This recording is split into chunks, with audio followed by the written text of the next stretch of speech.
2018. Clerk, please call the roll. Calling the roll, Ms. Conwell. Here. Mr. Jones. Mr. Jones is absent at the moment. Ms. Brown. Here. Mr. Hauser. Here. Ms. Simon. Here. Ms. Baker. Here. Mr. Miller. Here. Mr. Tuma. Here. Mr. Gallagher. Here. Mr. Schron. Here. Council President Brady. Present. You have a quorum. All right. Pledge of Allegiance. Pledge allegiance to the flag of the United States of America and to the republic for which it stands, one nation, under God, indivisible, with liberty and justice for all. Born and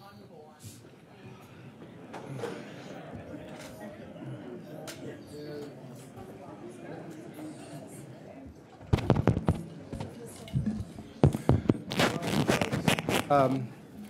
Before we go to public comment, I just want to remind you of what our rules are here, but mostly of the situation that we are in uniquely this evening. Clerk, how many people have we signed up? We're probably around 85 or so. We're looking at something like over 4 hours of people testifying before we even have the council meeting. Just so you know. We have a 3-minute rule. We do allow people to go over a little bit. This is going to be a pretty tough situation to allow that to happen. And in fact, I really, as time goes by here, if people conclude that maybe somebody else has done a good job of saying what you want to say, you might consider that. If somebody might have said the same thing you intend to say, or that you might not need as much time saying that what your opinions are. It's not that I care, but really, 4 hours is going to be quite a marathon, and that's what we're here for. This is clearly the biggest forum in Cuyahoga County. So welcome. Thank you for coming down to express your opinion on this very important issue and being part of democracy. We expect people to be. We insist that people be respectful. This is not a rally or a political forum for every other issue that somebody might feel strongly about. So just keep that in mind. Glad to have you here. Respect you all, and we'll go forward.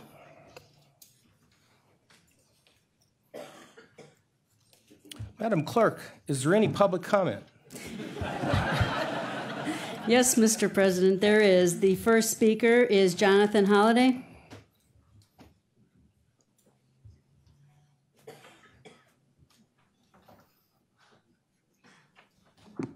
Good evening, members of County Council, County Executive. My name is Jonathan Holliday. I'm Director of Planning and Development for the City of Euclid. And briefly, I want to thank you for your consideration of Resolution 2018-183.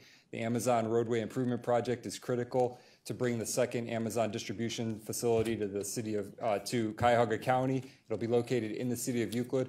I want to take this opportunity to thank the Department of Public Works. The staff there has been tremendous in helping us put this project together, as well as the staff in the Department of Development. And again, thank you for your consideration on behalf of Mayor Kirsten Holzheimer-Gale and the city of Euclid. We really appreciate your support and partnership in this exciting project. So thank you very much. Have a great evening. Thank you. The next speaker is Cheryl Stevens.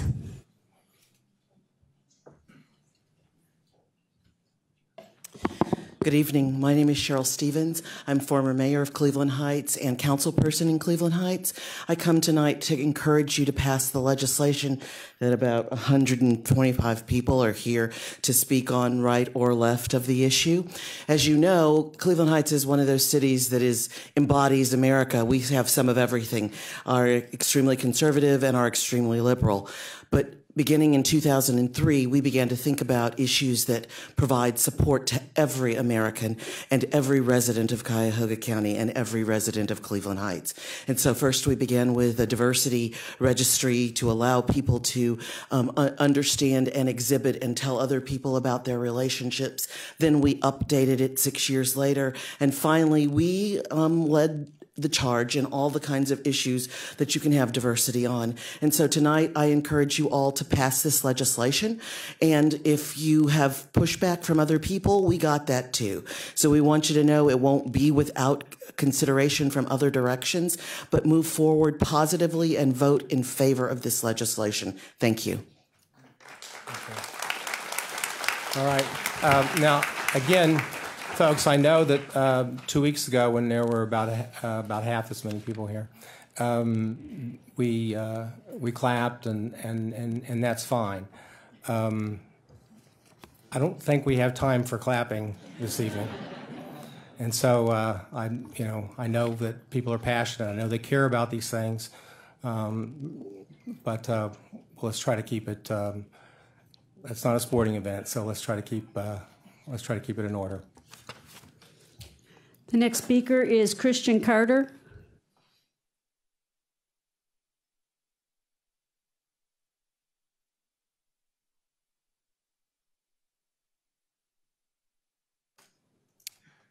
My name is Christian Carter. I'm a resident at 1717 East 9th Street in downtown Cleveland. And I'm here today as a concerned citizen of the county and member of the LGBTQ+ community in support of the legislation Ordinance 2018-0009, which I consider to be paramount not only to my personal success as a member of this community, but to the economic and social success of this county and greater Cleveland at large. President Brady and honorable members of the committee, thank you for the ability to address you today on this issue. As we know, being from Cleveland, many of the most influential businesses in our country consider anti-discrimination protections for members of the LGBT community and other communities to be paramount bellwethers of whether or not they bring economic investment and their offices to different locations. While some Cuyahoga County businesses are independently instituting these protections for members of the community, there are still many more that allow an individual to be fired, harassed, or even not served. As a member of the community, I'm no stranger to experiencing this discrimination, including right here in our city. While patronizing a restaurant in the county last year, my friends and I were harassed verbally by a staff member after two friends shared a kiss in line. We left in shame. This year, another group of friends and I were confronted physically 2 times in the same evening while we were dancing together at a bar. In this instance, the bouncers took it upon themselves to remove the individuals from the altercation, but not from the bar, putting those individuals' patronage and discrimination above our personal safety. And we have observed them in separate instances where there were physical altercations where they removed the individuals who were insinuating these crimes. My stories are not unique for members of this community. When graduating college, I had a choice about where to come to work, and as a lifelong resident of the greater Cleveland area, I chose to come home because I was lucky to find a company that would bring me in and allow me to be myself in my workplace. It was not lost on me, however, that I would have to reassess any career move and may not necessarily be welcome at businesses where I lived if I chose to be my true self. I believed then, and I still believe now, that this county can and will be a leader in Ohio in moving forward and protecting all citizens, including members of the LGBTQ community. While this legislation may not change the hearts of individual residents, it will introduce an official discussion among the businesses and the county about how to protect individuals in the community, no matter what background they come from, and how to encourage safe participation in our economy while offering a recourse to those who are persecuted. Moreover, it will be a beacon to the businesses and the greater community alike that the county cares about the safety of all residents and that we are open and welcome for our business. Thank you. Thank you.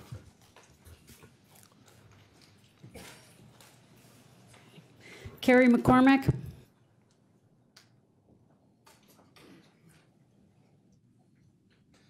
Good evening. It's always great to go behind one of my constituents. I think I might have just found my replacement there. So anyways, Honorable County Executive and members of council, thank you so much for having us this evening here in your chambers.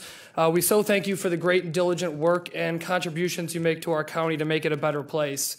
My name is Kerry McCormick, and I have the honor of representing downtown Cleveland, Ohio City, Tremont, and the Stockyards neighborhood on Cleveland City Council. Let me start by saying that I'm proud of each and every one of you. I'm proud of you for bringing this issue of equality to the forefront in our county. We're proud to have you as our county council members.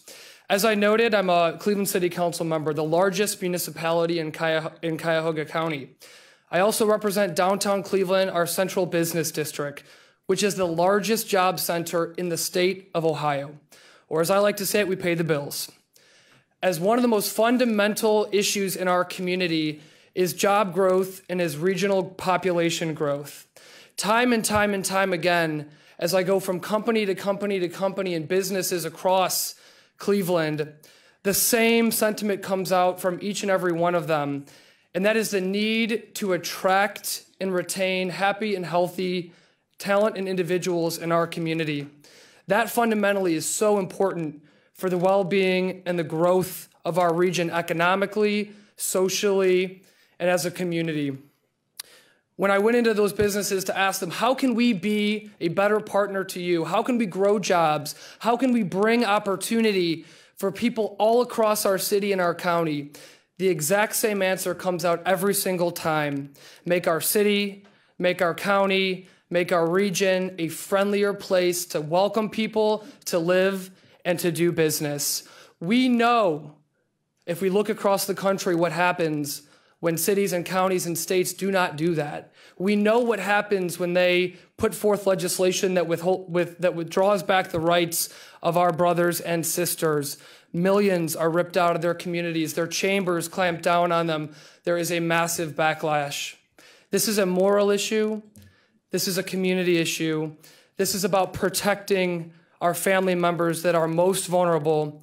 And this is about making our region as competitive as possible so that we can grow and flourish as a community, create jobs right here in Cleveland, Ohio, welcome new companies here, grow business, create revenue, and be a successful region.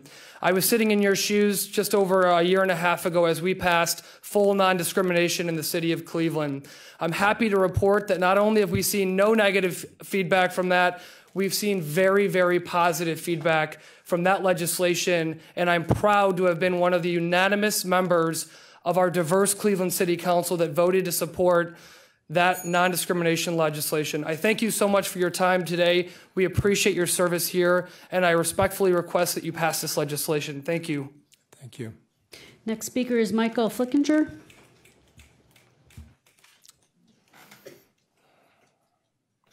Good evening.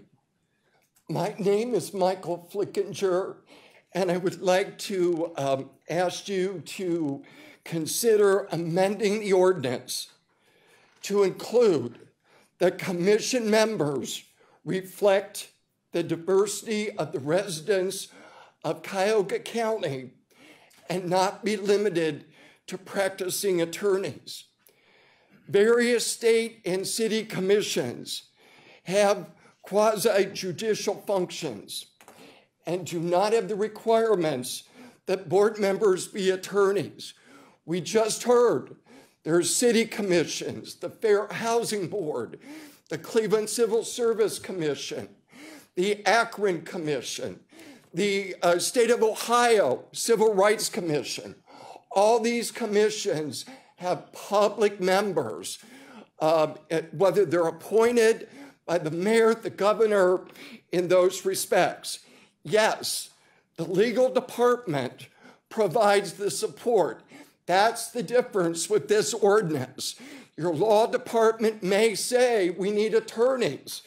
It's too complex, the employment discrimination laws. But I would respectfully disagree. Civil rights commissions and human rights commissions throughout the state, in Columbus, in Akron, and other communities, prove that public member commissions do work. Thank you very much. Thank you. David Prock, P-R-O-K.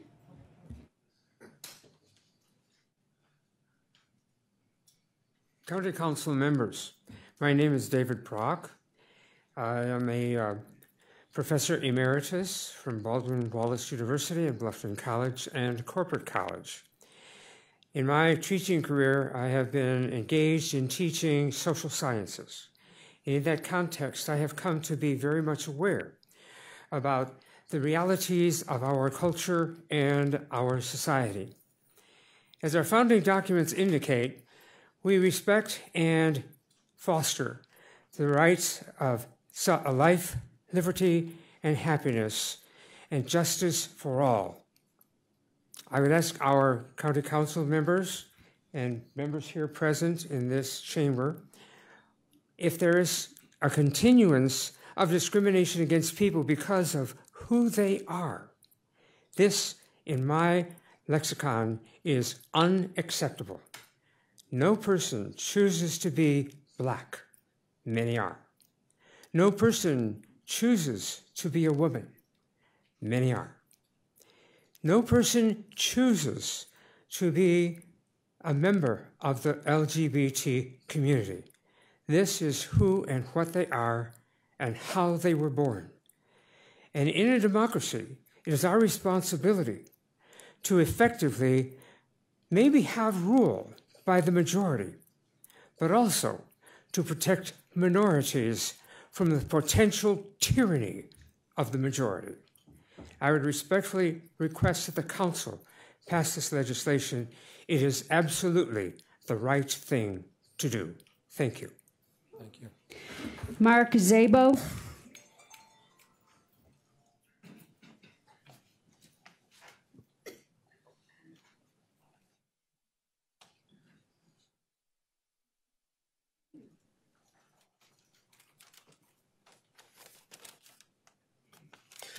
Good evening, Council. My name is Mark Szabo. I'm from Rocky River, Ohio.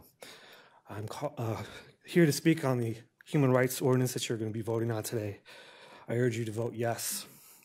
One of the things that I learned when I was younger was that I can walk and chew gum at the same time, so I know that Council can do this, talk about the ordinance, and do other things. So please, while you're considering other things, also please consider this ordinance. In 1975, Minneapolis, Minnesota became the first locality to pass non-discrimination ordinance that protected people based on their gender identity and sexual orientation. One of the things that people have talked about this ordinance is that it would create the ability for rapists to go into bathrooms. According to the Minneapolis Police Department, that has not ever remotely been a problem. And it sounds a little silly, because rape is about power. It is about taking away power from somebody else. And when you're doing that, you're not gonna, the society sees femininity as being less powerful and masculinity being more powerful. Since a person would not go into a woman's bathroom, dressed as a woman, if they were a man, because it would make them less powerful. In 2010, Cuyahoga County voted to give you the ability for home rule. You're one of 2 counties in Ohio that has home rule ability, the other being Summit County.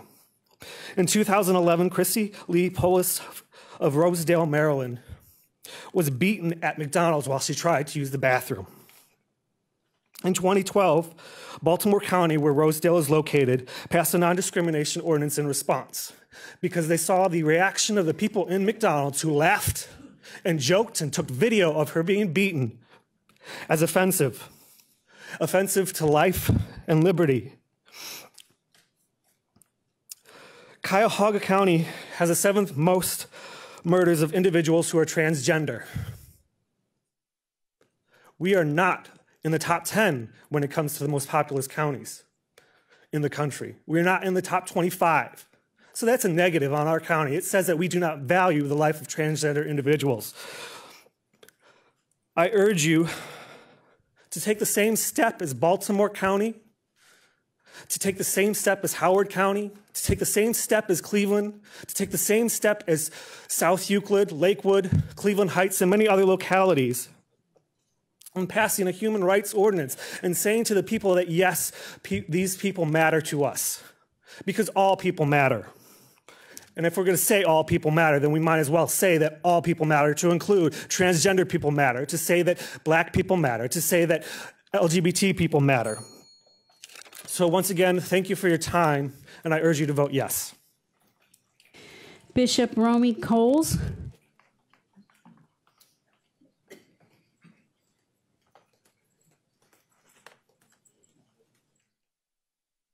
Greetings, blessings to you all. I would just like to say concerning the desires of this consideration pertaining to this ordinance that imposes a desire of one group of people in disregards to the right of another group of people, as in forcing an acceptance of an ordinance that violates the very premises is based on pertaining to liberty in an anti-discrimination mindset. My concern is the force of other individuals who have the same right to choose based on their beliefs what they will actually engage in or not engage in. My concern as well is about the sharing of the restrooms and the violating of the gender separated restroom for the protection of all of us. Not only just the protection of our body, but mind. There's a traditional education system put in place where we taught biology, anatomy, where now we are confusing it and it'll cause a greater effect on society. I would ask you consider that in your choice of moving forward with this ordinance. Thank you. Anthony Severin.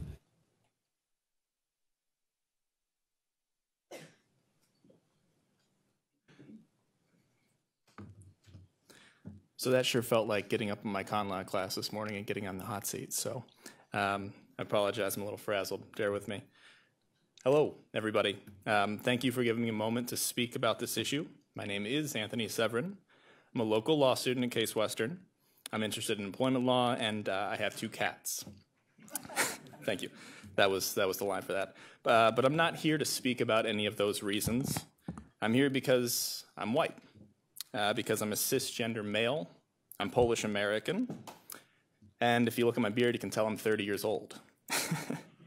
I list all these things not because they make me an interesting and unique person, though I am, but because those are my immutable characteristics. And to my knowledge, no one's ever discriminated against me because of those characteristics. I'm very lucky. Over the past few years, I've come to appreciate that fortune, and that in many people's eyes, those immutable characteristics put me at the top of the list, A1. I can't even count the number of times things have just happened for me, especially in jobs. And it's tough for me to consider where I'd be now had I not been so fortunate. It pains me to realize that many people here, many of my friends here in this room, have not been so lucky. In fact, they don't feel safe and protected, and I don't think they are cherished or their qualities that make them who they are respected. And we heard that refrain earlier, who they are. I ask that you support this ordinance because everyone should be as fortunate as I am. And is blessed to not endure discrimination because of those immutable characteristics that I didn't choose and that I can't change. That you support this ordinance because it secures as an actionable right the protections that I experience and that many of you experience every day. Because you recognize that people aren't, nor should they be, defined or distilled by those characteristics and those divisions that we've enforced on ourselves. That we're all people. At bottom, we are who we are. And again, I encourage you to consider and support this motion. Thank you very much.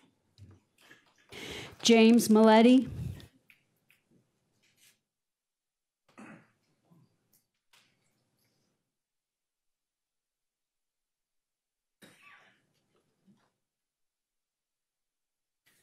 Thank you, members of council, for letting us speak. I appreciate the time. My name is James Maletti. I'm a Cuyahoga County resident. I have two points I wanted to say.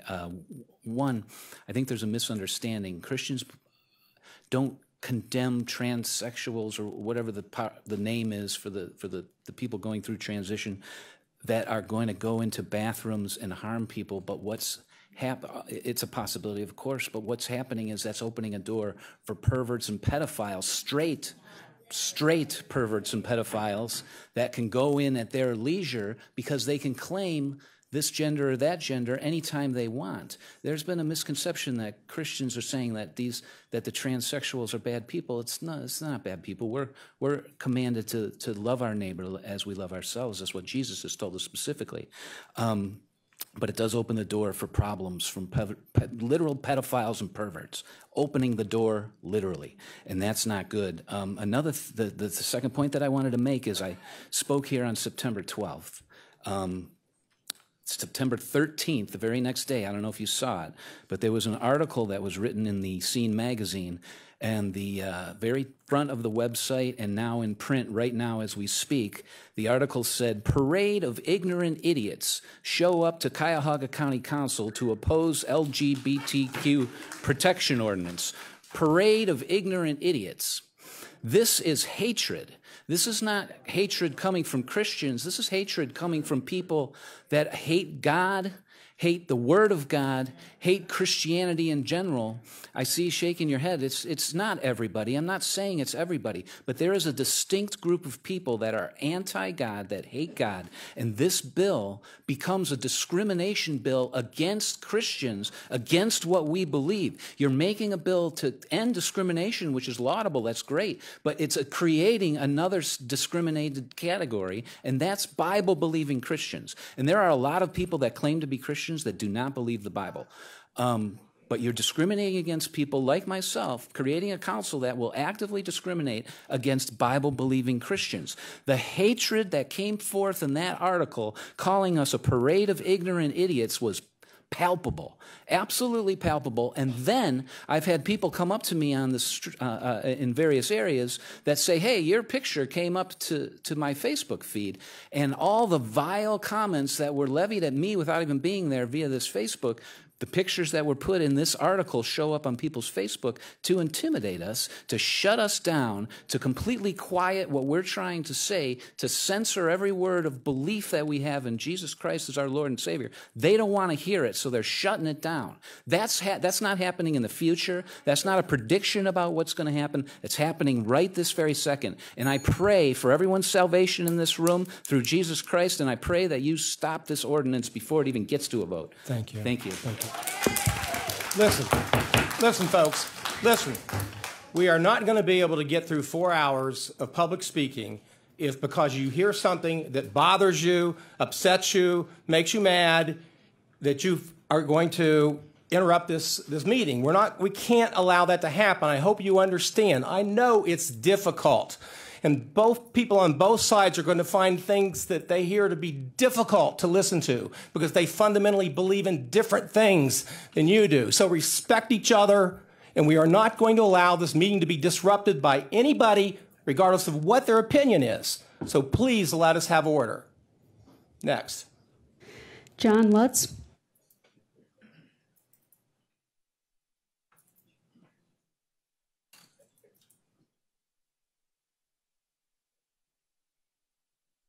Thank you, Council, for allowing me to speak once again here. I stand today as a husband, a father, a pastor, an uncle, a son, and a friend, both in opposition to this ordinance and in defense of the women that are represented not only in my life but in this community.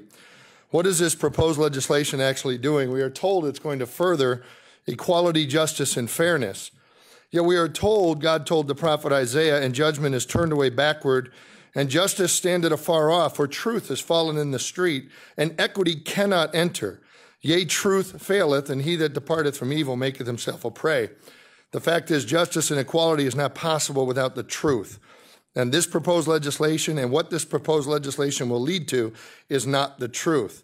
We who are against this legislation are called haters, unloving, extremists even. Yet the Bible says a lying tongue hateth them that are afflicted by it. So the haters are the ones who lie to others, like those who try to assist men to become women and women to become men. How unloving it is to lie to people, yet we are here today talking about legislation that is going to make disagreeing with a lie punishable through fines. Surrounding counties, even in recent days, are going to criminalize. Our church is in Lakewood, and they're talking about criminalization of similar legislation. To validate a lie in the mind of a confused individual and lead them away from the truth for their life is reprehensible at best. When man is left to himself without God, he makes his own truth, and he changes the truth of God into a lie and worships the creature more than the Creator. The truth is what makes people free. Lies and falsehoods is what brings greater bondage, greater suffering, greater hurt, and even greater discrimination. Maybe the suicide rates are higher in some of these communities, not because they're being discriminated against, but because they're being lied to. The fact is, the truth is love, and those who speak the truth are loving individuals. So the Bible says, why do the heathen rage and the people imagine a vain thing? For the kings of the earth set themselves against the Lord and against his anointed, saying, let us break their bands asunder and cast away their cords from us. This governing body bears responsibility for the outcome of this ordinance. You will not be able to blame others when a child gets violated in a restroom or a woman is showering in a public recreation center, such as gunning, and somehow gets violated. We're told this is not a bathroom bill. Yet in 2015, the state of Washington established in their Human Rights Commission a mandate that all businesses were to allow men into women's bathrooms. Though hand join in hand, thou shalt not go unpunished. Please stop insulting our intelligence and lying to ourselves. Let's do the right thing. Let's stop this ordinance from going through. I implore you to acknowledge the truth today, amend your ways and doings, and vote no on this proposed legislation. Thank you. Pastor Kevin Folger.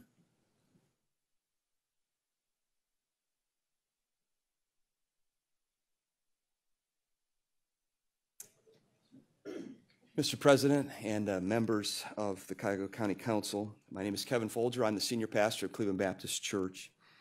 I've spent the vast majority of my life here in Cuyahoga County, and I would like to speak in regards to this county human rights ordinance. About 2 weeks ago, I stood before you and asking this legislation not be pushed through. As pastor of one of the largest congregations in the county, I'm concerned that there's no religious exemption in this ordinance. We're told that we are overreacting and that we have nothing to fear. I've been told that the reason we're not getting a religious exemption is because people who are pushing this ordinance don't want us to have one. My question is, why? Why? I quote our attorney, whose legal brief was introduced into the record on September the 12th, 2018. Quote, the members of the council are certainly aware that this area of law has been heavily litigated in both state and federal courts, end quote. He goes on then to reference the Supreme Court in the case known as the Masterpiece Cake Shop versus Colorado Civil Rights Commission. Our attorney then quotes Justice Kennedy, who wrote the opinion for the Supreme Court and noted, quote, the difficult questions, end quote, this case brought forward. Our attorney then goes on to write, quote, the case presents difficult questions as to a proper reconciliation of at least two principles. The first is the authority of a state and its governmental entities to protect the rights and the dignity of gay persons who are or wish to be married, but who face discrimination when they seek goods or services. The second is the right of persons to exercise a fundamental freedoms under the First Amendment and apply to the states through the 14th Amendment. The freedoms asserted here are both the freedom of speech and the freedom to exercise of religion. In the event that the Cuyahoga County Council, and I'm still quoting our attorney, in its collective wisdom passes this proposed ordinance, I pray that the enforcement of its provisions will not undermine the fundamental freedoms under the First Amendment applied to the states through the 14th Amendment. Otherwise, Cuyahoga County may face unnecessary future cases and controversies, as well as unnecessary legal adjustments and costs, end quote. I ask that you place this back into committee and insert a religious exemption. Thank you very much. Brian Miller.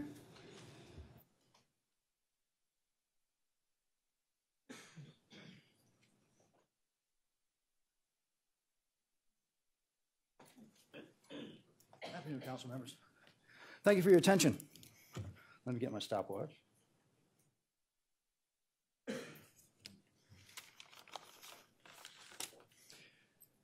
My name is Brian Miller. I'm a Cuyahoga County resident, and I'm grateful to God we live in a country where we can speak our mind to the government in a civilized forum without fear of being arrested. That is wonderful. That's a blessing we have from God. I'm also grateful that someone showed me from God's Word that I had committed sin against God, and I deserved death and hell for that. That was uncomfortable to hear, but it was the truth, and I needed to hear it because I realized that the Lord Jesus Christ, God the Son, died for all my sins and was buried and rose again. So I came to him in repentance and received him as my personal Savior, and he saved me, so I know I'm sure I'm going to heaven. I believe and love God's word, and I know the Lord loves me, and you know who else he loves? He also loves people on the other side of the issue. You know what? He died for their sins too. And I believe that people on our side of the issue, maybe we should keep that in mind a little bit more, because honestly, because the people on the other side, the Lord loves them too. But I still do ask that the commission do not include sexual orientation or gender identity as protected classes. And if that seems unloving, let me explain why. I believe you want to be fair-minded, but more importantly, an issue is truth. Sex between two people of the same gender has been going on a long time. People have also dressed and acted like those of the opposite gender for a long time. Again, that's true, yet it's not true, and it's never been proven that tendencies toward this behavior are inborn. People may say they didn't ask to be this way, and I believe them. But since the Bible calls these behaviors sins, which it does in more places than I can quote in this time, the urge to engage them is therefore called temptation. People are tempted towards these behaviors just as they're tempted to lie, steal, use God's name in vain, or commit other sins. It's also not true that self-proclaimed gender identity establishes gender. A man may dress, talk, and act feminine, but he's still a man. A woman may dress, talk, and act masculine, but she's still a woman. No one loved people and sacrificed more for people than Jesus himself, but he said, he which made them at the beginning made them male and female. I quote from Matthew 19:4. That means two things. Number one, we were created, not evolved. Number two, we were born with our gender. Speaking out against bad behavior is not hate speech. By the way, I was disgusted hearing those stories of violence done against homosexuals. That was terrible. And that should have been prosecuted fully. There was no reason for that ever to occur. Encouraging mistreatment of people is hate speech, and it's wrong, but using God's word to point out bad behavior is right if the person is ultimately to correct and benefit the hearer. Don't we all need our bad behavior pointed out at some time? This is true whether the behavior is alcohol, tobacco, pornography, or adultery of any kind. God commands us to speak the truth in love, but to speak the truth. The other side has a First Amendment right to speak and to support their behavior, but so do we. We have the same right to oppose it. If a church is forced to hire a homosexual under penalty of fine or lawsuit in violation of their own long-established doctrine, they basically make a mockery of themselves. And they're the ones being discriminated against. I'm done. Thank you very much for your time.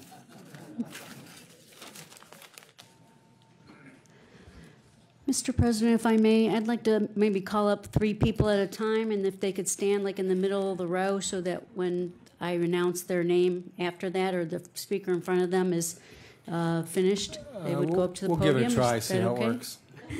All right, let's start with Dr. Brad McGuth, Jack Beaver, and Carol Nash. When the speaker ahead of you is finished, then you can just step right up to the podium in that order. Hello, my name is Dr. Brad McGuth. I'm a resident of Seven Hills, Ohio.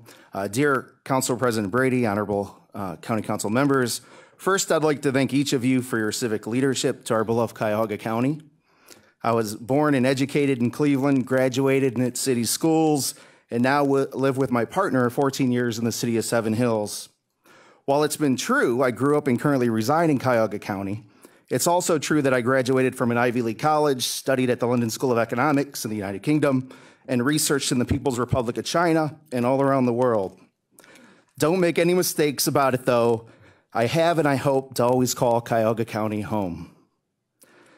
Last Thursday's Browns victory meant the world to me, and I'll forever remember the day the locks on the victory fridge sprung open. There really is no place like home. As a tenured university professor, one that has published numerous peer-reviewed articles and journals and books, I have the great privilege of helping to prepare the next wave of teachers this community, our nation, and our world desperately need. Interestingly enough, I've been called to testify and meet lawmakers in Washington, D.C. and Columbus, but this is my first appearance within Cuyahoga County Council. I report here tonight because the stakes are too high. As you know, and history is about to be written with your vote, more personally, my husband and I are gazing onward and thinking through, will Cuyahoga County continue to be home? For the past 15 years, I've been a teacher, and I have been Numerous instances of fellow teachers and university students wanting to teach, afraid to come out at work due to their fear of harassment or termination. Soon you will cast a high-stakes vote, one that will affect the individual livelihoods of perceptions of what is home for members of this region's LGBT community, like my husband and I. I ask each of you, what side of history will you be on? What message will Cuyahoga County send to Columbus, to Washington, to capitals all around the world as it pertains to human rights? More important, what will it send to that young child in our county contemplating suicide because they feel broken and damned because of who they love or who they are born as? After all, 40% of LGBT teens have considered suicide in the past year. No more Leah Alcorns, Jeremy Rodemeyers, or Lawrence Kings. I suggest you use your vote on this important proposal as a historic placard grounded in love, inclusivity, and the ideals upon which this council was founded. That Cuyahoga County is open for business, regardless of gender identity or sexual orientation, that this county is truly exceptional in its commitment to equal protection under the law for its LGBT community. Moreover, I ask that you send a message to those Cuyahoga County residents and their families that are scared, vulnerable, and worried tonight. Thank you. Members of the County Council, thank you for this opportunity. We are led to believe that this is your big day. You get to cast your vote. We also know that your mind's already made up, we're told. And we're here wasting our time today. But there's this little song we sing, little is much when God is in it. Nevertheless, we are here again to remind you that there's more than 0.5% that will be affected by your vote. We are representing a much higher percentage of our children, mothers, and women who will be greatly affected by your vote. We want to remind you again that God has a special place in his heart for little children. Suffer the little children to come unto me and forbid it not, for such is the kingdom of God. We still don't understand why it's only 11 people in this committee and not our entire voting public that have the power to decide the feelings and fate of these innocent children and loving parents. We say again, since 11 people in this committee will be responsible for passing this legislation, can you guarantee us that these changes will not have a life-changing effect on our children and on the women that go to public restrooms? Will the 11 on this committee guarantee us that the children, mothers, and the women will not be fearful or offended when going into a public restroom? Can you, as a part of this 11 on this committee, guarantee us that the women areas will not be used by perverted people who will take advantage or who are masquerading as transgenders? Will you, as 11 on this committee, guarantee us that no harm will be done to our children, mothers, or women who use these public restrooms? We know you've been saying we're just a fearful people who are worried about these things that have not happened yet. Truth be told, some of these things are happening across our country to those that have passed similar laws. You are right about us being fearful, but our fears are summed up in Matthew 10:28. And fear not him which can kill the body, but are not able to kill the soul, but rather fear him which is able to destroy both body and soul in hell. Do you, 11 on this committee, realize that one of these days you're going to stand before the supreme judge of this universe, whose name is God? We talked about morality. He's the one that controls moralities. He's the one that tells us what is moral, what is not through his word. And give an account to him for your decision that you're going to make today. And here's what you're going to reap. You're going to reap exactly what you've sown, according to Galatians 6:7. Be not deceived. God is not mocked. Whatsoever a man soweth, that shall he also reap. You will reap exactly what you've sown, and you're going to reap more than you've sown. Jesus tells us in Matthew 18:6, but whosoever shall offend one of these little ones, which believe in me, were better than a millstone were hanged about his neck and were drowned in the depths of the sea. Finally, I want to close with a little song that we used to learn as little children. Jesus loves the little children. You know the rest of it. Thank you so much. All the children of the world. Come on up. After Mrs. Nash, then Kathy Boff is up and James Jones. Hello. I'm a mother, grandmother, auntie, and I represent Church of God in Christ, over 6 million strong. We have the same focus as you do. We have public safety issues, restoring and promoting public trust, safer neighborhoods, building hope for a better future, and ensuring that our youth and seniors are cared for. We were created by God as individuals to make our own choices. And I believe we're here today because choices have been made by people of their sexual orientation. That has nothing to do with us. That was a choice made by them. And because it's their choice, some of them didn't have a choice. They were probably raped, molested. They were probably held in human trafficking. We love them, and yet we don't want them or whomever to allow us not to have a right to have our children in the restrooms and locker rooms and have biological men who consider themselves to be women to share in that secrecy. That is not an option for us. Yet we are here today to have you all vote on this. I commend this council who wishes to eliminate discrimination. How about eliminating discrimination on the blacks being arrested in the public areas just for sitting? How about eliminate discrimination to stop the kidnappings and the rapes and the human trafficking as Amanda Berry? How about eliminating discrimination that puts fear in seniors just by sitting on their porch on a nice day? How about eliminate discrimination that prevents policemen from harassing black youth just for walking in your neighborhood? These biological men, they have rights, but not rights to allow us to share in our children in their restrooms and their locker rooms. The entire picture probably has not been told, but no doubt these biological men have probably entered into men's restrooms and found no peace to pee. We are the weaker sex, and though these men think they are women, they still have strength as men, they have muscles as men, they have hands of men. And women are smart enough to know that if you expose our public areas to men, even the sick-minded men will dress up like women just to gain entrance to rape and even murder our women and children. Build them their own restroom.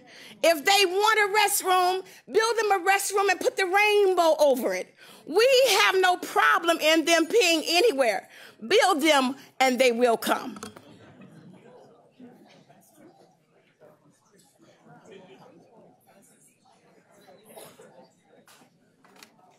Ladies and gentlemen of the council, my name is James R. Jones. I'm from North Royalton, Ohio, and I appreciate this opportunity. I look around and I see the number of people here. It's impressive. It's impressive on both sides, those for and those against this ordinance. But if I consider only the men who are opposed to the ordinance, there are many of them. What if, and I can't help but want to project this possibility.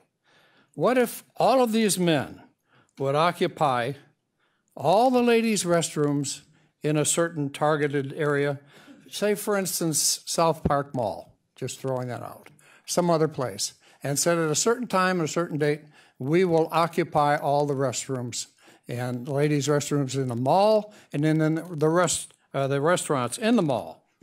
If a woman objected to the man's presence, she could be given a slip of paper that says, the following city council members or county council members passed the legislation giving us every right to be here, so she might as well get used to it. What if that were to happen?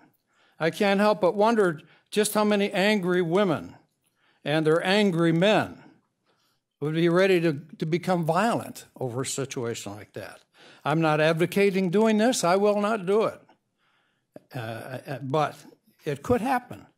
And if it does happen, even on a larger scale than the numbers here, how would you handle the flack that would come into you, as possibly you're the ones that perpetrated this?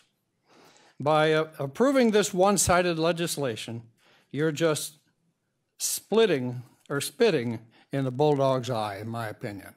And I think you need to consider that. Thank you very much.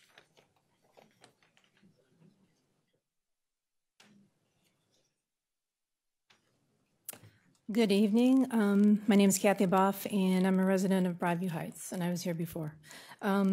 Real quick, I don't want to repeat anybody, but I do think this ordinance has extremely vague and ambiguous language and is a threat to small businesses in Cuyahoga County.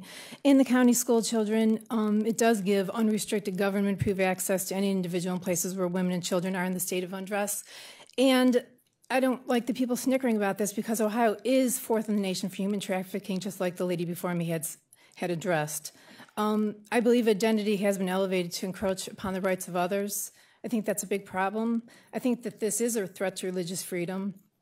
I'm looking at groups like the Human Rights Campaign and the Gay, Lesbian, Straight Education Network, and I'm worried about the educational outreach portion of this ordinance because I have researched some a global Gilson and UNESCO Global Conference in Brazil, and specifically it states, toward a secular state and expanding the notion of family, that no state support for religious institutions should be advocated for. It states that they should stop religion reproducing gender binary and traditional heterosexual families. These are what Gelson is advocating for, and that hate speech is not freedom of religion.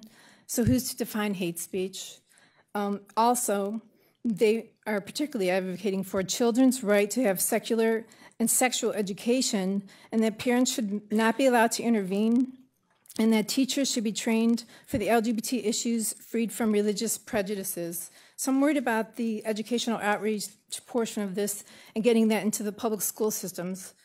And also, the last thing, I do believe that this legislation is redundant and unnecessary and will usher in the thought police subjectively by how it is written.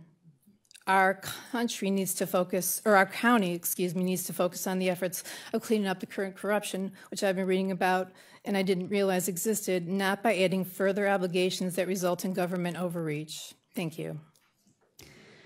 The next three speakers are Patricia Borky, Brad Borky, and Tom Zidek.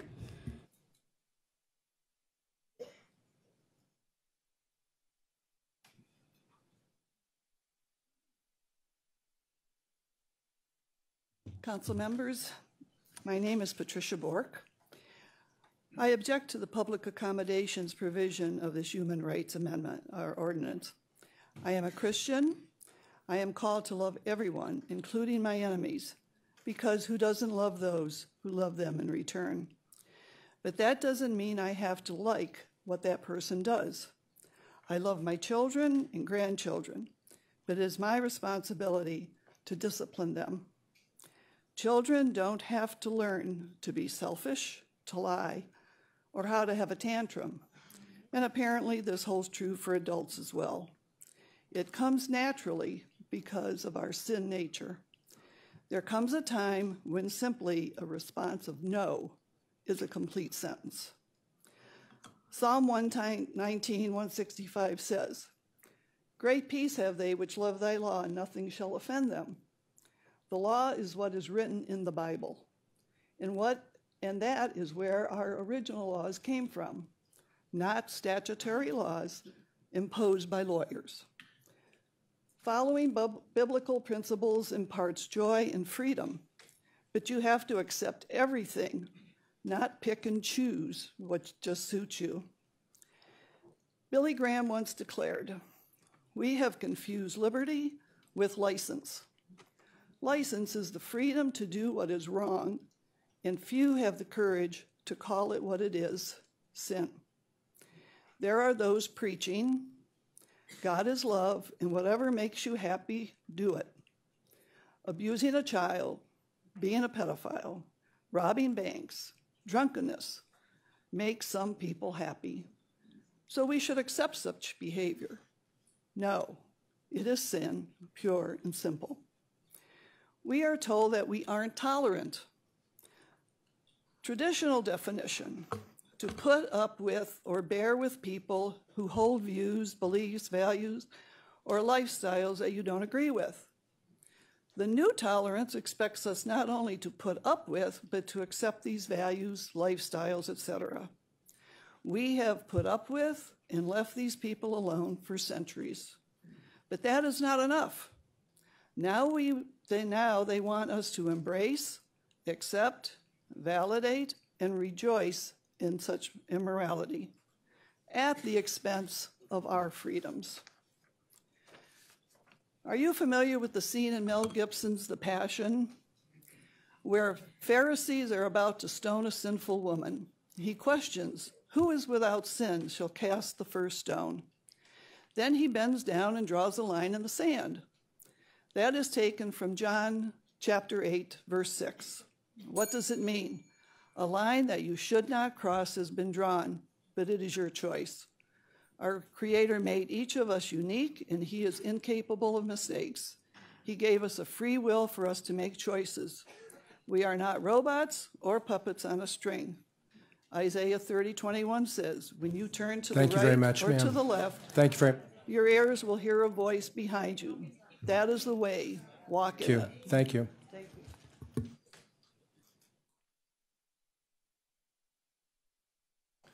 Good job, Mom. Good evening. My name is Brad Bork. I'm requesting you add a religious exemption to this ordinance. I served 19 years active duty Air Force, serving in 3 theaters of war. During that time, I served with people with different political, social, and religious views. But despite our differences, when it came time to get the mission done, we put aside our personal differences and focused on the mission. We looked past our differences in order for the greater good. This is the essence of tolerance. Tolerance is inherently unselfish. To be tolerant, you must be willing to give up something. You must be willing to sacrifice something. Tolerant people in tolerant societies do not have to compromise on their core principles, but they must be willing to allow others who they disagree with to, quote, live and let live, as long as it doesn't inhibit their own freedoms. The United States was built on foundations of tolerance. It is well documented that the passengers of the Mayflower included both religious and non-religious people. Of the 102 passengers on the Mayflower, only 41, a clear minority, were pilgrims, religious conservatives who sought freedom of religion and freedom of speech. The majority of passengers, however, were called strangers, those who had no religious motivations. Here's the purpose of this history reminder. The seeds from which this nation grew were watered in tolerance, tolerance for religion. Pilgrims, strangers, tolerance.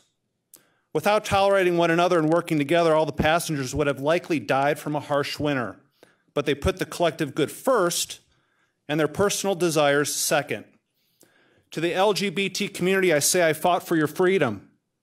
I fought for your rights when I served in the military, and as a Bible-believing Christian man today, I support your rights for fair employment and housing, just like I support those things for all people. While I do not agree with some of your beliefs, I will respect you, and I do respect you. If you want to be LGBTQ, that's your business, not mine. I disagree, but I am tolerant. So I ask you, are you tolerant of my beliefs, specifically my biblical beliefs and my way of life? I'm not pushing my beliefs on you. I'm not going into your house or your neighborhood or your community center or your church and saying, believe this, do this, say this, or don't say this. I'm not doing those things. So where's the mutual respect for my freedoms and my way of life? Counsel, this ordinance as written is un-American. It violates basic religious freedom and my right to freedom of speech. Please change it by adding a religious exclusion clause. In close, our enemies laugh at us. Russia, Iran, China, terrorists that wish to do us harm. They laugh because they do not need to fight us. We're fighting ourselves. We are committing national suicide, and it's because many Americans have lost mutual respect for one another. We're killing ourselves from within. And governments who were constitutionally established to protect the inherent rights of the people, they are picking winners and losers in choosing whose rights to defend and whose rights to ignore. Thank you very much. As Mr. Zidek is coming up, after that is David Latham and Minister Pamela Brown. Yes, my name is Tom Zidek. I'm a resident of Cuyahoga County here, and I'm a Bible-believing Christian that believes that everyone should have rights in how they live. But I I believe that in Genesis that God created man and woman, and there's two different separate genders there. And I don't believe that a man should, if he believes that he can cross-dress and go into anywhere and go into another restroom that he wants to, that I don't believe that's right. And also, I believe that you should vote for the churches, that to give an exemption to the churches, and also that, and I believe in human rights, that everybody has a right to say what they need to say, but I believe that you should vote against this because of the Bible beliefs that I have. Okay, thank you. Bye.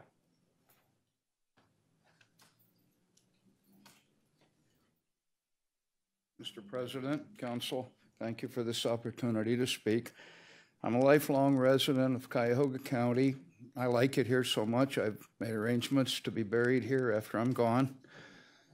I've seen a lot of changes over my lifetime. I'm retired, and when I was young, I used to come up with an idea. I would sound it off to my parents, and my dad would always ask me, "Son, will that make the world a better place to live?" That philosophy has stuck with me all my life. I take my commitment serious. I vote. I'm ashamed to admit I missed a primary about 1983, but otherwise I voted pretty regular. I first heard about this legislation, and I was confused. Kind of a red flag went up. I'd heard something called equal protection under the law, and this didn't seem to fit that at all. It seemed like they were going to give favorable treatment to a specific group of people. Whether you favor their behavior or not is not the point. The point is, if you give special rights to one group, in my way of thinking, you're taking away rights from somebody else. I believe that everybody's entitled to dignity. Everybody should be treated properly. But I don't understand why we have to have this type of legislation that opens up our businesses, our civic organizations, our churches, our campgrounds, any place with public facilities to litigation. I just don't understand it, and I think it's wrong. And I would specifically ask, if it passes, that there would be an exemption for religious institutions, churches, synagogues, whatever. But I really think that it is bad legislation. I think it's bad for the county, and I'm opposed to it. Thank you for your time.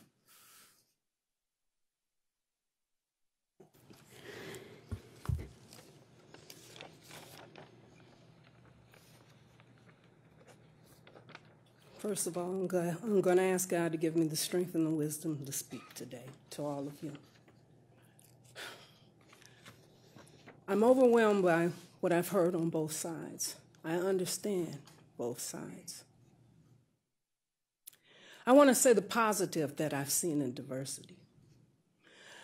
I've watched real estate grow when they allowed diversity. I've watched employers actually grow when they allow diversity. The reason they said they grew because they saw more loyalty, because with diversity they worked harder to prove themselves. I understand the pain in this room, and it's very overwhelming. It upsets me to my very soul for both sides. But what I want to say is the big thing and the elephant in the room is that there are different people in the world. And with the different people in the world, it has brought misunderstanding, fear, and anger. And it hurts people. Where have we seen misunderstanding, fear, and anger before? The crucifixion of Christ. He was different, and they crucified him. I want to say God bless you. Thank you for letting me speak. Next speakers are Donna Walker Brown, Deandra Smith, and then Kay McCassell.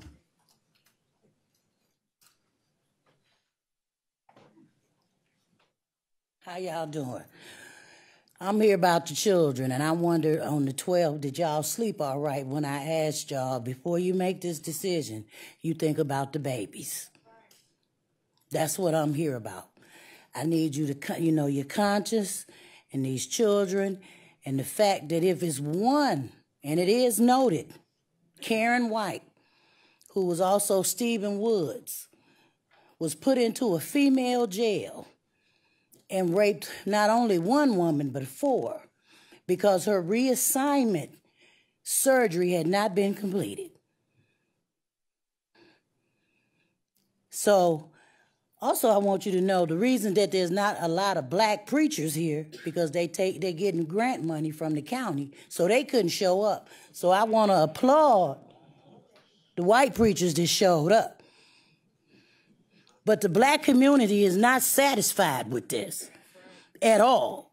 So don't think it, because the prayer warriors, they couldn't make it here today, but they told me to let y'all know that they're praying about this. And don't turn our holy city into a cesspool, because the bottom of the line is about the babies. They're the future. See, being black is not something we chose. But this homosexuality, these alternative lifestyles, I'm not saying that they've not been chosen, but I am telling you this. These babies is what's important. Everybody want to be protected due to slavery. But remember that you don't have a story unless there's a struggle. Everybody want everything easy. We were slaves for over 200-300 years. So I'm telling you, think about these babies of all colors going into bathrooms. And if you're not willing to make an amendment for the church, then all y'all don't need to be reelected. Because there's got to be an exception about the church in any rule. And I applaud you, President, for keeping order. Thank you.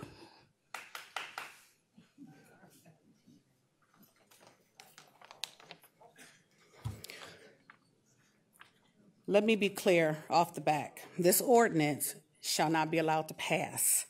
Now, I'm aware that this ordinance has been brought before this council from a group of pastors. They've been addressing it for a little while, but maybe you guys are hard of hearing.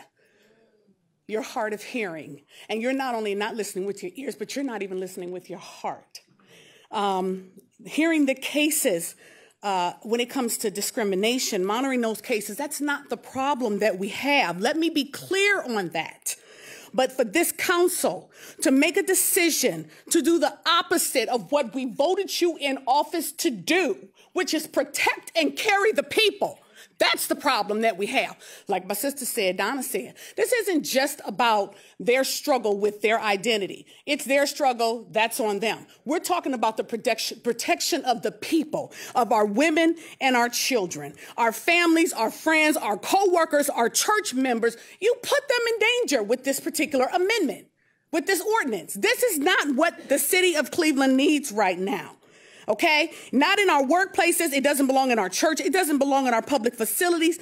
Any place where this is enforced is going to automatically become a danger. So let me put it best way that I think you might actually understand me. Councilman Brady, picture your wife Donna, your daughter Kelly, or your grandson Jonathan going into a restroom at their work, their school.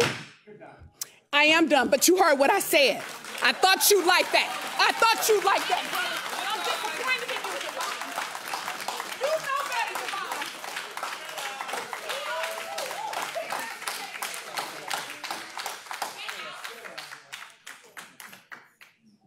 Hello, I'm Kay McCassell. I'm an educator for 31 and a half years, substitute teacher for 12 years. As an educator, I'm concerned about this passing, the ramifications it'll have in schools. I feel as though we have other things to be concerned about as educators rather than having unisex bathrooms where the boys are allowed, transgenders are allowed to go into girls' bathrooms. I'm really concerned about it. I feel as though that it's not needed. It goes against nature. It goes against the will of God. And I'm wondering, I feel as though educators have enough on their plate. We are held accountable for enough. And this is just one more thing that they should not have to be worried about. So I'm opposed to this on religious standing as well as educational standing. We have suburbs in different places where test scores are plummeting, but yet and still we have to be dealing with this sort of thing. I urge you that this is not in the best interest for our young children. And I feel like there's an attempt to propagandize and indoctrinate our young people and our babies. So I'm against this. Thank you. Next speakers are John Stover, Robert Chalupka, and Michael Goldstein.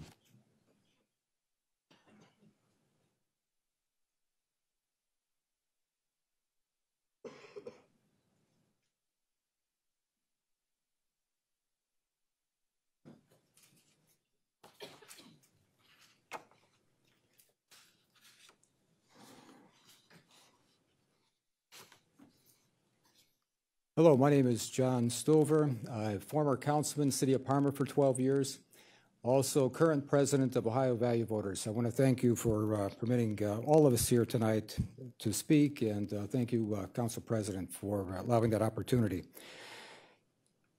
You know, I'm here tonight to speak in opposition to ordinance number 2018-0009. And I've had the opportunity to communicate with virtually every single member here by way of email on 3 separate occasions. I've also had personal conversations with, and also meetings with Council President Brady, as well as my council rep, Scott Tuma, Nan Baker, and also I met with Del Miller. And I had an opportunity to share with them the concerns I had with this legislation. You know, I have not had an opportunity to provide all the information that I had previously to our county executive. So, County Executive Budish, I'd like to present this to you.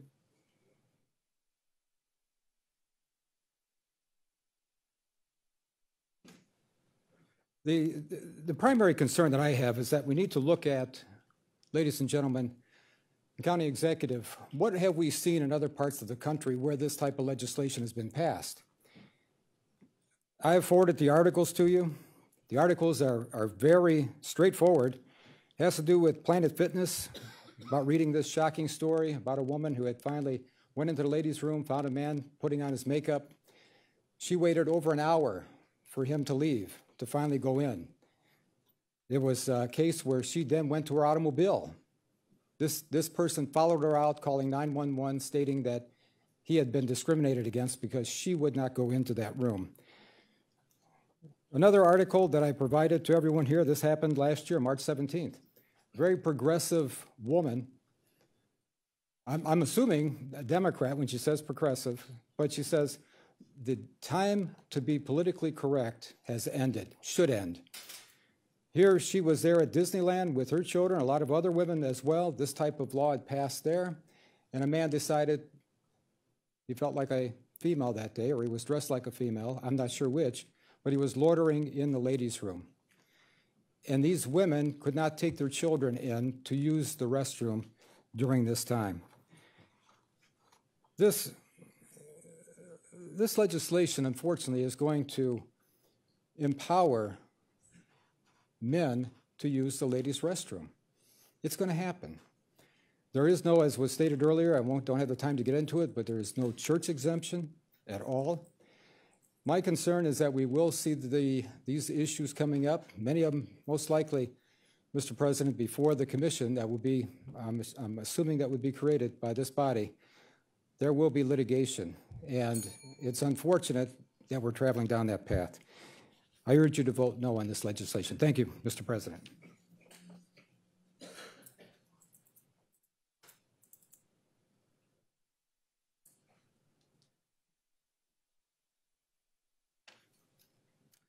Council President Brady, members of the council, my name is Robert Chalupka. I'm a resident of Seven Hills, Ohio. I'm a small business owner, I'm a husband, a father, and I'm a Christian. For all of those reasons and several more, I stand before you in support of this ordinance. You've already heard from a lot of people about this, bringing a lot of different perspectives from the business community, from people of faith, from local political leaders, and of course from members of the LGBTQ community. Everyone who's come up here to speak, as well as everyone who's called, emailed, written, and spoken with you in person, has a stake in this legislation, and there's no need to doubt the sincerity of the positions taken by all sides in this debate. There have been reasonable concerns raised about some of the finer points of this ordinance, many of which have already been addressed in amendments, and some I'm sure will be addressed when it's formally considered in a little bit. With all of this swirling around, and with loud voices on both sides of an issue, there's a tendency to steer toward the middle. So often we hear the truth lies somewhere in between, and in many cases that's true. That's usually the road to compromise. But sometimes you just have to do what's right, and that's what this council has before it today. Once you strip away all of the technicalities of the various features of this ordinance, what powers the commission has, who makes up the commission, etc., it really comes down to one thing. Are we a community that welcomes all people, or are we not? Because LGBTQ people are here. They always have been here, and they always will be. They're your friends, your neighbors, your coworkers, members of your congregation, etc. Are we a community that's willing to look at these people and say, we see you, we acknowledge you, and you have the same rights and privileges as anyone else, and we will put the full power of our government behind ensuring that those rights are not violated? Are we willing to extend that same welcome to others from outside of our community as well? Or are we willing to continue to treat people as second-class citizens lacking protections for even the most fundamental civil rights, and send the message to them and to the rest of the world that Cuyahoga County does not want them there? I trust you all will make the right choice. Thank you for your time. Ladies and gentlemen, we are going to take a break. I can tell you what, as soon as this gentleman is finished, we're going to take about a 5 to 10 minute break. And be back. Thank you. President Brady, Vice President Jones, and honorable members of the Cuyahoga County Council. My name is Michael Goldstein. I am the State of Ohio Director and General Counsel for the international organization Proclaiming Justice to the Nations. We're dedicated to educating Christians on their biblical duty to support Israel and the Jewish people. I appreciate the opportunity to speak to you this afternoon on behalf of PJTN and its members as a strong opponent of this proposed ordinance. We object to the establishment of such a commission here on several grounds.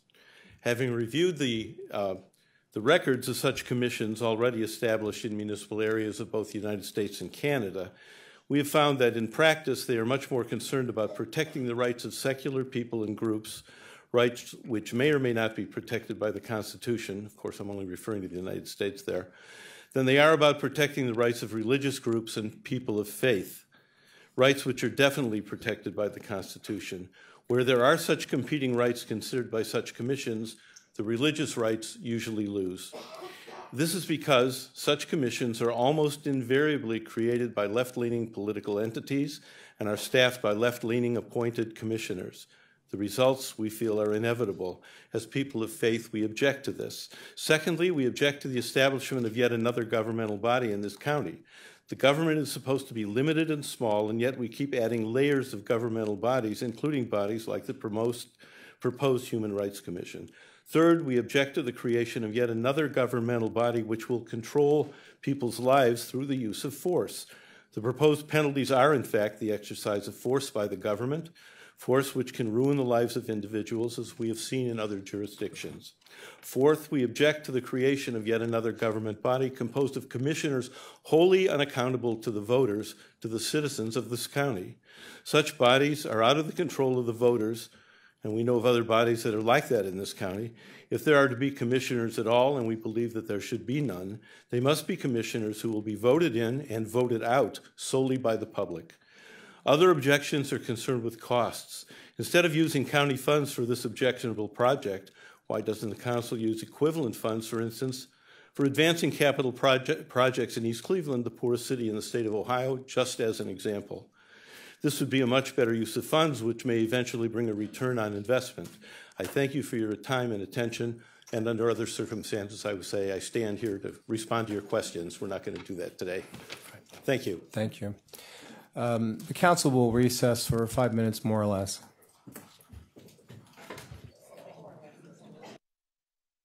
Would you please call the next speaker?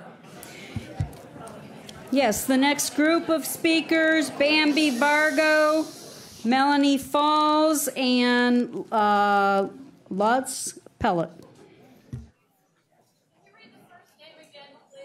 Bambi Vargo, Melanie Falls, Lutz Pellet.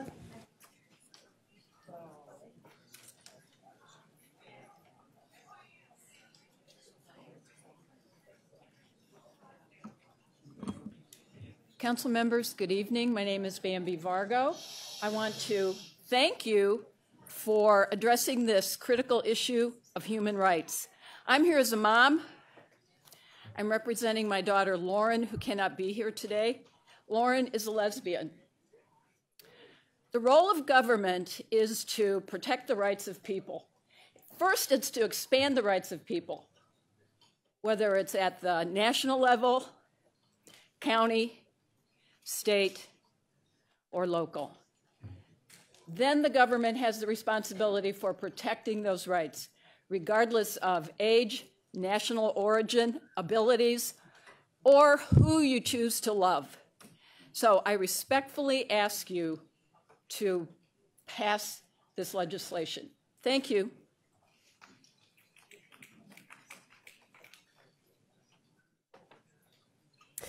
Good evening. Thank you, County Council and President Brady and County Executive Budish for allowing us to talk today. I'm going to veer a little bit from my script and say, if you wonder what discrimination feels like, put yourself into the mind of a 12-year-old transgender child and listen to some of the testimony that has been offered. Again, my name is Melanie Falls. I'm a resident of Cuyahoga County. I've lived in Cuyahoga County most of my life, and I've worked in Cuyahoga County most of my career. That career includes owning 2 businesses and working as a head of a large child-serving agency employing over 200 people. The agency annually helped thousands of children, some of whom were transgender, some of whom were gay, and most of whom were straight. I'm currently a psychotherapist and an adjunct professor at Case Western Reserve University, and I'm a member of the Human Rights Campaign National Board of Directors. My wife, a physical therapist, and I have raised 4 children, 2 sons and 2 daughters. Every one of our grown children are professionals. All 4 of them have advanced degrees. 2 of them are teachers in this area and take care of our children every day as teachers do. We all pay taxes, we all own homes, and we contribute to our local communities.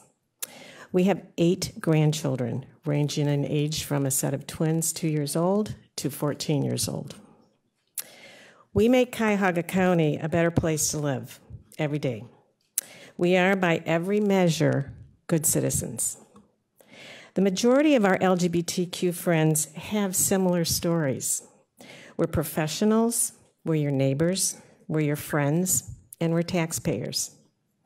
Most academic studies show that LGBTQ citizens pave the way for improvement in our communities. That also often includes increased housing prices, better diversity, attracting high-tech, young, creative, talented individuals. It's not right, fair, or even moral that we could be fired or refused a place to live because of who we love. Cuyahoga County is right to pass this measure and provide us full citizenship. Thank you.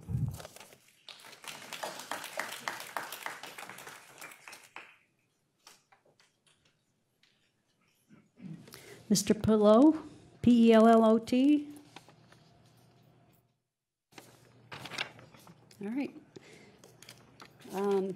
After that then would be Keith R.E. Benjamin, then Billy Tyler, then Tyler Vaca.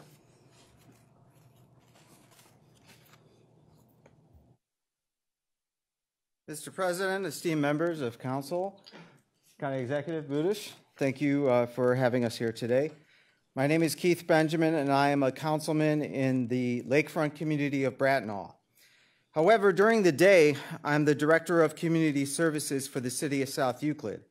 And for the last year, I have managed the process as South Euclid City Council considered, and then this past May, became the 20th city in Ohio to protect the rights of members of the LGBT community. As a matter of fact, thanks to Mayor Wheelo and City Council, South Euclid is the first city in Northeast Ohio to pass legislation protecting not only members of the LGBTQ community, but also comprehensive protections including source of income, the first city in Northeast Ohio. During the debate in South Euclid, many people stood up and predicted dire consequences if we pass this legislation, including the unfounded assertion that our youth would be molested in our parks' bathrooms this summer. Well, none of those dire predictions, of course, came to pass, just as they haven't in Olmsted Falls or Cleveland Heights or Lakewood, and pretty much any of the other 22 states in the nation that have already passed these protections. Equal value for every life is what this legislation is all about.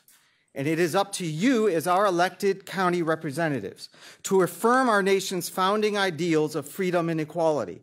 For decades, when state and federal governments were not prepared to act, it was up to local governments, like counties, to act and set standards to ensure the equal treatment of their citizenry. This has happened over and over in the last century, when acting to right our wrongs and free ourselves from women's suffrage, slavery, segregation, mass incarceration, and more. We have worked together to right those wrongs, although we are fooling ourselves to think that discrimination against women and African Americans and others does not still exist today.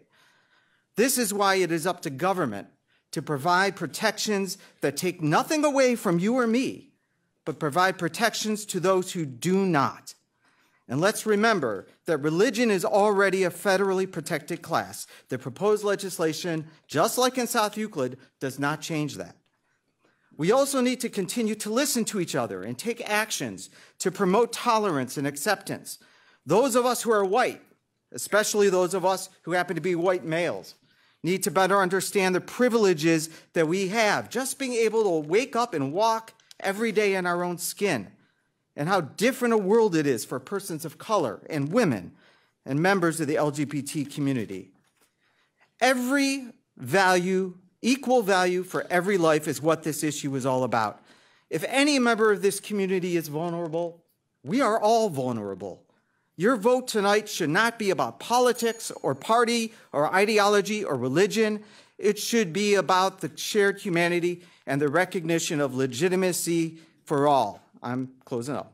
I urge you to show strength and courage and unanimously support this legislation. This isn't simply an LGBT issue. It's an issue of justice and a fight for equality for everyone in this room, every person in Cuyahoga County, and anyone in this country that are still being singled out and treated as second-class citizens. Thank you. Thank you.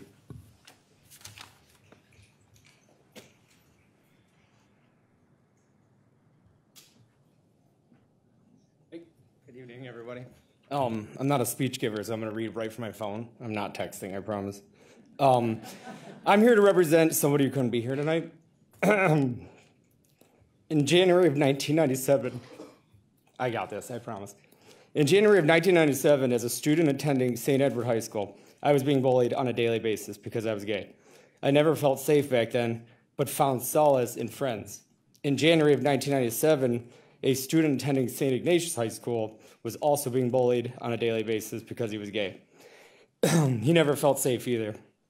We had many things in common, both gay, both scared, the same death threats, the same daily barrage of verbal abuse. Many of the same bullies that bullied me bullied him. The difference in our story is he couldn't find solace.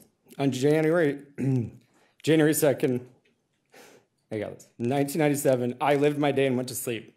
On January 2nd, 1997, he died alone in an attic from a self-inflicted gunshot wound to the head. Why? Because he felt unsafe. He didn't feel wanted and protected. A line from his suicide note read, "I hope I can find peace I couldn't find in life." His name was Robbie Kirkland. He was 14 years old. He deserved to feel safe. We all deserve that. For the last 21 years, I have been fighting in his name, fighting hate, fighting fear, fighting hate, fighting the same fight, fighting to make sure everyone feels safe. I'm not a pastor, and I'm not a businessman. I will never understand fighting a bill that protects other human beings. I'll never get it. You can call it smart business. You can call it freedom of religion. I call it homophobia. I call it transphobia, and I call it ignorance. I will never understand hating someone who is different because I just will never understand that. But know this, these are my brothers, these are my sisters, my family. We are strong, we are resilient.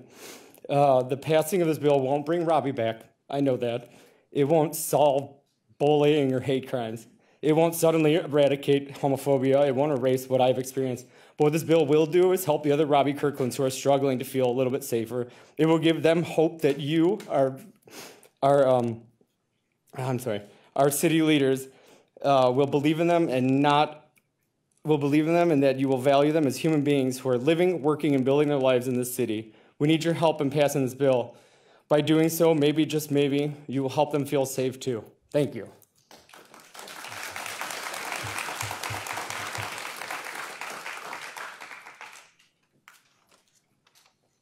Hello, everyone. Thank you for allowing me the opportunity to speak. If I could just open up in a short prayer, I'd really appreciate that. Is that all right with you guys? Actually, I prefer you didn't do that. Okay, that's right. Just want everybody to know, bless them. That's fine. Love you guys. Speaking from a children's pastor's perspective, being responsible for the safety of children while parents are not present, I strongly disagree with the ordinance at hand. Several parents from my church that I know have highly objected to this proposed bathroom policy, and it puts an incredible burden on parents to have to leave the service and physically take their own children to the bathroom every time they feel the need, not to mention all instances outside of our church service times. Across the country, cases exist where predators have used these harmful policies and ordinances to gain access to their victims when they are at their most vulnerable. That does not imply that persons with various gender expressions are dangerous, but of course it must be acknowledged that the policies do allow for men and boys into the same room where girls are using the restroom, undressing, and or showering could possibly create dangerous opportunities for those with bad intentions. The City Council has a responsibility to protect women and children, as well as the rest of us here, not to put our safety and privacy at risk. I thank you so much for your time. Bless you guys. All right, the next speakers are Robert George, Rob Rivera, and Anne Marie Donegan.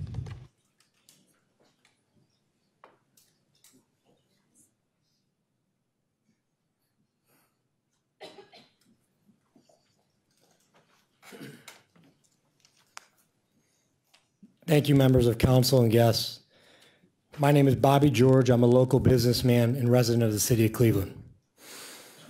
I'm here because a few weeks ago, my father, Tony George, recently testified before you in opposition to the county human rights ordinance. I was unaware this was going to happen, and I was shocked when I found out. Although I love my father, I disagree strongly on this issue and wholeheartedly support the ordinance. My father does not speak for me, nor does he speak for any of my businesses. Equal access to and opportunities for employment, housing, and public accommodations is a fundamental right for everyone. And if it is a right for everyone, it must also be a right regardless of sexual orientation and gender identity. No one should be denied opportunities based on who they are or who they love. The fact that this has not been codified into law and enforced at every level is a shameful relic of bigotry and ignorance. My father's claims that this ordinance will have a negative effect on economic development is also equally misguided.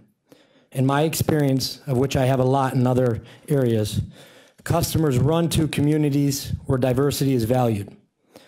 This ordinance will help economic development by showing people nationally that we have in Cuyahoga County an inclusive and caring community.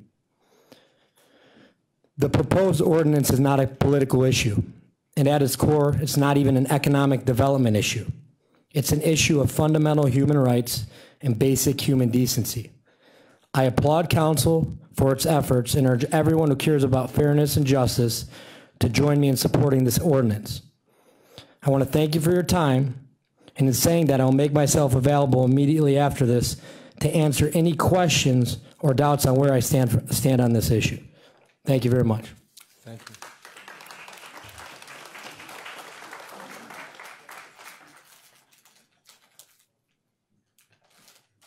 Hi, good evening, Executive Budish, members of council, council president. My name is Rob Rivera. I had the chance to speak to you a couple weeks ago, and I thought tonight maybe I'd come with completely different remarks, yet here I sit, I guess, or stand to remind you that the arguments can yet again be summed up by fear and ignorance or hope and inclusion. That same argument stands today. I've been moved by a lot of the speakers on both sides in the sense that the opposition, I don't think, is necessarily about hate, but it sure is about ignorance and it sure is about fear. And so you as legislators have some decisions to make. Do you govern from a place of fear and ignorance, or do you govern from a place of facts, which I know are in short supply today, and logic and hope and inclusion? You as legislators have been empowered to do that. It's why we created this council government. It's why we have this form of government. I'd also like to say that I come and speak to you as someone who comes from a place of hope. I am the son of a beautifully brown-skinned Puerto Rican man who married a beautifully fair-skinned Irish German-American woman back in 1958 when that would not fly in Trumbull County, Ohio. They raised 5 pretty darn good kids, one of whom grew up to be this guy, a proud, openly gay man, teacher, activist, concerned citizen, husband, brother, son, all of that, who stands before you. What you're doing here today in many ways has been done in hundreds of communities across the country before. So in that sense, this amendment or this ordinance isn't that remarkable, right? It's been done. In fact, we sit here in a county where roughly 40% of the county is already covered by this ordinance. Yet, opponents cannot find evidence that it has done harm in those communities. In fact, as we've heard from so many people, those communities have thrived. And I'll put myself out there as Exhibit A, because when I finished law school and lived in Columbus, I looked at where to move, and I looked at Cleveland Heights to move to Cleveland Heights because Cleveland Heights had done the work, passed the ordinances, and sent me a message that I was welcome and valued. And now I want everyone in this county, all 1.1 million people, to feel that. And so I'll tell you again, this is your chance to be on the right side of history. And as any good gay man should do, I'll quote a musical. And I will tell you that Lin-Manuel Miranda, my fellow Puerto Rican, said, history has its eyes on you. And it does. So embrace the moment. It's not just doing the right thing. It's morally or ethically. It's good economically. It's good in every sense of the word. This does no harm. This makes us a better place to live, a place that I call home and that I love. Thank you.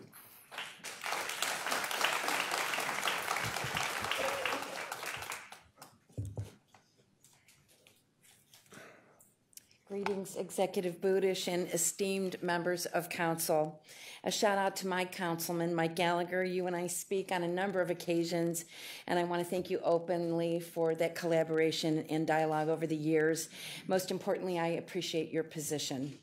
Tonight's vote is life-changing for those who remain discriminated against in housing, workplace, and in society in general. I'm here as a citizen of this great county and as the former mayor of the great city of Olmsted Falls. It was just over a year ago that I introduced and sought passage of similar legislation. Thankfully, council passed it unanimously, our version of the human rights legislation on Valentine's Day in 2017. Elected officials, thank you so very much for your courage on this piece of legislation. I know firsthand that passing this legislation is no small task. Legislators are threatened, made fun of, and it seems to me that we're living in a society filled with ignorance, hate, and most people that jump to conclusions. We don't listen to one another anymore, and we seek division instead of unity. I watched the previous council meeting with such unsettling feeling as I listened to the speakers threatening and gaslighting. We are better than that. I do understand and appreciate that Speaker spoke with conviction, but in my opinion, spoke with no facts, only based in fear and rhetoric. Now on to 3 facts for solid consideration to debunk some of the critics. When LGBTQ people are denied full participation in society because of who they are, it affects the level of economic development. There are many studies out there. 2014 UCLA found that the link that demonstrates LGBTQ rights with economic output and that LGBTQ equality should be a part of economic development policies. In early 2018, the same institute found that there's no correlation with public accommodation laws in that they do not affect the number of frequency, and further that reports of privacy and safety violations in these places are exceedingly rare. Third, legislators work on all kinds of issues. You work on our roads, you work on our senior issues, housing, human rights. If lawmakers fail to work on human rights issues, I wouldn't be allowed to vote. People of color would remain disenfranchised. That's part of what you do. And for those that seek to judge me, one last thought. I believe in God, and I'm raising my son to be a man for others.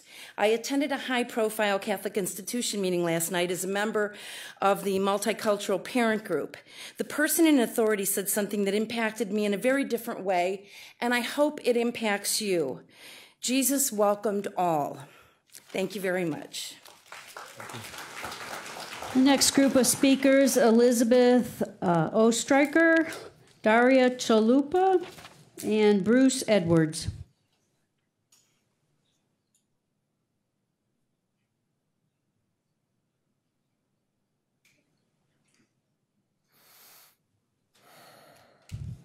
Elizabeth?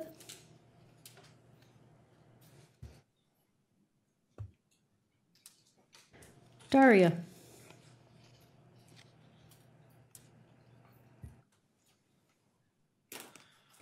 Hi, my name is Daria Chalupa, and I come to you proudly as a second-year JD candidate at Cleveland Marshall College of Law. I also represent the college LGBTQ community in our group, Outlaws. Get it? Outlaws. I come here before you to say that we are in full support of this. We are some of Cleveland's best and brightest. Most of us intend to work in the city or somewhere in Cuyahoga, as most of us are from this area. We would like to work here, and we would like to not be discriminated against because of whom we choose to love.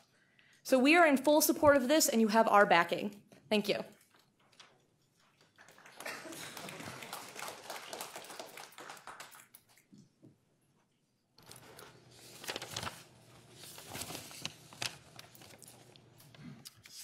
City Council, Mr. Brady, Mr. Brudish, thank you for the opportunity to be able to speak here.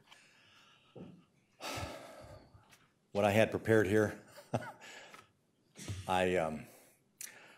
what I want to say to all of you all is a matter of love. I really want to cry for some of you, some of the pain that you've gone through, because I spent 12 years of my life in an extreme amount of abuse. My brothers were blonde-haired, blue-eyed, white-skinned kids. And here I am, I'm olive, I have black hair, brown eyes. And I grew up at a time in the 50s and the early 60s in which I experienced so much hate. By the time I finished my 3rd grade year, I had been in over 150 fights because I was considered a half-breed, a mulatto, and a bunch of other words. I'd walk into stores and my mother would have to defend me against men who would call me all sorts of names. I was jumped 8 times in gang fights. My brother formed a gang to protect me. I had sticks and bats used against me. When I was 16, I was told that we don't hire your kind. Just a couple of weeks ago, I was with a bunch of people, and somebody asked me what part of the Mideast I was from. Let me tell you, I wear on me a dark tan. That's all I have. But when I'm tanned up, and I've helped with various campaigns, And by the end of summer, I look very different. This is about being accepted. We all have that dark neighborhood in our mind, and we want peace. And I'm going to tell you what, I didn't get peace. I still don't have peace, but I have someplace I can go to. This council is not going to provide you that peace. More legislation is not going to provide you that peace in your mind and in your heart. It's not going to happen. Government was not made for that. More legislation. Total safety is not possible with that amount of legislation. It's just not. It's just going to bring about tyranny. And ultimately, it's going to affect the cost of what we have. I think this is going to end up passing, but I just want to encourage everybody here. Thank you for your time. Thank you. If Elizabeth is still in the room, you can come up to speak. Elizabeth? Okay. Kieran Layton, Kavita Sherman, and Cindy Witt.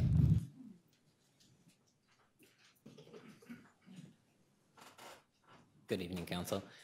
My name is Kieran Layton, and I am a second-year law student at Cleveland Marshall. I moved to Cuyahoga County 6 years ago to attend Case Western Reserve, and I have since graduated and moved on to law school. I am from southeastern Ohio in a rural area. I went to a small Catholic school for the majority of my life, since 4th grade, and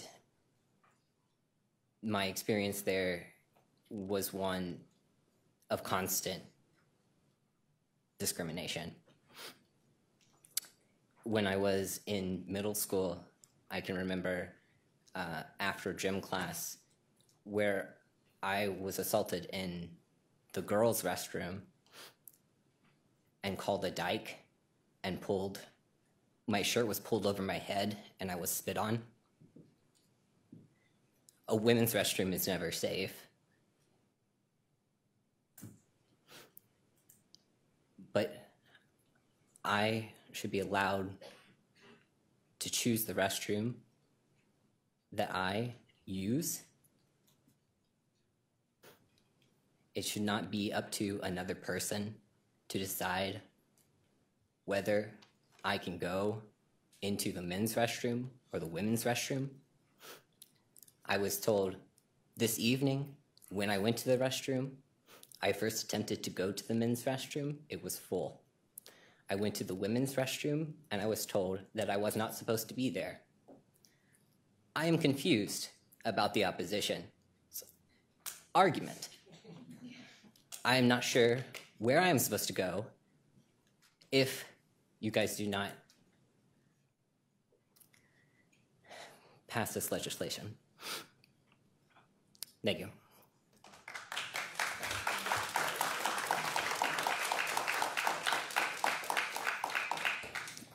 Kavita Sherman.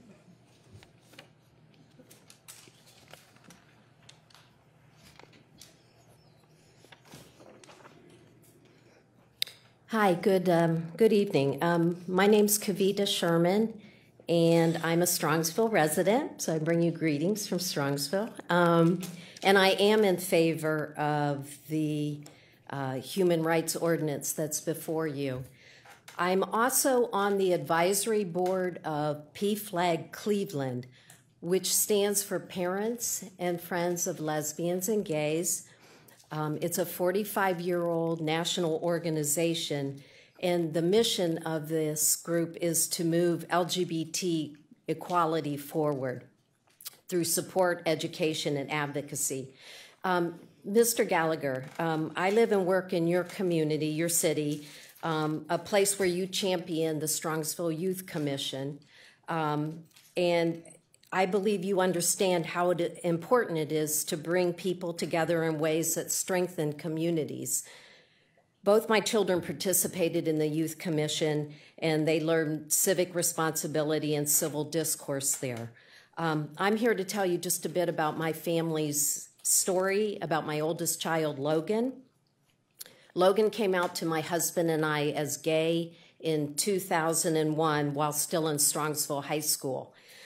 Much of what Logan learned as a youth commission member was put to use in building bridges and educating high school classmates, teachers, staff, friends about LGBTQ issues. When Logan graduated in 2013, they went to Ohio State, and by that time had created a coalition of allies at Strongsville High School. My story doesn't end there. Logan went to Columbus and soon came out as transgender. So my husband and I fortunately had PFLAG Cleveland, where we could hear and learn from other people who are also LGBTQ, as well as family and friends who, like us, wanted their loved ones to thrive and prosper. We found that the people that we met, the LGBT people, they wanted what we wanted for ourselves and our kids. Safety, security, the right to decent housing, jobs, basic services and goods. They just wanted basic human rights. Now, 5 years later, Logan has graduated from Ohio State, works full-time, lives in Columbus. But most importantly, Logan lives and lives authentically as a trans individual. Cuyahoga County right now is set to do something very big and powerful if it passes an LGBTQ non-discrimination ordinance. The council has a chance to do something to bring high-skilled workers here. We hope that you will pass this ordinance. Thank you. Thank you.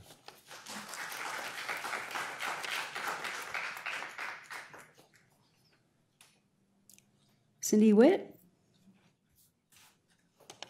Okay, the next group, Ania Sherpita, Robert Burge, and CJ Fenstermaker.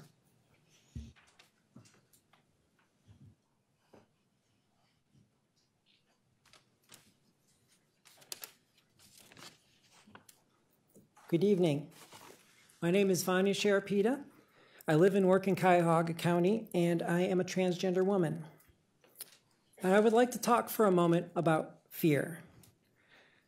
When I was born in 1964, everybody thought I was a boy. The doctor in the delivery room, my parents, my grandma, my teachers, friends, strangers in the street, even I thought I was a boy.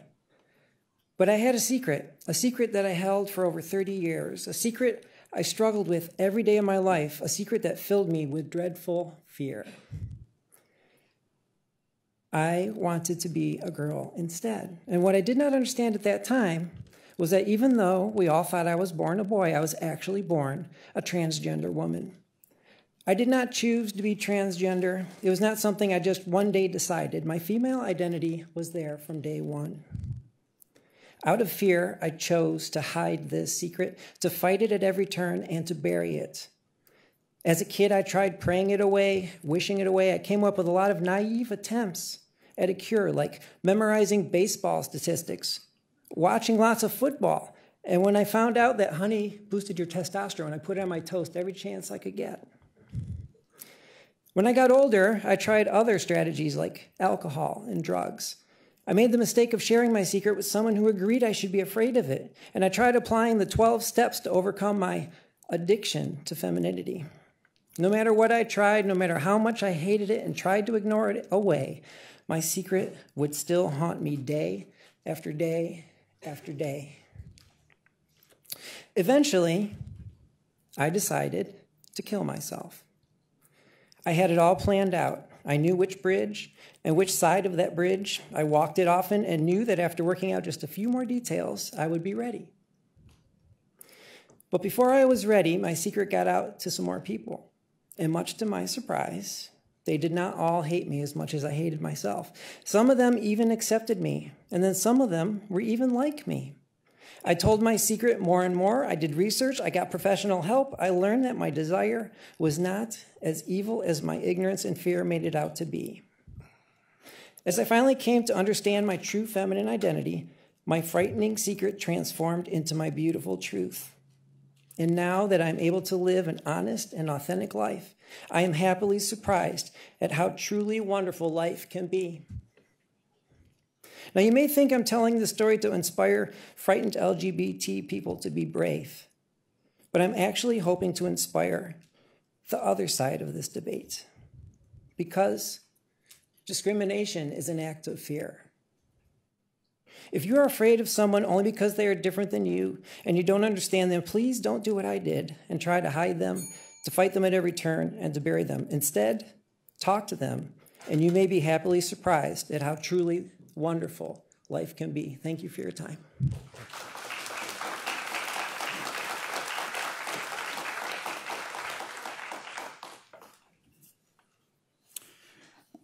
I really thought I'm against the ordinance, and my thoughts are really quite well summarized by the last speaker before the break, Mr. Goldstein.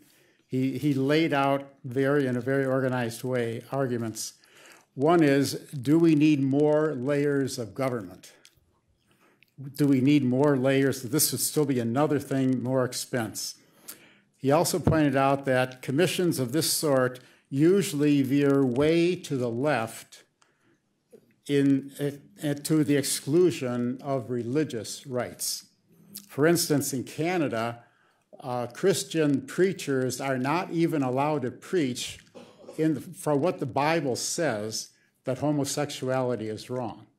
They're not even allowed to preach what they believe. So that's a real invasion of religious rights. Americans are really uptight and afraid. We are a country, we have all kinds of fears. These days, there's a great fear of women and girls being taken advantage of sexually.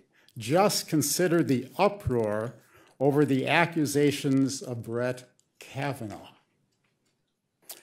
I live in Garfield Heights, and many parents are afraid to let their children, especially girls, walk to and from school. They're afraid that the kids will be really taken advantage of or whatever. If they must walk alone, they are not to talk to any strangers. I said hello to a cute little girl, and she would not talk to me. And then finally, I asked her, what's the matter? And she said, I'm not allowed to talk with you. Parents are afraid for their children. Fear of abduction for human trafficking, which is all over the place, rich neighborhoods, poor neighborhoods. Trafficking is a growing thing that's just now sort of coming into the public forum. An example of fear, in the Plain Dealer about 8 months ago, there was an article about a woman who moved from Garfield Heights to Beechwood because of such a better school system. And she was saying in Garfield there's sex offenders, da-da-da. So people are afraid. So setting up a human rights commission that could lead to biological men using women's restrooms and worse, locker rooms, this could push the current fear we now have over the edge. And I think we have to really consider that. The ordinance would give, as I understand it, I could be wrong, but as I understand it, would give 3 unelected peoples enormous power, which would depend upon their subjective interpretation of what they think the law says. And it just keeps expanding. Thank you. Thank you.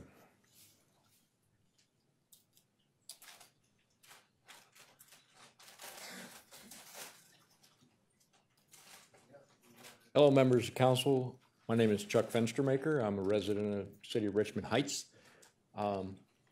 You've heard a lot of stories here today on why you should or should not vote for this bill.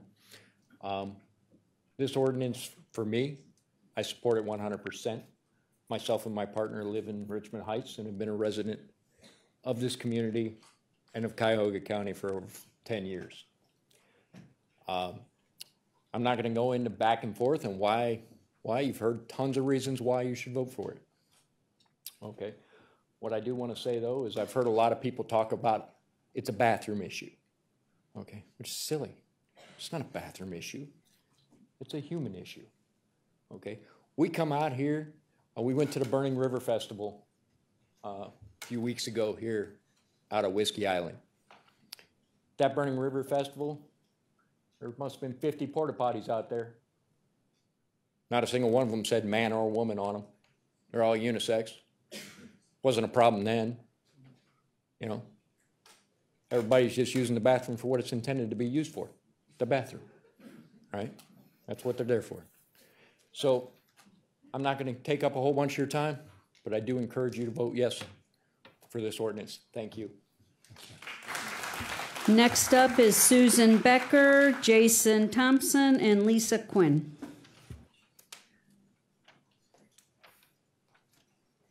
Hello, I'm Susan Becker again.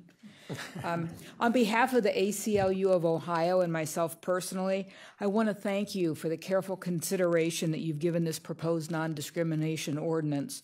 The debate sparked by this proposed law no doubt has caused you to rethink what certain fundamental rights, including equality and fairness, actually mean in the everyday lives of people in this county. Many LGBT people have stood before you, stepped up to this podium, often with their voices trembling, to share painful pieces of their everyday existence with you. They've shared how hard it is to live in fear of being fired from their jobs, or evicted from their homes, or denied very basic goods and services, even denied the use of a bathroom when it's needed, due solely to sexual orientation or gender identity. They have implored you not to grant them any special rights, no one has asked for that, but to help them eradicate the persistent harassment and discrimination and even assaults they encounter every single day. I encourage you to hear their voices when you cast your vote tonight. Now, some speakers have, quite legitimately, cited their religious beliefs as a reason for you to reject this ordinance. The ACLU has and always will remain a staunch defender of their rights to hold and to express those beliefs. But the proposed ordinance already contains the standard exemptions for religious organizations that are commonly found in non-discrimination laws. And it's equally clear that the freedoms found in the Constitution, religious freedoms, were intended to be used as a shield, that is, to protect individuals from being forced to abandon their religious beliefs. But that's not happening here. What religious freedoms are not intended to do, were never intended to do, and shouldn't do here today, is to be fashioned into a sword and used against those who seek, as LGBT people do now and here, only to be treated fairly under the law. Two other important matters. We ask you again that you expand the remedies available to include possible monetary awards for a complainant, and that you eliminate the false complaint provision. As to the monetary award, as we all know, that's a primary way that victims of wrongdoing are compensated across all systems of civil justice for the harms they have personally endured. And it's just unclear if justice will be fully served by any civil rights commission that cannot award claimants this type of remedy. But in contrast, the false claims provision is very rare, and inclusion of a false claim provision, I think, in an ordinance especially designed to protect LGBT persons sends a message that claims filed by members of this particular class are suspect from the outset. So we know that we absolutely know you did not intend that. You don't want to convey that message, and we suggest that you eliminate this provision when you pass the ordinance. Thank you.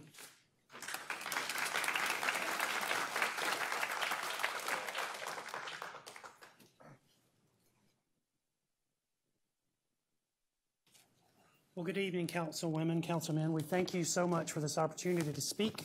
My name is Jason Thompson. I'm an ordained minister in the United Church of Christ. For brevity, for you, as we sympathize with a long day at work, we have chosen to speak in one voice. I will introduce the people standing up with me. This is the Reverend Sarah Cosgill, the Reverend Doug Horner. This is Joyce Roper. We have the Reverend Joanna D'Agostino, the Reverend Diane Toby Koval. We have Miss Rachel Miller. Craig Hoffman, the Reverend Craig Hoffman, forgive me. And because we clergy are known for many things, brevity is not one of them. I have prepared a written statement to kind of keep us on track. So we stand here, like I said, in unity to offer our support for this non-discrimination policy that has been proposed.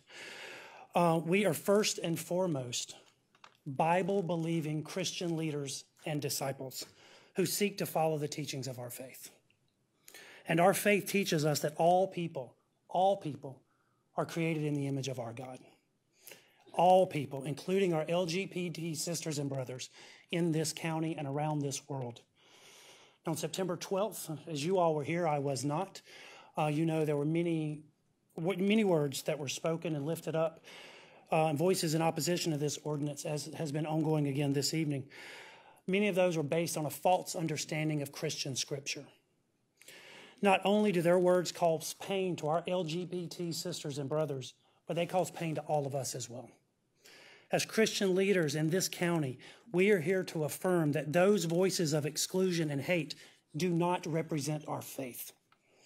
Our faith's primary purpose is to love our God and to serve our neighbor. We do not believe it is possible to fully live out our faith if we continue to marginalize members of this county. As women and men of good conscience, we also understand that this council represents a diverse population of people in this county who hold a variety of different faith beliefs.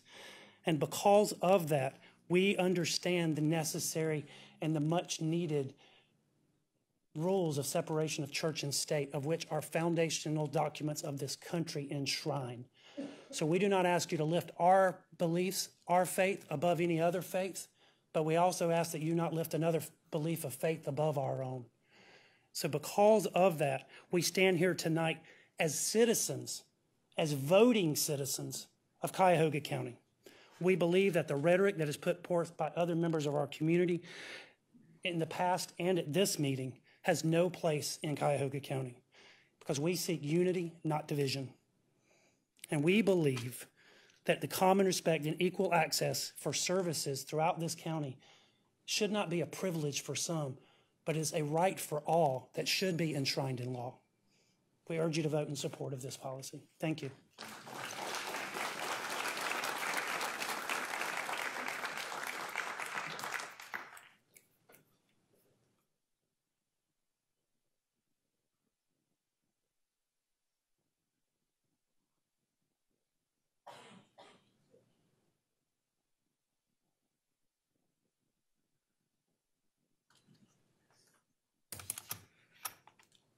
Hello, I am an ordinary person, and I am a very nervous person, so I have notes.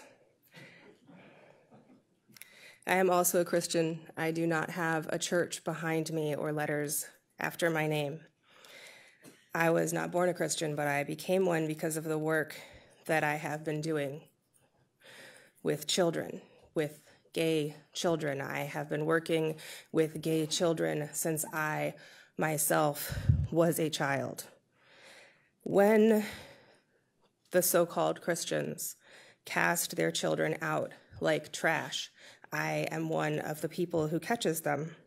So I want to tell you what I have been doing for decades with those children. They come to me and we sit in the coffee shop or the dorm room or the church basement or the strip club or the beach or the hospital lobby, and they cry, and I say, God loves you, and I pray with them, and I find ways to pay their grocery bills and their rent bills, and to get them housing and medical care and legal advice and tuition money and all of the other things that children need. I cannot give them their parents' love when their parents deny it, but I try to give them Giant Eagle gift cards if that will help. I tell them their life is worth living, even when their parents have told them they would be better off dead than in love, and better off dead than living their true selves.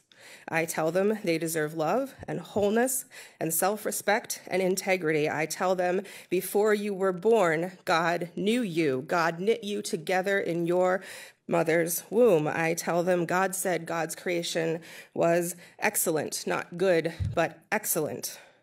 I am a Bible-believing Christian. There is apparently debate about what the Bible says, but that is what it says.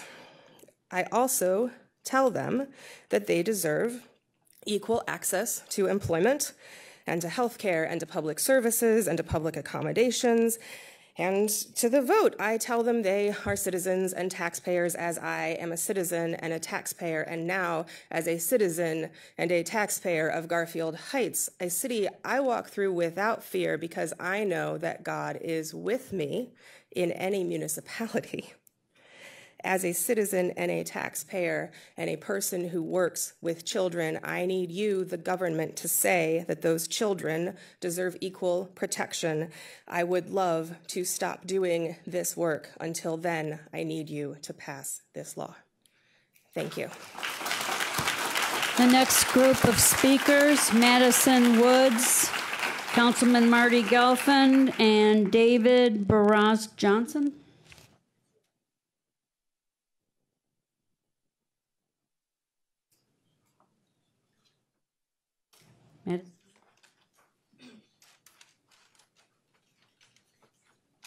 Hi, as you heard, my name is Madison Woods, and I am speaking on behalf of myself and others in my community, the LGBT community, in order to show my support for this proposed ordinance. One point I want to make before I go into my written speech is that I would like to point out the age of the opposition and the diversity of age in the people who have spoke for. The opposition has spoken a lot about the future, and I am standing in front of you saying that I am the future. To the opposition, I could spend hours debating the counterpoints to the inflammatory and exaggerated complaints you've made against this ordinance, but I'll keep it short. What this vote means today, when it passes, is that I will finally have the rights that arguably, probably most of you have never had the misfortune of not having. To the council, thank you for your time. I know it's been a long day. It's certainly been a lot longer than I thought it would be. And thank you for this proposal and the opportunity to speak. I know from reading the proposed ordinance that you have your constituents' best interests in mind. I would like to remind everyone that when faced with arguments falsely stating the opposite, we remember that the addition of protections for people like me does not entail the retraction of protections for religious beliefs, and that it continues to be proven that one does not supersede the other. For example, 70-some years ago, people had firmly held beliefs, religious and otherwise, that people of color shouldn't have the same protections as white people. Housing accommodation, employment, public accommodations. It sounds familiar, right? It sounds like something we're talking about today. Hindsight is 20/20, and looking back, we can understand that the right decisions were made to correct that. But we aren't looking at this ordinance in hindsight. We are here with it in the present to make history and to set a precedent for our county and for our state. We don't have to wait until eventually to get this right. We have today. We don't want to be treated better than, just better. In any and all things, just like in the past, all we want is to be equal. Thank you. Councilman Gelfand. Marty Gelfand. All right, David Barras Johnson.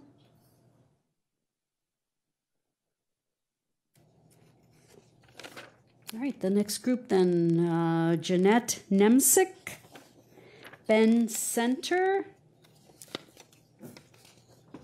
and Earl McRae.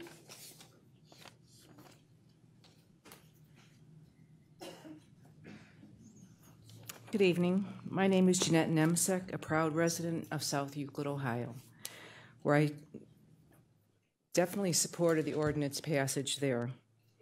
I'm also a member of the PFLAG Cleveland Advisory Board for the last 10 years. I ask you to pass this non-discrimination ordinance, not only in support of my family, but for those who don't have a voice or the courage to speak up. No one chooses to pursue a gay or transgender lifestyle. They are born this way, and just want to live their lives as they were born. Let's allow people without fear to live into their God-given gifts and talents. Look at what a community we can build. We need this creativity and innovation in Cleveland.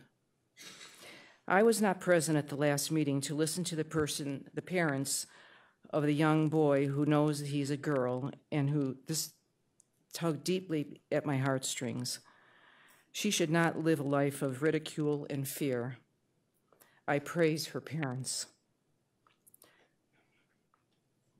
My son-in-law struggled all of his life to reach the trans man that he is today. He and all LGBTQ folks need protections provided for in this ordinance. When the documentary Man-Made is available, I encourage everybody in the city of Cleveland to watch that documentary when it comes here. It tells the story of 4 trans men and their journey, and it's incredibly moving for all of us to read, to see. As a woman of faith, I listen to the words of Jesus, "Bring the children unto me." And he didn't just say the straight kids. Thank you.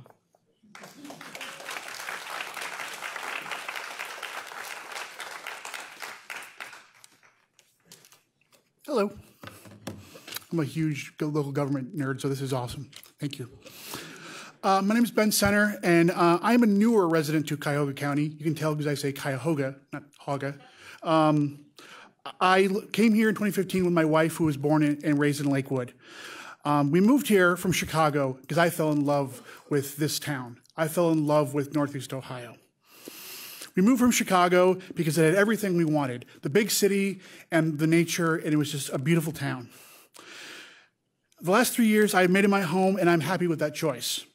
I am, however, disturbed there are people that are trying to stop this council from passing an ordinance that would protect myself and my fellow members of the LGBTQ community from discrimination.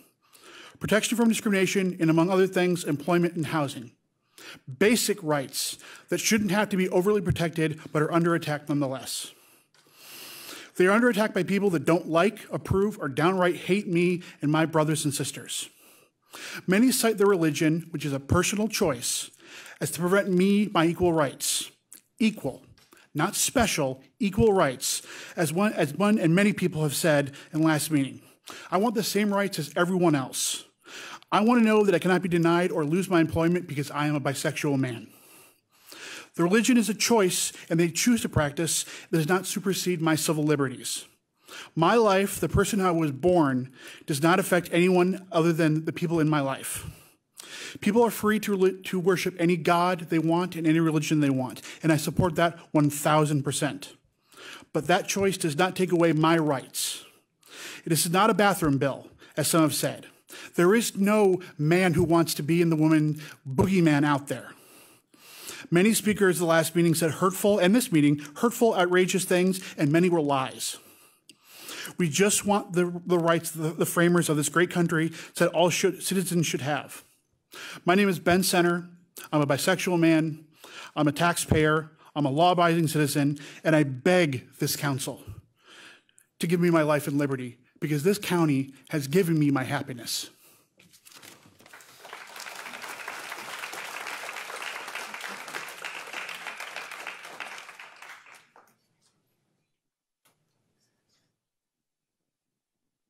Hello, my name is Earl McCrae, and I'm the founder of Unity Leo. I'm a company that basically looks at all of the global and economical issues and create long-term sustainable results for them.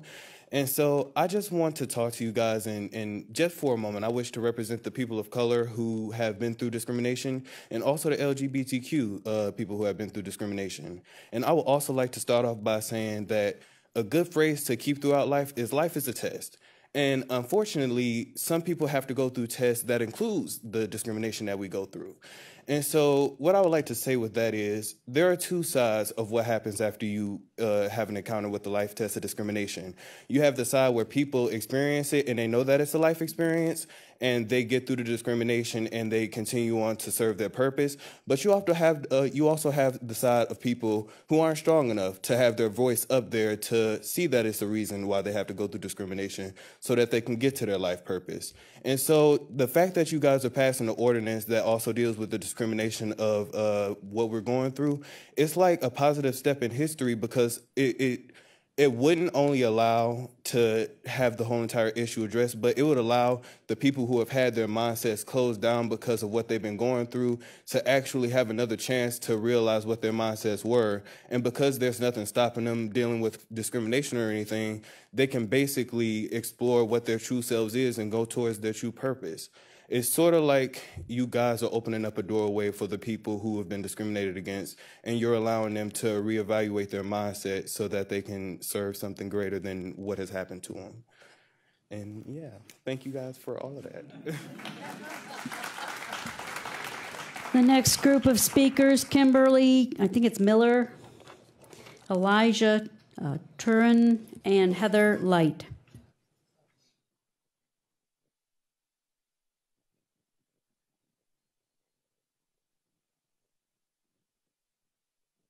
Miller.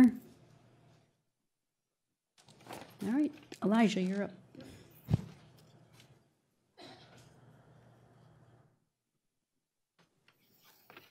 Thank you, Council and Executive. My name is Elijah. I am a transgender woman. I've known this since 5 years old. I believe in God. I believe that this is God's plan for me. I'm presenting to you today in men's clothing because I've never felt safe living a genuine life. In elementary school, my teachers told me that God hated me and created HIV to kill people like me. Later, my classmates would bully me and call me things to make me ashamed of myself. After high school, I joined the military and served for 6 years. I did so in secret because people like me are banned from protecting our country. In uniform, my fellow queer service members suffered humiliations, assaults, and even murder. After serving, I earned a bachelor's degree in journalism, an MBA in finance, and I'm currently pursuing a PhD. But even now, I still find myself living a lie, hiding my life, denying my identity. At 38 years old, I can count on one hand the number of times I felt truly myself in public. Council members, I can't live like this anymore. Life is too short, and I would rather be hated for who I am than loved for who I am not.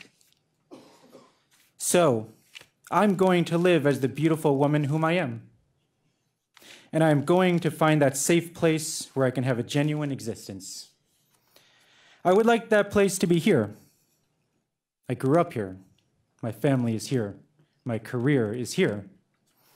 When I served in uniform to defend my home, I always imagined Greater Cleveland in my heart. I'm blessed to work for an organization that values me for me.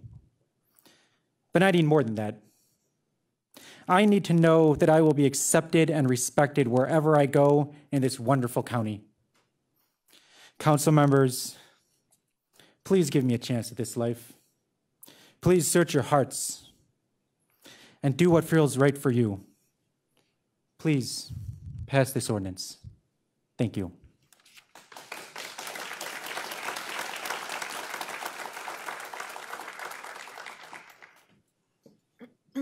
Council members, thank you for your service and for listening to us all tonight. It's been quite a night. I think we can all agree on that. You may remember me. I spoke on the 12th. I'm the Catholic girl that fully supports this ordinance because I feel it really affects me only in a positive way and doesn't have anything to do with my religious freedoms. But since I've spoken here on the 12th, I've spoken to my friends and colleagues about the things that were said here. We talked about the things that the opposition said, and we all read the really well-written article from Scene Magazine, and we watched some of the video from that night. Whenever the opposition spoke, we watched in horror. We watched in fear for the future of this county. But more importantly, we watched with sad hearts. We were filled with disappointment over the things were said, and we're even more disappointed to learn that this was in jeopardy of not passing. So I speak to those on the council tonight who are on the fence on this issue or who will speak no. I'm asking tonight that you think about that silent majority in the county who know that this is a good thing. And they have no idea that you need to come down to the county office floor and speak for basic human rights, in support of basic human rights. I'm asking you to think about the silent majority who have no idea that these protections aren't already in place. Tonight, I ask you to give them the vote they are shocked to hear they're not sure they have. It's a vote that will strengthen our community. It's a vote that ensures equality for all. It is a vote that will keep promises of equal opportunity for all in this county. It is a vote that makes everyone feel safe just to be themselves. This vote will make sure that everyone in this county feels they have the basic of human right, and that is to exist. I could get all dramatic and say, oh, what a huge burden you have on your shoulders tonight, but that's not true. It's very easy. Do what's right. It's also really cool. You get to make history. So again, I want to thank you for your service. I want to thank the council members who supported this ordinance. And most of all, I want to thank my boss, the president and CEO of United Way Greater Cleveland, who's here tonight to support his employees who are here to speak for their support on this bill, like myself and Elijah. We thank you for listening to us, and we hope that tonight we get to celebrate a victory for the basic human right of existence. Thank you. The next group of speakers, Noel Cummings, Darius Stubbs, and Haley Yoakum.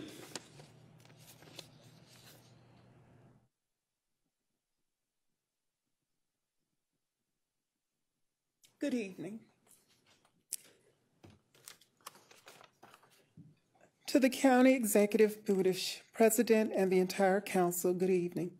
My name is Noel Cummings, and I want to thank you for this opportunity to speak in support of Ordinance 2018-009. In many ways, my situation and circumstance could be considered the ground zero in the struggle to ensure equal rights, equal opportunities, and a leveled playing field for members of the LGBT community with respect to employment here in Cuyahoga County.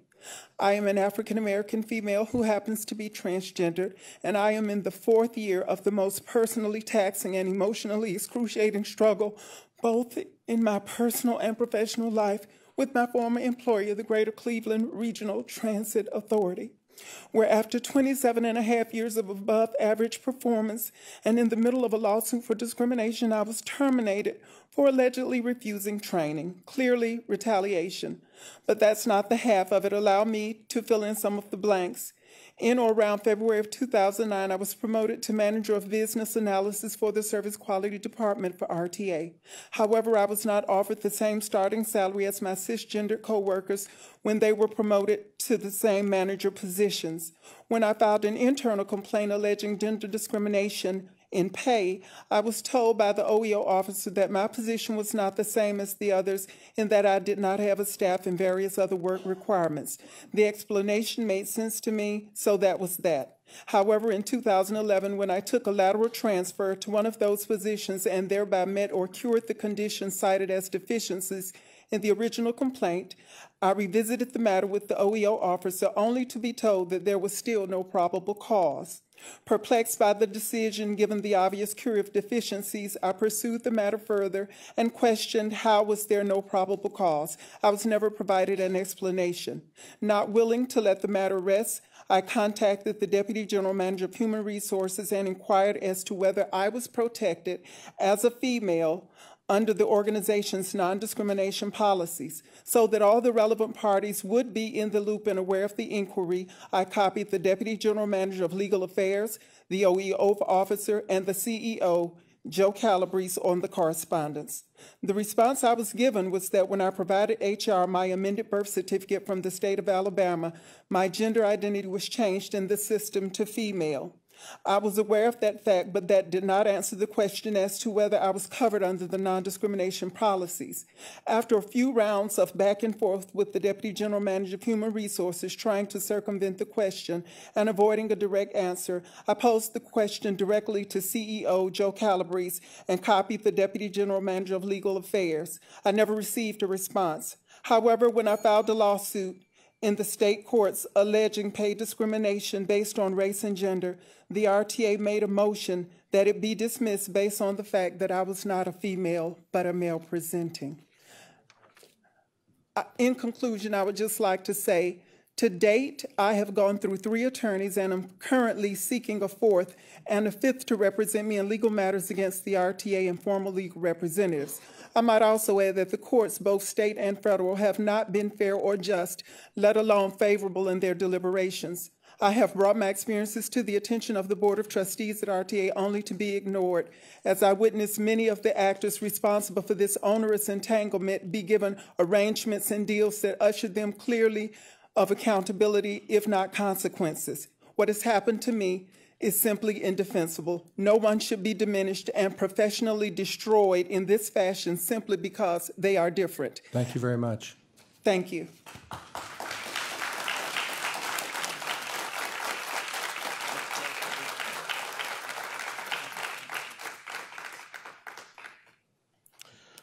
Executive Budish, Council President Brady, esteemed members of the council. My name is Darius Stubbs. I am a local poet and educator, and I'm a transgender man. I was brought up in a Pentecostal apostolic household, and I believe in God.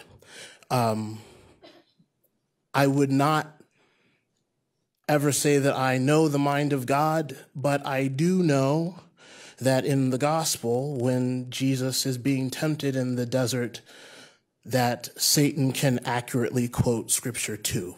But I digress.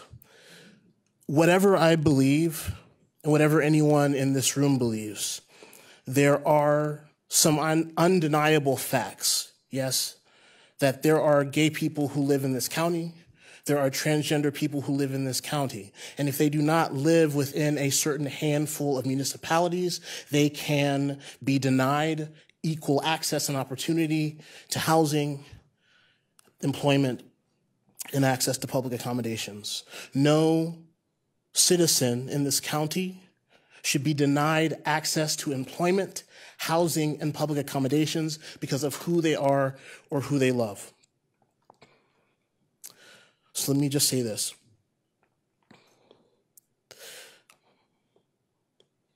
I'm sorry. I know that we cannot legislate hearts and minds, but legislation can provide an opportunity for our elected officials to show a beacon to the citizenry of where we are and where we want to be. I'm asking you to please pass this ordinance to show us that we can be better and that you believe in the way in which we can, and that protecting all citizens of this county is the way that we can be better. Thank you very much.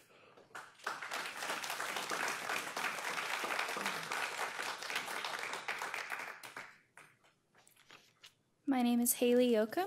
I've lived in the Cleveland area for the past 5 years, and I support the LGBTQ inclusive non-discrimination ordinance.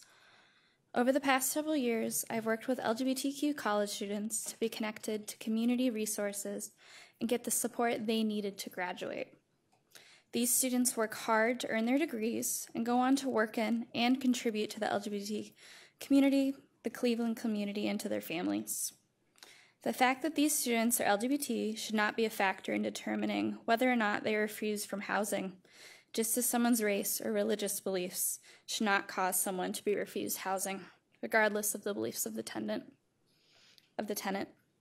As a member of the LGBTQ community who pays taxes in Ohio, works at a nonprofit serving the majority of Ohio, has continuously volunteered the community, and consistently has been reliable on her rent, My sexual orientation should be a non-factor in determining what part of Ohio I can rent a home in. I'm a proud member of the LGBT community, an advocate who's devoted the rest of her life to burgeon the rights of sexual violence survivors, and a proud resident of Ohio. My sexual orientation has never caused a community member harm, and I have never refused a person relevant service or crisis intervention, even if they profess prejudice towards the LGBT community or political beliefs that I disagreed with. I urge the council to approve LGBTQ inclusive non-discrimination ordinance to go to the ballot in this upcoming November election. As a queer woman who left a community in Indiana who had these forms of laws that caused me to be refused service at restaurants, to be scared of applying to jobs, I really encourage you to support this bill. Thank you. The next group of speakers, Shauna Adkisson, Michelle Tomalo, Shelley Andrews Hinders.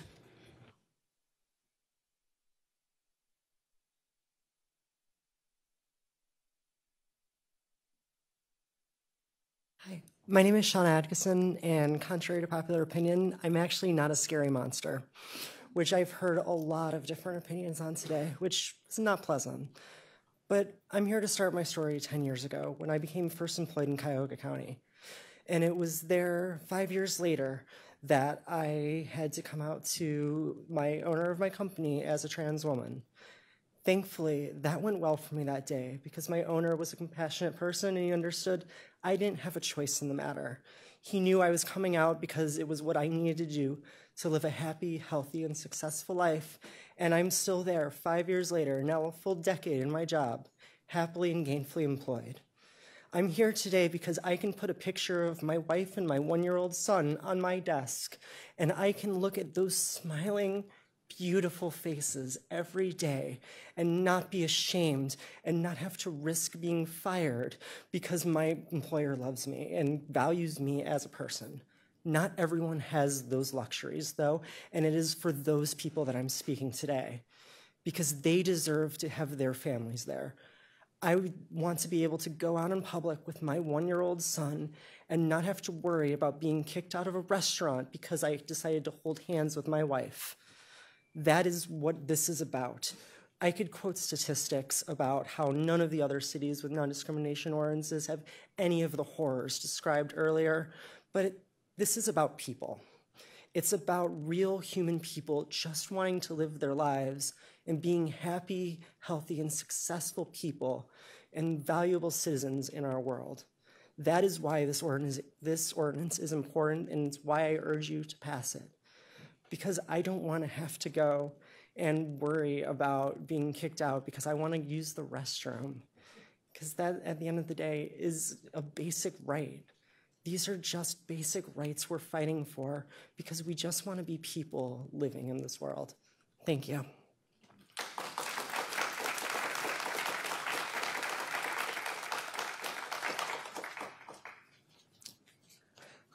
Executive Beauty Council, thank you for listening to our impassioned voices this evening and for taking the time on this important issue. My name is Michelle Tomalo. I'm the president and co-founder of Fit Technologies, a managed IT services firm with 75 staff located in downtown Cleveland. I'm on the board of Engage Cleveland, a nonprofit that works to attract and retain young professionals to contribute to the region, and I'm on the board of Plexus, the LGBT and allied chamber of commerce that focuses on connecting businesses and professionals to resources that boost economic equity and workforce inclusion. I too was delighted when the Browns won. I do not have any cats. I am a woman who uses public restrooms. I have lived in Northeast Ohio for 25 years and proudly call Cleveland my home. And I support this ordinance as a citizen, a voting citizen, a business owner, a chamber of commerce leader, a workforce champion, and a member of the LGBTQ community. Our firm competes for talent with all sorts of organizations from Fortune 500 companies, small businesses, large businesses. And for FIT and any other organizations like that, our companies benefit in a competitive market when we increase the talent pool. However, here in the county, when we limit the applicant pool by having laws that discriminate, Our businesses and our community are the ones that suffer. Our growth is dependent on recruiting capable talent. Recent national research has shown that the most sought-after talent values diversity and equality. This talent expects to work in organizations and in regions that have protections for its citizens and don't legislate discrimination. Most recently, the Two Tomorrows report that was done by the Fund for Our Economic Future had a call for collective action to embrace bold job creation, preparation, and access. This ordinance is aligned with this goal and is aligned with the vision for our future. This county has made massive investments in strategic workforce initiatives, and this would be another investment in those initiatives. In conclusion, I just want to make a couple points based on my work with the LGBT Chamber of Commerce for the last decades. Our stakeholders are LGBT and allied business owners, corporate partners, employee resource groups, diversity and inclusion professionals, and other leaders focused on creating inclusive and diverse communities. And nearly every week for a decade, the need for workplace protections is underscored. And I'll just share a few examples. A software developer recounted being told if she wanted to keep her job, she shouldn't tell her manager she's a lesbian. A black man thought there was enough reasons that the Small Business Administration might reject his application that he wasn't going to check the box saying that he was gay. Last year, it was a same-sex couple with children being recruited to Cleveland from Boston, describing how it felt to be stripped of their equal rights by moving to Ohio. I encourage you to pass this ordinance to show that our county supports workforce and believes in economic development. Thank you.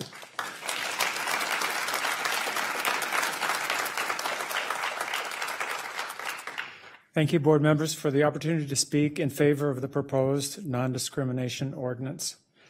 And thank you for your patience.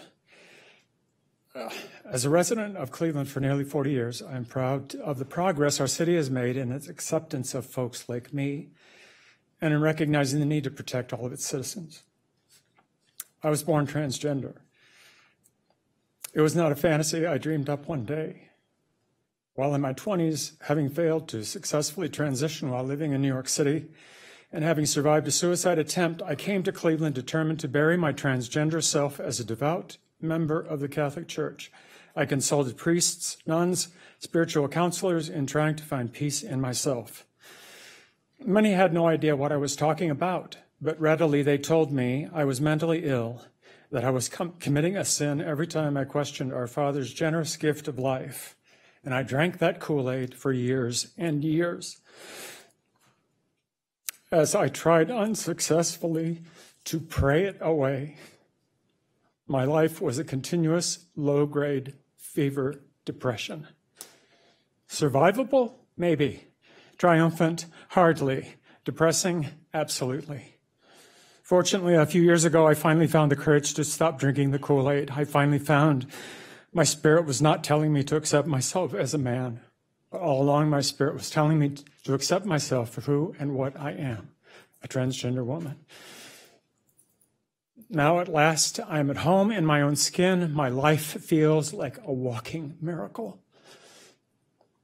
No matter my age, I feel like a kid again because at last I am completely in love with my life. I'm proud of Cleveland and that I was able to transition here. My partner and I have lived on the same very diverse West Side street for 30 years. And when I finally came out, we held an open house, and our neighbors came and welcomed me with open minds and open hearts. I have not been harassed or mocked or verbally abused in any way, much to my neighbors' credit. I have no hatred for the conservative Christians in the audience. I understand that change can be scary, especially when some use fear as a means to get what they want. A recent poll indicated that only 30% of Americans even admit to knowing a transgender person. Maybe after tonight, you can say that you know one too. We have been here all along. You don't have to be afraid to talk with us. You might be surprised to find out just how normal and boring we can be. We even use this restroom the same way you do to get our business done and get on with our lives. I hope that you will pass this resolution tonight and afford my LGBTQ family throughout Cuyahoga County the same protections that you have been extended to me here in the great city of Cleveland. We're not trying to turn your world upside down. We're just trying to breathe in it. Thank you. The next group of speakers, Beth Wood, Robert Frost, Chris Canary.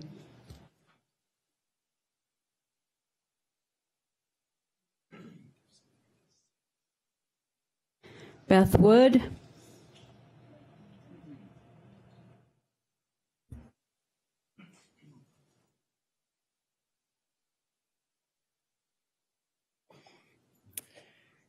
Council members, Executive Budish, Council President, thank you for your service tonight, and thank you for giving us all an opportunity to speak and share.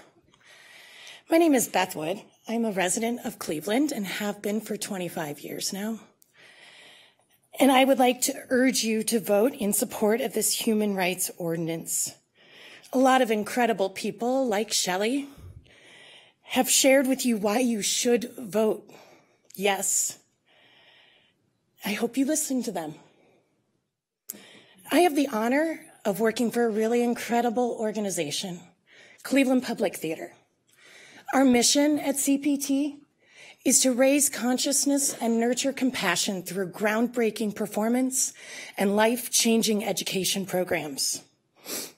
At CPT, we see this issue as implicit in our mission and our strategy, not only because it's about justice and equality, but it's absolutely critical for business success and the economic growth of our county.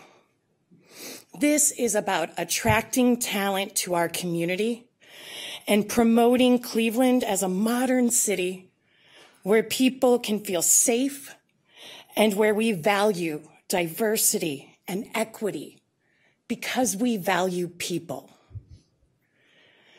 When I welcome nationally recognized artists from across the country to Cleveland and try to convince them to move to our region, it's not an easy sell. But I like to say that our region is like a warm hug on a really cold day.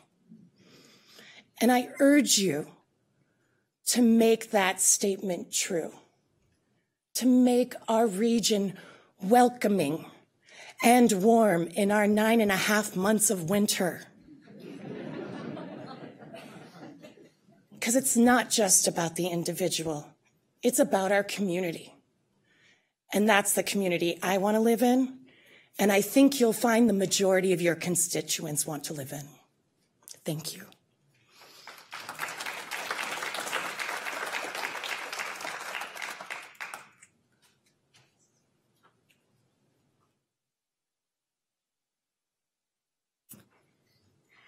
Hello again, everyone. Chris Canary with the Fair Housing Center for Rights and Research. I've addressed you previously in a more professional capacity, and I'm here tonight really to speak more personally.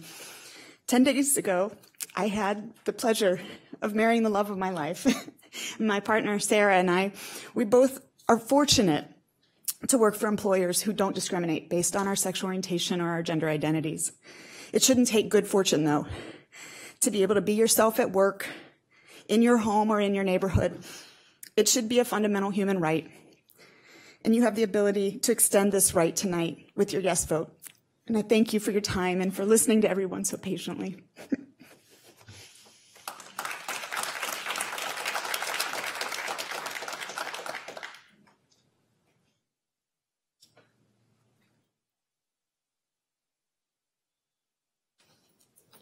Good evening, everyone. I'm Robert Frost. I am the chairman of the Republican Party here in Cuyahoga County. And let me tell you, the county doesn't need an ordinance to prove that we're a welcoming place. We, the Republican Party, we stood out there on the mall, welcomed the whole world here when we hosted the gay games here in Cleveland. And then everyone in this community welcomed my fellow party members when the Republican National Committee held its presidential nominating convention here. We showed that even though there are many who may disagree with the political views of others, we're a welcoming place. We've already shown that. And now, after nominating Donald Trump, and he's now our president, one of my closest friends is serving as the United States ambassador to Germany, appointed by President Trump, an openly gay man, Rick Grinnell. You see, this isn't about fear. This is an important ordinance that is about respecting everyone. And I respect every one of you here. I hate that my back is to you all, but it's the council here that I'm addressing. But to you I address, to all of you, I respect your opinions, your beliefs, your talents, your gifts, your passion, and that respect I hold even if you disagree with me, with our political party, even if you hate what you think we represent. I have listened to you, I have heard you, I have learned from you, and let me state clearly, the personal experiences that have been shared here today of bullying, of intimidation, of assault, of discrimination, these acts against you are wrong. They are the wrong way for a human to treat another human being. And we don't need a new county law to tell us that, nor to make many of them criminal acts. And no law will end the bigotry in the minds of some. Now, it is clear that there are some people here, many people here, with deeply held convictions.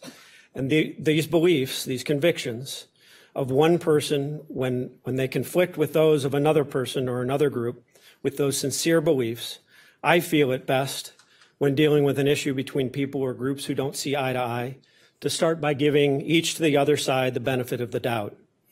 There are people here today standing up for their right, their own right or the rights of others, to be respected for who they are, to not be discriminated against, and that is a very noble cause. We should and do respect and value that. We value that cause, that every human being deserves basic human respect. But the proposed Cuyahoga County ordinance clearly violates the constitutional requirement upheld by the United States Supreme Court recently that the government maintain religious neutrality. But instead of you maintaining your religious neutrality, I come here tonight where you, the government, are not only considering a law to trample religious freedom, but I hear a sincere proponent of the law declare that the religious expressions made here tonight are sheer ignorance. Now, that's not respect. This ordinance does not, as was said before, it does not contain the usual religious exemptions. No, it warps the language of the normal religious exemptions, goes further than Ohio law to the point where no religious exemption is recognized at all. The ordinance before you states, and I quote on page 15, and this is where I'll wrap up, your ordinance states, unless membership in the religion is restricted on account of religion. Maybe that's a typo, but that's what you say at page 15. Religion, and then adds gender, identity, or expression or sexual orientation. And as Justice Anthony Kennedy said, protected views on gender, identity, expression, and sexual orientation are in some instances protected forms of expression. Thank you for your time this evening. The next group of speakers, Colleen Damerl, Subodh Chandra, and Doris Durica.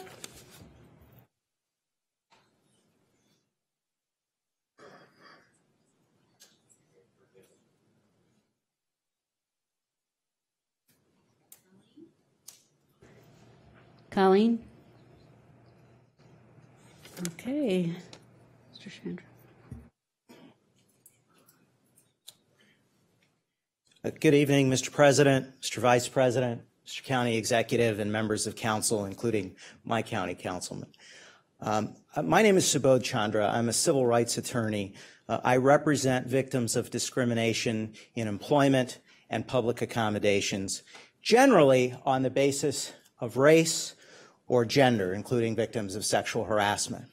One of the great frustrations of my practice as someone who is trying to protect victims of discrimination, ensure equal protection under the law, and also to ensure that we have rationality in our dealings with one another as citizens, because at the end of the day, that's what civil rights laws are about.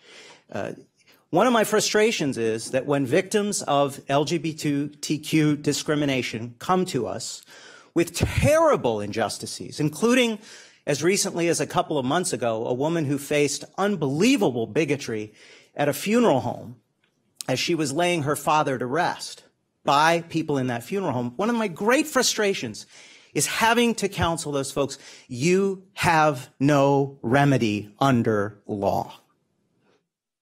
Because this is private discrimination based upon LGBTQ status, and you have no remedies under the law because the people in Washington won't do anything about it, because the people in Columbus won't do anything about it, because they are capitulating to bigotry and have been for a long time. We're a different kind of place, Cuyahoga County. We're a progressive, forward-thinking county, and we should join the other communities around the country who say we are not going to tolerate that kind of bigotry and ignorance here at home, and we are going to protect our citizens. Now, I have a few very quick suggestions about the ordinance. I've studied it, and I think there are ways that it could be improved, whether it's on this round or through amendment. One of them is I'm very concerned about the voluntary status of the 3 commissioners. What is going to happen when you establish this commission is you are going to be deluged with discrimination complaints, many of them without merit, without any evidence in support of them. But you're going to need commissioners who are able to devote the time to go through those complaints and not simply delegate to staff. Delegating to staff is a huge mistake. Yes, you have to do that to organize things, but at the end of the day, it's going to be those commissioners who are going to have to be held accountable, and they're not going to be able to do it unless it's a compensated position. Another concern that I have about the ordinance was mentioned earlier by Professor Becker, and is the issue of the false claim. I really think you should conform this ordinance to the language of the law that you find in other discrimination statutes, which is about frivolity. If somebody brings a complaint that can be shown to be frivolous, the law knows how to deal with that, and there should be appropriate penalties associated with that. But I'm afraid that the current language, I would have to counsel a client to be cautious about bringing a complaint, given the way the ordinance is currently worded. They might still do it, but I would have to caution them because it's uncharted territory and it puts them at risk. And then I'll spare the additional suggestion in the interest of time for, I'll send a letter to council, but I do think there are issues that need to be addressed to sort of fine-tune this ordinance. Finally, I'd like to say this. I've heard a lot this evening, and by the way, this is what democracy looks like. It's a wonderful thing what you're doing here, giving people an opportunity to be heard. There are many political bodies in this county that don't do this, and I commend you for doing it, as fatiguing as it may be. But a lot of what we have heard tonight, make no mistake, is hatred and bigotry and ignorance. And I urge all of you, like the Supreme Court did in Brown v. Board of Education, across party lines, Democratic and Republican appointees tonight, vote as one. Don't let the Cuyahoga County Republican Party, those of you who are Republican members, dominate your thinking and vote for bigotry, because history is going to be the judge. And the video that runs of this years from now, our grandchildren will see who was on the right side of history. Thank you. Thank you.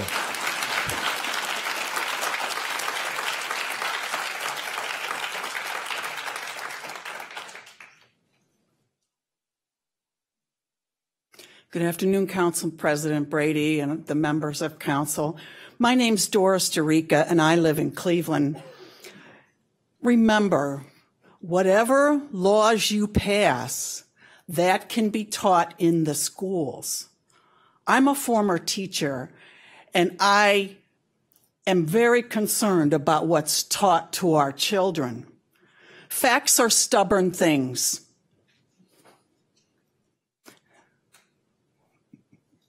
You can believe that the world is flat, but the fact remains that the world is round. You can believe that you're male or female, but the fact remains that your gender is on your original birth certificate. Facts are stubborn things.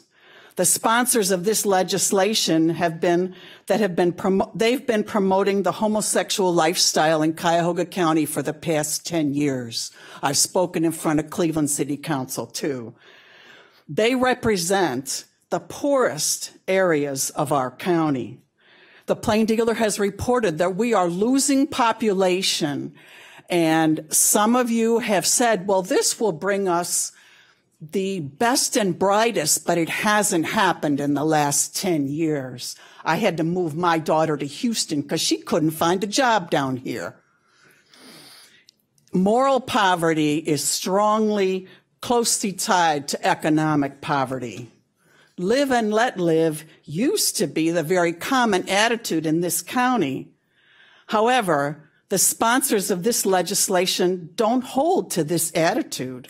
They seek to destroy our small businesses and levy fines against anyone who disagrees with them. Sounds like a dictator. Our children look to us for the truth. And I read the writings of the American College of Pediatricians. They continue to speak the truth that the homosexual lifestyle is unhealthy, physically, mentally, and emotionally. It will cut 20 years off of a person's life. These pediatricians continue to state that children are often confused about many things, and they look to us adults to guide them toward the truth. This proposed Human Rights Commission doesn't have the goal to seek the truth or to protect all innocent human life, including the unborn. This is going to be one step toward tyranny. Please vote against this. Thank you. The next group of speakers, Shirley Tomasello, Kevin Schmatzer, and Reverend Laura Jasel.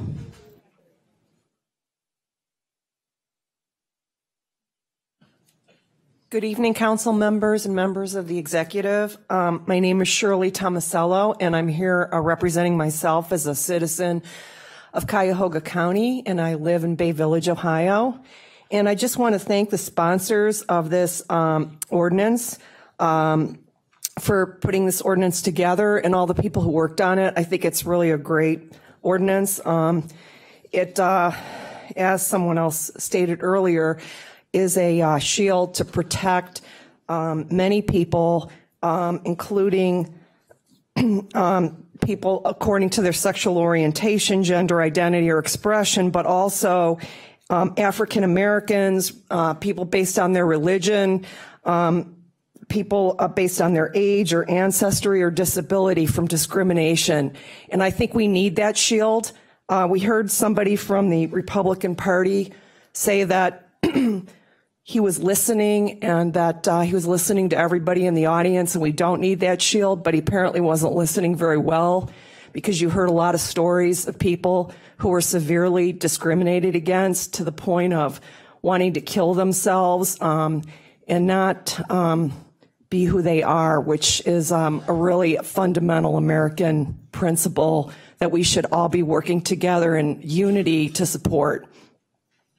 And I'd like to say that I agree with the ACLU that there should be monetary provisions in this for people who are prevailing on their claims. There should also be an elimination of the false claims provision, because I do think it kind of strikes fear in people to not want to bring a claim. And I don't think that's really the problem. The problem, again, is that people are being discriminated against, not that people are bringing false claims. And I think the evidence that's of what's going on out in the community and what people are testifying to here today bears that out. And also, the voluntary status for the people on the commission really should be eliminated too. This is a job. It's an important one. They should be paid for it. And so I'm just going to close and say thank you again. I hope this ordinance passes. We need it in Bay Village, as well as the communities who've already passed it, like the city of Cleveland where I work, and I want to thank them for their work in protecting me against discrimination and my partner, and so I can focus on my job and things that are important and contribute to the community. Thanks.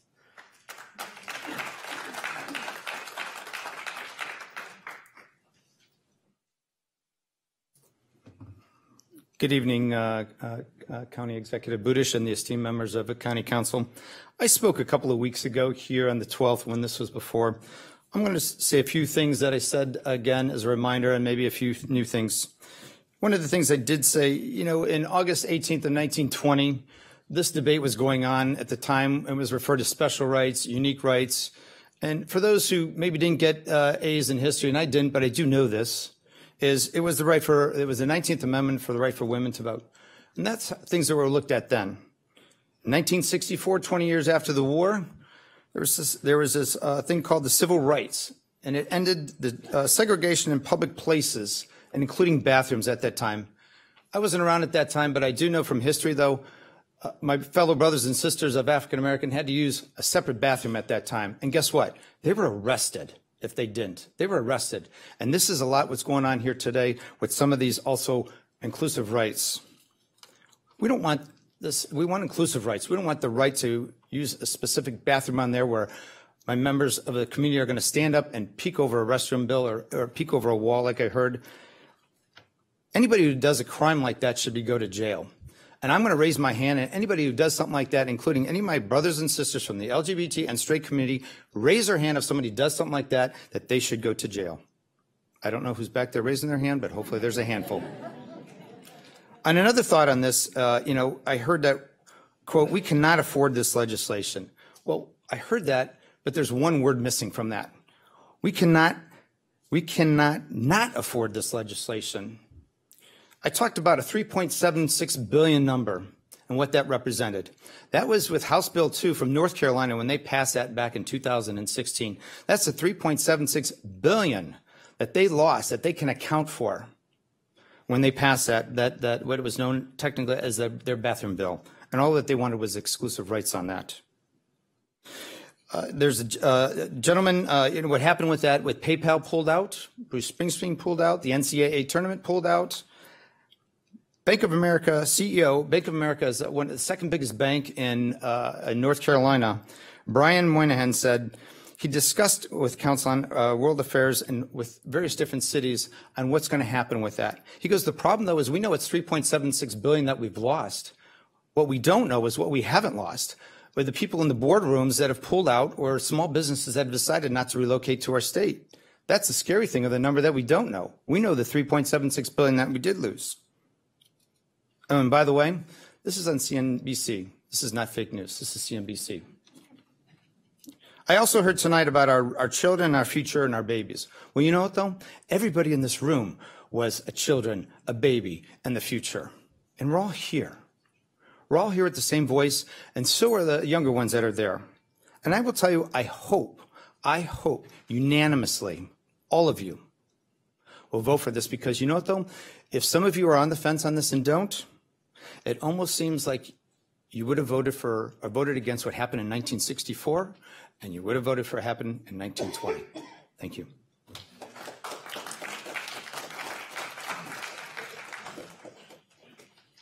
I'm Reverend Laura Jaisley. I'm the pastor at Lakewood United Methodist Church. I'm standing up here, though, more as a mom and as a friend. My heart changed a few years ago. Well, first, when I moved to Lakewood, I was transformed by the community of love and diversity, and have vowed to raise my children in a place where they will love and know and accept all people for all they are. And we bring that into the life of our church as well. I don't believe that this issue is a religious issue. I believe in the Bible and all those things, but I believe that this is simply a human rights issue, not a restroom issue. I encourage you for this 4th grade little girl that I know, who when she was 5 years old, knew she was a boy, and I've only ever known her as a girl. I ask you to vote for her. She's one of my daughter's best friends, and I can't imagine a day that she would be assaulted, persecuted, turned away. I want her to grow up in a county, in a world, in a place where she can walk down the street, go into the school, go to college, and be who she is. And I stand up here just for that, and for you to look at the human decency issue that we're called, and you're called as county officials, to protect all the rights, regardless. We are called to look at our children and to look in the eyes of a 4th grade little girl who needs you. Thank you. The next group of speakers, Constance Roberson, Marcy Ronan, Emmanuel Brown.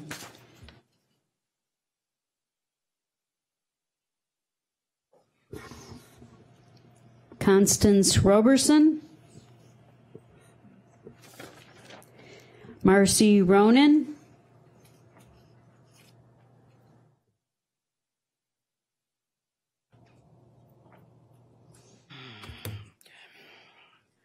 Where is the shame? Shame on all of you who oppose this ordinance, especially those of you who twist your religious beliefs into pure judgment and hatred. Whatever happened to love thy neighbor? If society needs to worry about anything, it's about you, so full of disrespect and misdirected anger. The teacher who spoke, you do a disservice to any child you teach.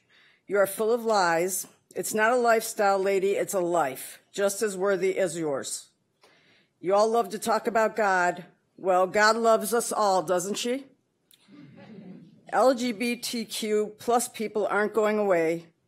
We've been here forever, but we are coming out now. Get used to us having the same rights as you do. This is the new reality. We deserve the right to keep our jobs, get housing, and service at a public place just like you do. Did you know that one can be discriminated against just for being perceived as gay? Funny, because as I look around the room, I see so many of you who are opposed to our equality who could easily be mistaken for being gay or lesbian. The lady with the super short haircut, the gentleman from the church in the back with the beard. Do you realize that you too could be fired from your job, refuse service at a restaurant, or denied housing because you look just like somebody else's idea of a lesbian or a gay man? So many of you are worried about the kids and the women. What about the LGBTQ plus kids? What about the women who are lesbians? Do you worry about us, or don't we count? The kids, the next LGBTQ kid who kills himself, you who stand opposed to our equality, you will have his blood on your hands. Stop saying transsexuals are men dressed as women. This is disrespectful, rude, and hurtful. Stop saying kids don't know who they are. You don't think a kid knows how they identify? Ask yourself when you knew if you were a boy or a girl, or if you liked boys or girls for that matter.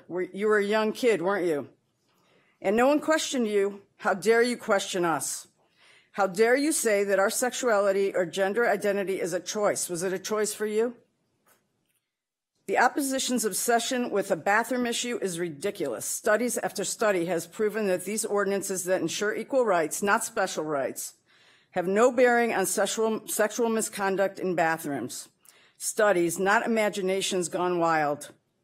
Also, I ask you where the transsexual man with the beard should go to the bathroom. Your logic says he should go to the ladies' room. How would that make your little girls and helpless women feel? This isn't about bathrooms, it's about jobs, housing, and fairness. Council, I applaud you for doing the right thing, for being a leader in the fight for equality, for me, for my LGBTQ plus brothers and sisters, for my young nieces and loved ones. Let's be loving and accepting examples. Please pass this ordinance tonight. Thank you.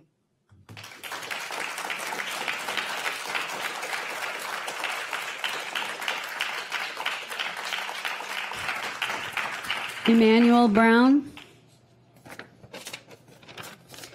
Right, the next group, Ilana Yoakum, Michael Dillon Brennan, and Bruce Musselman.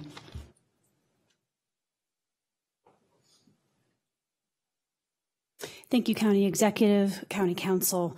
My name is Elena Jokum, and I'm with Equality Ohio, our statewide LGBTQ education and advocacy organization. Thank you for the time and hard work that is on this, and I hope we cross the finish line tonight with a yes vote in support. As you have heard tonight so clearly, we do not yet have legal and lived equality. You have heard many painful testimonies. Many hurtful things have been said about LGBTQ people in these chambers. Although this law cannot ensure a change in attitudes towards the acceptance of LGBTQ people, what it can provide is legal redress for LGBTQ people who experience discrimination for being who they are, and for that, we are grateful. We want to be clear about what this law does. First, this law protects LGBTQ people co-equally with other protected classes, including religion, race, sex, military status, and others. It provides no more and no less than the protections afforded to these other classes.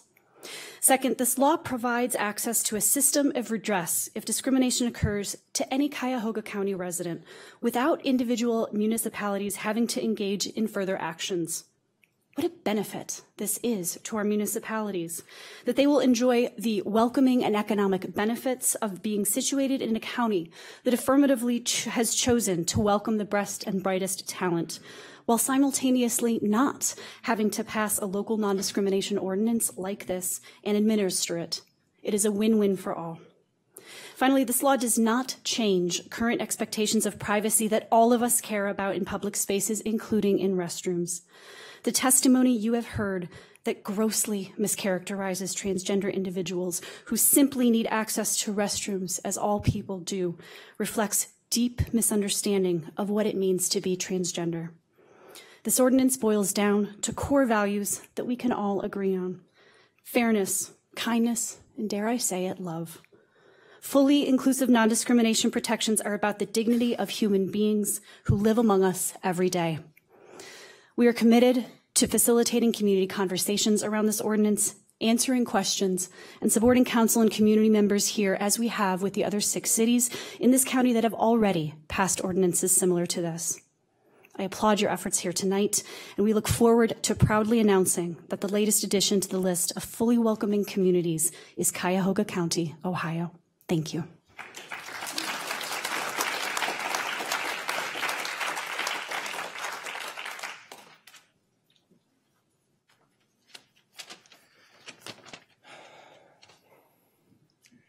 Good evening.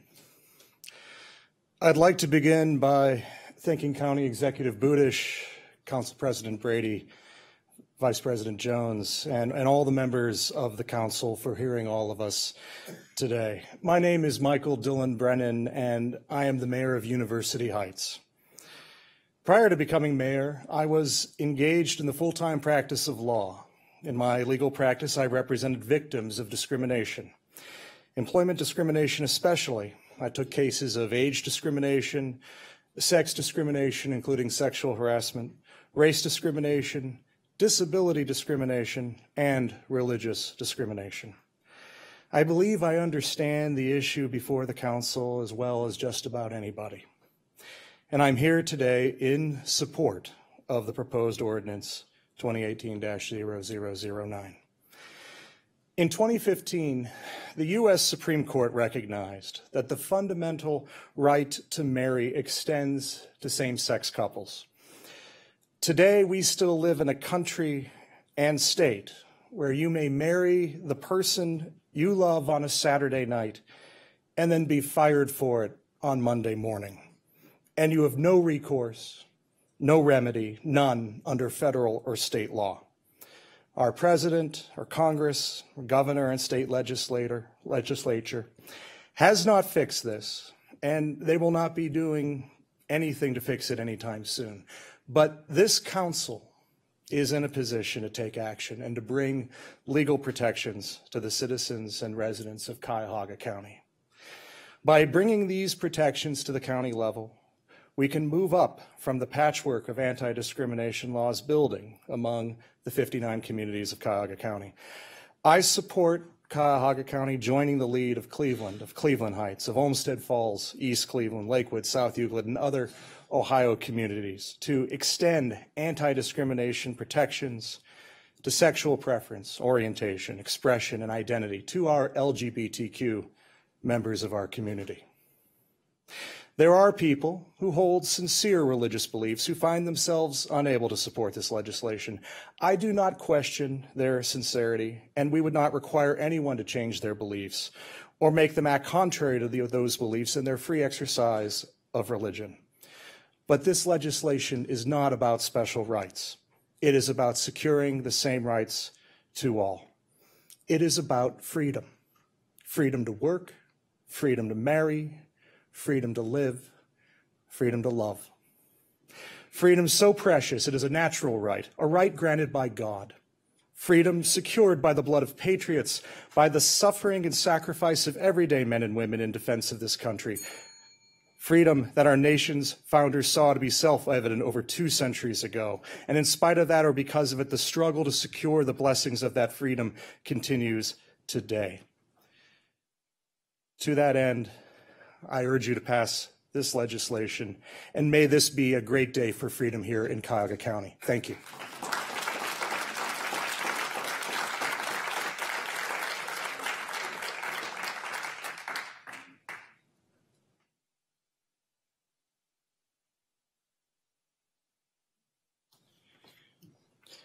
I'm a resident of Cuyahoga County. I've been here most of my life. I Thank you for the opportunity to speak on this issue. And first of all, I say that most of us here believe in basic citizens' rights of citizens. We believe in treating each other with love and respect, even for people that we do not agree with. However, I believe that the issue here is not actually even the discussion of the right and wrong of homosexuality, but it is the right of toleration and diversity. And I do not believe that some of these laws that are being passed are for that. And I believe that in the homosexual community that they are taking away the rights of toleration and diversity the other side. Wouldn't a woman have a right to have right of privacy when she goes into a restaurant? Or a man has the same right of privacy. Is that to be taken away? But it goes beyond that, because many court cases have shown that they have pushed it. They want to teach the children. They want to promote that type of thing. They want to have, under the last administration, they gave orders that they have unisex showers, whether the parents want it or not, whether the people want it or not. And so they do not believe in diversity. And furthermore, they talk about hate, but the people that talk about hate and bigotry are the ones that are talking about it and applying it to our sides. So what this question is, where is the toleration for people that don't want to have separate washrooms, want to have? And some people talk about using Christianity and Christ to back up their position for homosexuality. The first time that I was aware of this was when I was a young person. I was reading the Bible, and Jesus said that before the second coming of Christ, the world would be full of violence, but the second thing was be as the days of Sodom. And in other words, the homosexual lifestyle would be forced on the people, and it would be practiced. Now, if they're saying the Bible is for it, I would tell you, read the Bible. And Jesus upheld the laws of Moses and all the prophets, and you can read through the whole Bible. There's no place in the Bible that promotes this type of behavior. So they're telling thousands of people that are against it, you've got to go with our lifestyle all the way to the very end. You have to have your children educated in it. You have to practice it. And even if you don't publicly stand for it, go along with gay pride, well, we can fire you and cause you all kinds of problems. And that's what it's all about. And so I tell you, I ask you to keep it the way that the American people have taught it ever since, the way most people around the world believe in the freedoms that we now have. Thank you. The final group of speakers is Kenneth Sundermeyer, Richard Geyer, and Ms. Liu.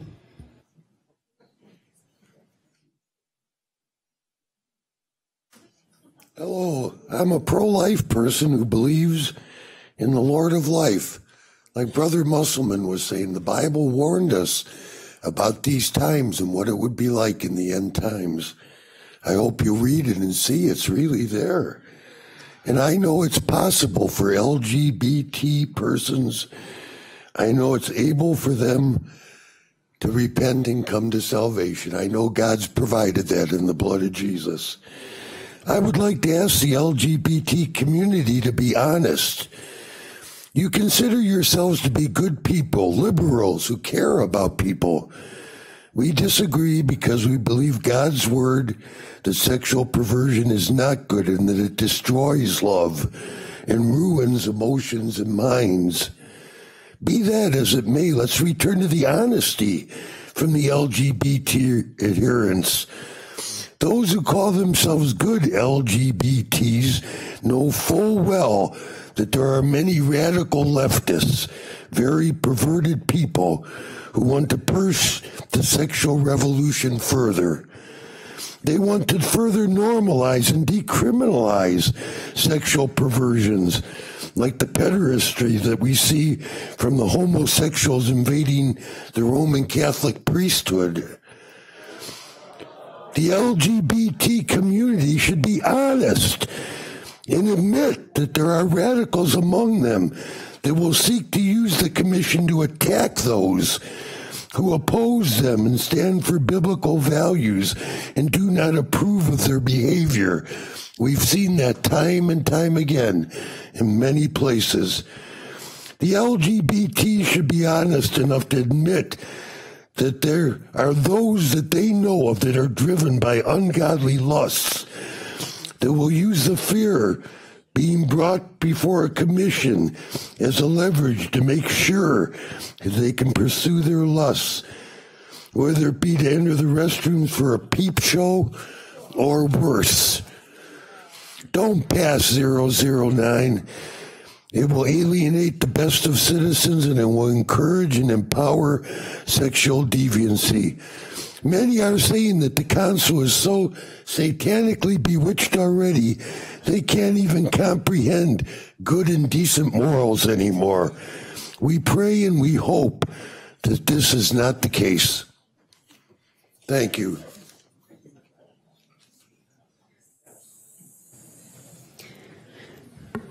Richard Geyer.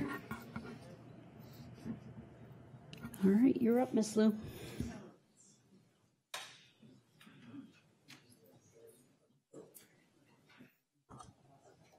Good evening. Good evening.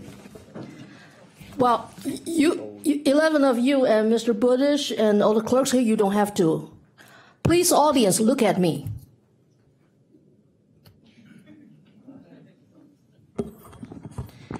All right, number one.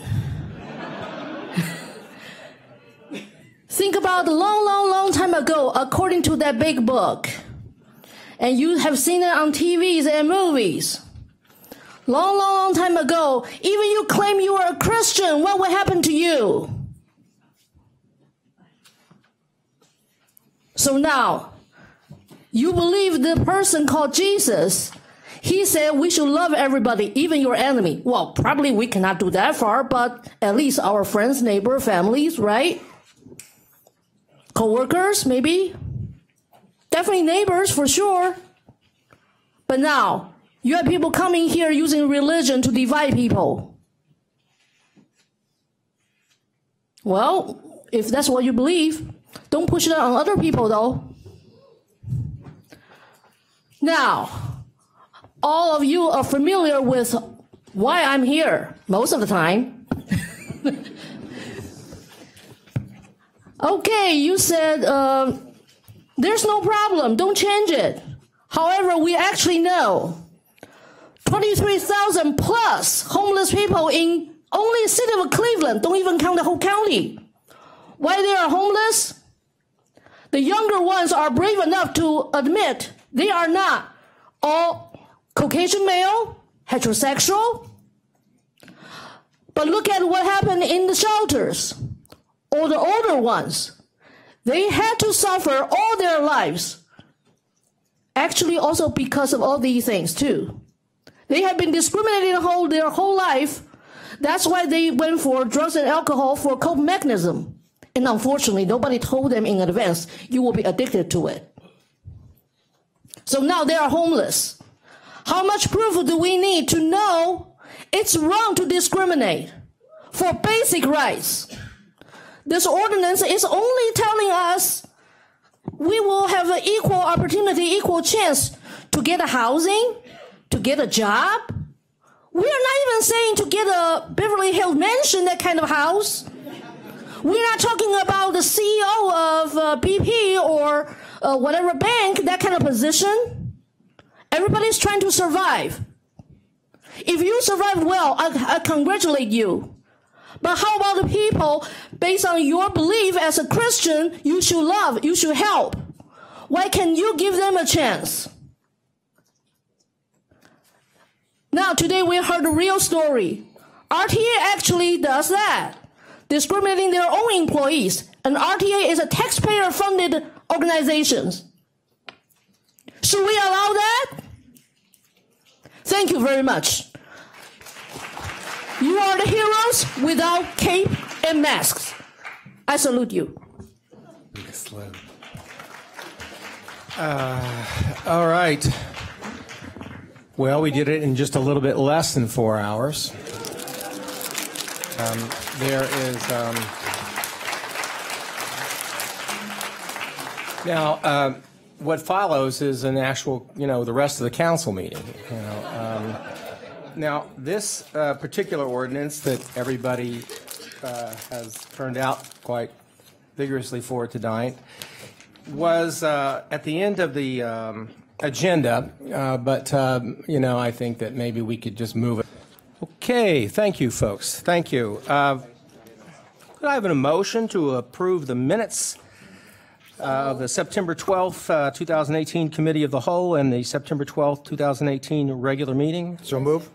Been moved and seconded. Any discussion? All those in favor say aye. Aye. All those opposed, the ayes have it. The minutes are approved. I just want to thank everybody for coming out this evening and being part of this. Really, quite a discussion, quite a forum, and I think it was enlightening for everybody. I know it was for me, and I'm assuming everybody here learned something they hadn't previously thought of at least once in their life. So thank you. Do we have a message from the county executive? The way you asked that. Well, only because it's been 4 I know hours, I'll disappoint a lot of people, but I'll pass tonight. Thank you. I just want everybody to know that is a first. Although, despite our encouragement. All right. All right. Consideration of an ordinance for third reading. Clerk, would you please read the legislation? Ordinance number 2018-0009, enacting Chapter 206.13, Commission on Human Rights, and Title 15, Anti-Discrimination, to ensure equal opportunity and treatment for all citizens of Cuyahoga County. Move to adopt. Second. Been moved and seconded. Discussion will start over here. Straw. All right. Well, again, thank you for being here tonight. It has been weeks, not just tonight, not just 2 weeks ago, but we have been discussing this for quite a while. And as we've heard tonight, we want everyone to be treated fairly. I am disappointed, though, that this ordinance is just too broad and subjective and that it can't enforce fairly, especially given 3 appointed attorneys are judge, jury, and issue the penalty. With all the voices we've heard over the past several weeks, whether it was by email, phone, letter, or testimony here in this chamber, the very real concerns are dismissed, and this ordinance has not changed to help build consensus. It is an opportunity I believe is lost. Communication with our local elected officials about the contents of this ordinance to build consensus was not part of this process. Yet when passed, the Commission on Human Rights will be expected to hold educational and community events throughout the county. I think that's backwards. If the majority in county council feel that the majority of our city councils will accept this ordinance as written, then it should be an opt-in and not as written as an opt-out.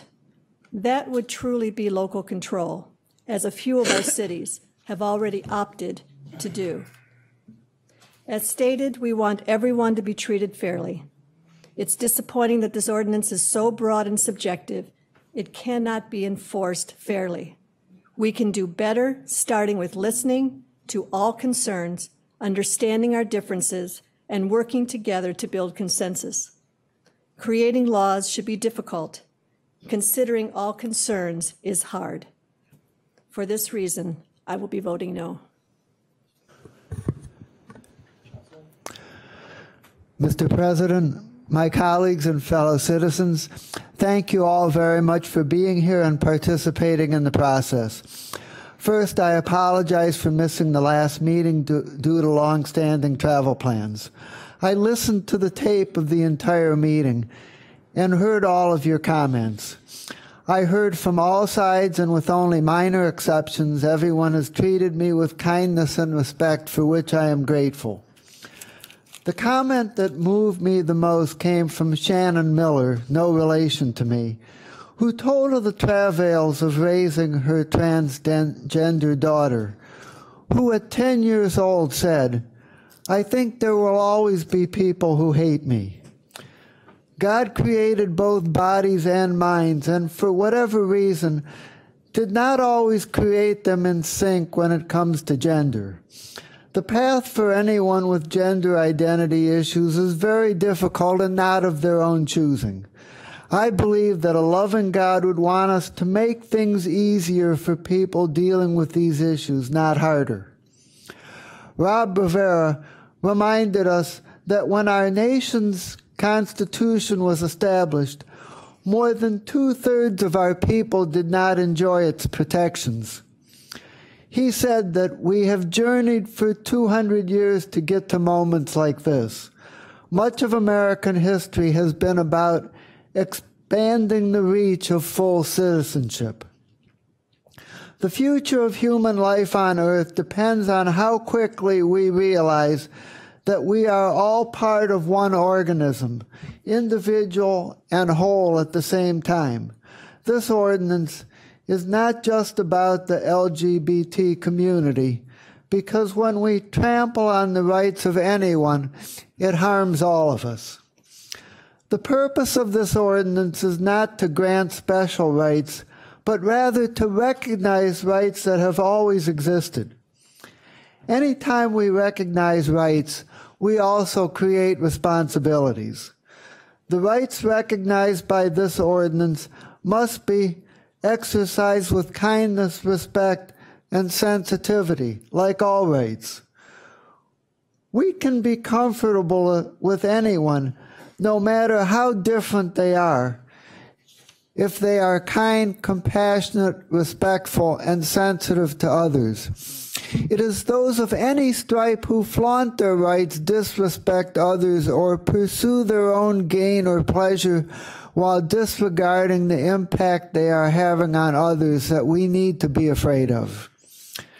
Dale Gasige, representing the Log Cabin Republicans, said that this ordinance should emphasize education rather than punishment. I agree with that. We should use advice and warnings for first-time offenses that are not egregious. We should create resources to help people know what the ordinance requires. We should, as another constituent recommended, appoint one person with a business law background to one of the commission slots. Our aim, as Dale Gasige says, is harmony, not division. This ordinance isn't perfect, but it's good. Discrimination against the LGBT community, and especially the transgender community, is well documented. This ordinance puts us on the cutting edge in providing protections currently absent from state law. I'm voting yes for a step forward in becoming one human family, and I believe it will pass. But it is not the last word. In the last 8 years, we have amended the county charter 10 times, and on November 6th, it will probably be 13. If we can amend the charter 13 times, how much more so can we amend this ordinance if any part of it proves unworkable? I close with just one request of everyone present or listening. Let us not leave here with the idea that one side has won and one side has lost. We all have to live together. We have to solve the world's problems together. We can't have another 50 years of culture wars. We're taking our best shot here at a step toward a more inclusive community. Let's all help make this work. Thank you, Mr. President. Want to thank everybody for coming out to our meeting this evening, see how council works, see how your government works. And again, it's been raised several times. This is how democracy works. I want to also thank my colleagues. Even if some of us disagree, I respect your opinions for the reasons you'll state. In Obergefell versus Hodges, the 2015 case in the Supreme Court that legalized same-sex marriage in the United States, Justice Kennedy, writing for the majority, stated, "The Constitution promises liberty to all within its reach, a liberty that includes certain specific rights that allow persons within a lawful realm to define and express their identity." I believe this legislation is simply a natural progression of what the Supreme Court began in Obergefell. This legislation is about fairness and equal protection under the law, simply treating others the way you would want to be treated. Contrary to some comments, this is about equal treatment, not special treatment. A few individuals have urged me to vote based on my conscience, based on my religious convictions, and I have. My Catholic faith has taught me to be tolerant, to love others, to be compassionate and understanding, and I don't believe anyone should be discriminated against. Our country was founded on the premise that all men are created equal. Under our laws and over time, that sentence has expanded and evolved as our nation's conscience has evolved, and it will continue to do so. Finally, there's been some discussion, some misinformation regarding protection in bathrooms. I remind everyone that ours is a nation of laws, and anyone who violates law, including in a bathroom, will be prosecuted accordingly. I'm not even certain that the word bathroom is in this legislation. In summation, this proposed legislation sends a message that Cuyahoga County is a welcoming community and open for business to all. And for those reasons, I'll be voting yes. Thank you. Thank you, Mr. President. I'll be quick. I just want to thank Gwen. Thank you for your patience with me and your professionalism. We talked a lot, and I obviously struggled with this. Being a father of a gay son, I'm in a particular pickle here. Although I heard tonight maybe he won't be going to heaven. I think he will. I think I'm the one that's on the hook that won't be going to heaven. But be that as it may, my wife and I love him. My family loves him. I support the LGBT community, always have. My concern is this properly before us and the way in which it's been written? I have determined that, regretfully, I will be voting no on this for those reasons and others that I don't want to really go into now, but I'd be more than happy to discuss that privately or after the meeting. But I suggest this is going to pass. Good luck, and I wish you all the best. Thank you, Mr. President. And I wish to thank everybody for being here. This is democracy in action. Whether or not you are on the side that wins the vote or the side that does not, we all have to be thrilled that we have this kind of participation in our process. I can say that I completely support the concepts of the right to everyone to live where they choose, live free of discrimination, as written in this legislation. I can say I support the concepts of the right to work where one is qualified, subject to the religious exceptions that have been written into this legislation. The problem where I do have is with the third element, and that's accommodation, and why this same concept of religious liberty was not written into this legislation when it was brought forth is beyond me. It would have been a simple thing to do. Creative services, religious neutrality, though not clearly defined by the Supreme Court in the recent case in regards to the creative services of the Kate Baker in Colorado, it has left this matter open. This open question leaves this legislation flawed. The small business with more than 3 employees that's made up of creative services, like a photographer, like an artist, like a baker, these businesses, they don't have a human resources department. They don't have a team of lawyers that can be sitting here trying to create a definition. They cannot understand how to apply the definition of gender identity. Attempts were made by this council to actually bring this legislation in line closer to the federal government's rules. They were struck down as far as the number of employees that would be in a group. But no, we stayed with 3 or less. When during the hearings, we had 2 attorneys at this podium And we had the lobbyists for Equality Ohio stand there and were asked to clarify that term. Please clarify the definition of gender identity, because that small micro business is going to be challenged with that. And the attorneys know who they are. They said that the language that was dropped into this legislation was nationally brought forward and dropped into the legislation. Asked who wrote this? Was it the attorneys here for the county executive? No, that was brought forward. Repeatedly, they were asked, how does the small business live with this? And repeatedly, the answer came back, it all comes down to a nuance of a definition. Repeatedly, the definition kept coming back to a nuance.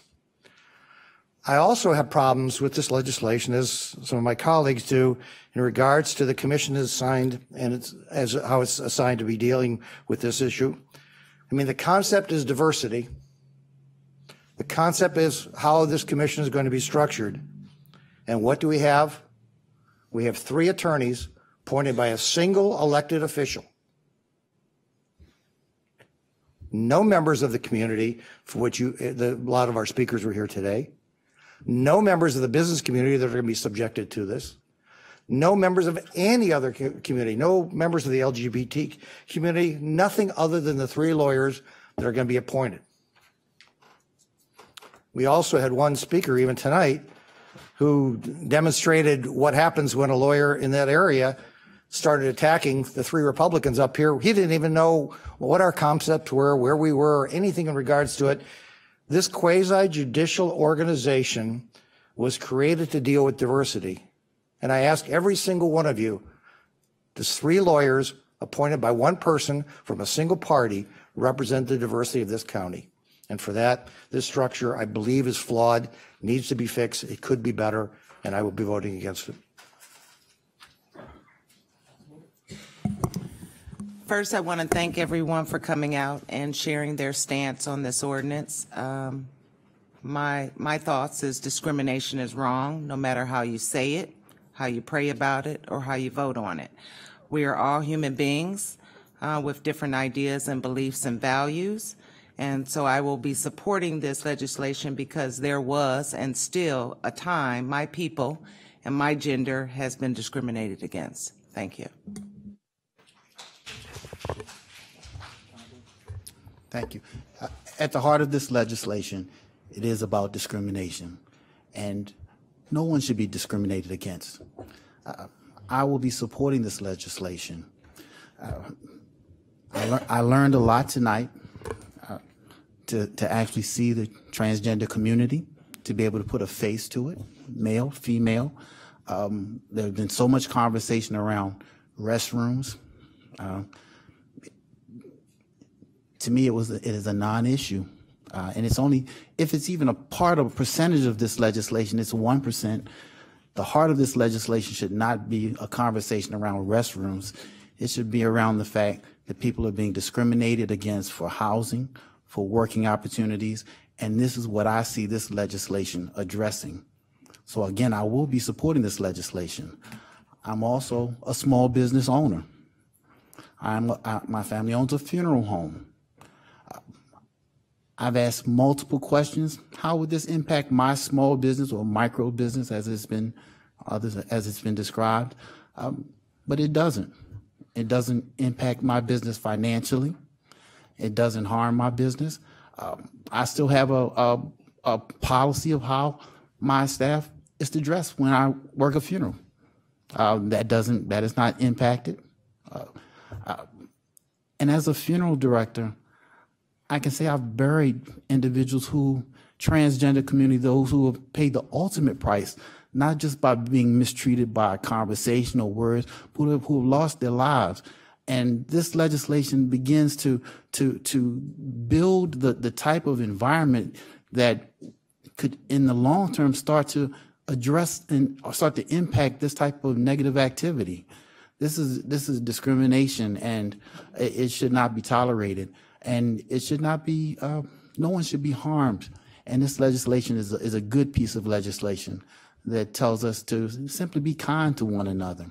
And we can't legislate people's hearts and minds, but we can start to move in that direction, move the needle in the right direction. So again, I will be supporting this legislation. When we were elected, we took an oath to uphold and protect the Constitution, which starts, "We the people of the United States," in order to form a more perfect union, establish justice, ensure domestic tranquility, provide for the common defense, promote the general welfare, and secure the blessings of liberty to ourselves and our posterity, do ordain and establish this Constitution for the United States of America. I am a Christian. I believe in God and the Bible, but that is indeed a choice. It is my choice. That is one of the many freedoms my Constitution now affords me, but not before having to fight to obtain it. Our Constitution gives us the right to choose our religion or none at all. In fact, I would challenge those who oppose this legislation to try putting the shoe on the other foot. I didn't choose to be a woman, but I am. I didn't choose to be black, but I am. I didn't choose to be heterosexual, but I am. And therefore, I believe the same to be true of the people in the LGBTQ community. And therefore, they deserve the same opportunities and rights that we all do. They deserve to live in an environment that is fair, inclusive, and welcoming. Freedom is not free, and justice for all is still an aspiration in this country. As a Black woman, I am all too familiar with discrimination and the narrow thinking that anyone would want to be attacked, ridiculed, or discriminated against is beyond my comprehension. To say this opens the door for pedophiles and perverts is an injustice and completely inaccurate. Nowhere does this legislation allow people to commit crimes. In fact, it does the very opposite. Therefore, I will be supporting this legislation, and make no mistake, my faith is not in question when I cast my vote to institute legislation to prevent discrimination. That is what this ordinance is designed to do. Although not perfect, I will support it and continue to remain open-minded to make amendments that continue to bring our communities together for the greater good.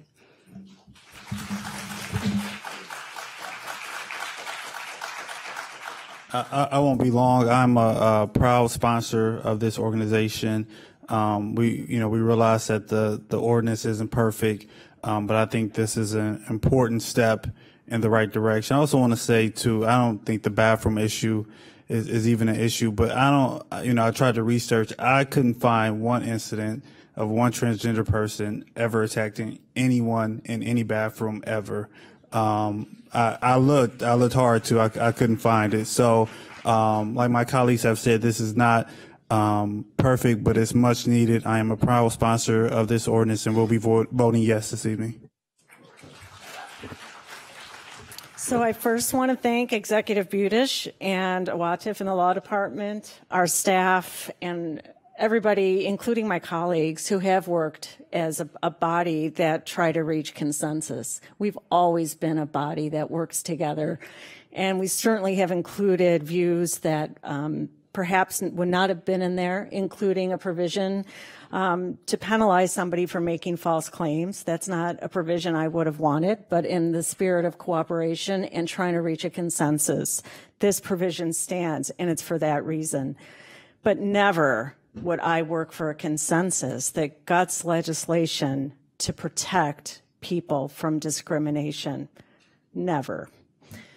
I believe also that government is a force of good. That's why I ran for an elected position, because I think as leaders, we have a duty and a special place to make sure that people will be heard, people whose voices aren't being heard, that we can stand up for them to make a difference.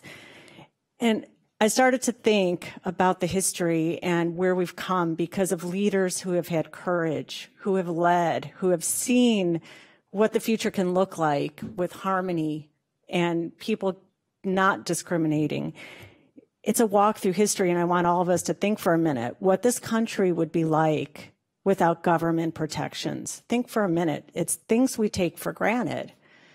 Labels on cigarettes, health labels, secondhand smoke in public places. We know the big ones. We know voting rights, civil rights, equal protection under the law for all races. Do we remember children and women working in sweatshops at the Lowell Mills in Massachusetts? Workers' rights, minimum wages, living wage, prevailing wage. Talk about the environment, clean water to drink, a river that doesn't catch on fire because it's no longer so contaminated. Air, we can breathe air without being afflicted with asthma, smoke from smokestacks. We take this all for granted, but this was work and this was a struggle. It's to stand up for the people who don't have a voice. So I want to say today, and I'm also going to mention the small things, pocket parks, green space, wilderness for future generations to stand in awe. These are things we're leaving for future generations. And this is no different or any less important. I'm going to say if we don't have government protections and stand up, then we're morally bankrupt, and we're not going to have a country with hope, and we're not going to have a country that stands for justice under the Constitution for which we formed. So I am a proud sponsor for so many reasons, but I want to be clear that we're here to move us forward into a place of true humanity where we all can work, hopefully, together without discrimination and be leaders in the state of Ohio. We're in a special place in Cuyahoga County where we can do this and stand as a beacon in the county, the nation, and I'm hoping, and I know that we're not the first and we're not going to be the last to stand up against this social injustice. So I learned a lot tonight, and I thank everybody for coming. Thank you. Thank you. Well, that's about it. We're just about to wrap up, but I guess we're going to vote first. I want to thank Michael King from our staff, who worked for many months with the law department and the administration on this legislation as well. I'm proud to be a sponsor of this legislation. Clerk, would you please call the roll? Calling the roll on ordinance 2018-0009. Ms. Conwell? Yes. Mr. Jones? Yes. Ms. Brown? Yes. Mr. Hauser? Yes. Ms. Simon? Yes. Ms. Baker? No. Mr. Miller? Yes. Mr. Tuma? Yes. Mr. Gallagher? No. Mr. Schron? No. Council President Brady? Yes. The motion carries.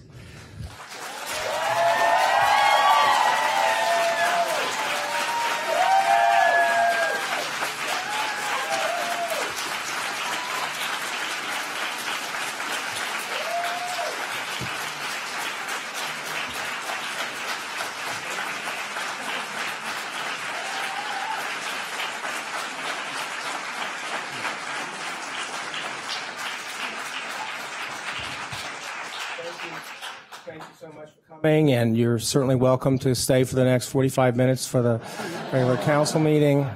If not, committee reports and consideration of resolutions of council for second reading adoption under suspension of the rules. Could I have a motion to suspend the rules? I move to suspend the rules. Can I get a second? Been moved and seconded. Any discussion? All those in favor say aye. Aye. All those opposed? The ayes have it. The rules have been suspended. Mr. President, if I may, on the first page for the very first resolution, 189, if I may read that into the record and have you refer that to the committee and then take the vote? I'm sorry. On the very first page, number 9. One. Jump by it, yeah. Well, it's been a while. Okay. Resolution number 2018-0189, adopting various changes to the Cuyahoga County non-bargaining classification plan. All right, this will be referred to the HR committee. Okay. And we've already dismiss the rules. We're okay with that, right? Yes, Mr. President. So all those in favor of 0168, say aye. Hold on. Still? We suspended the rules. Now I need to read it into the record. Okay.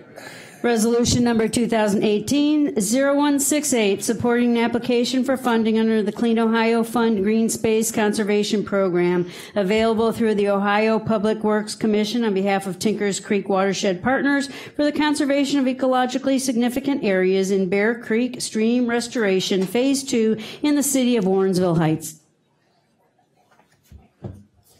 Move to adopt. To adopt. Seconded. Right. So the series of ordinance or resolutions we're going to read are annual resolutions that are needed for communities or conservancies to apply for Clean Ohio Fund grants. And in order for them to do that, to even be considered, they need a resolution from us. So that's what these will be, and all of them are eligible, and not one is favored by any particular district or community. I move for passage of this resolution. All those in favor say aye. Aye. Aye. All those opposed, the ayes have it. The resolution is adopted. Resolution number 2018-0169, a resolution supporting an application for funding on behalf of West Creek Conservancy for Dusty Goldenrod Phase 2 in the city of Highland Heights. Move to adopt. Okay, so this is the second one, and what's special about this is there's a rare species of goldenrod in Highland Heights in District 11. It's dusty goldenrod, and we learned about that, so that's why it's being protected, hopefully. All right. All those in favor say aye. Aye. All those opposed, the ayes have it. The resolution is adopted. Resolution number 2018-0170, supporting an application for funding on behalf of West Creek Conservancy for West Creek Greenway Phase 5 in the city of Parma. To adopt. Second. Just another expansion of West Creek, and ask for your support. In favor say aye. Aye. All those opposed, the ayes have it. The resolution is adopted. Resolution 2018-0171, supporting an application for funding on behalf of the Western Reserve Land Conservancy for Brecksville Upland Preserve Extension in the city of Brecksville. Mr. President, we have a proposed substitute that's on everybody's desk. I hope it's still there. Excuse me, Ms. Simon, can you make a motion? Move to adopt. Sorry. Thank you. A little out of whack.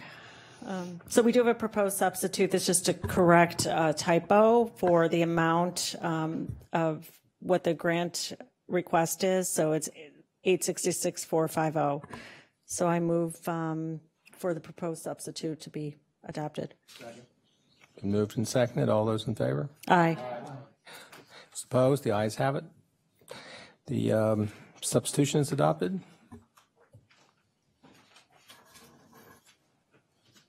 We can move on. You need to vote then on the merits of the legislation. All right. Well. All right. All those in favor of adopting the resolution on its merits as substituted, say aye. Aye. All those who don't want to, the ayes have it. Resolution number 2018-0172, supporting an application for funding on behalf of the Western Reserve Land Conservancy for Lower Big Creek Trail Connector in the city of Cleveland.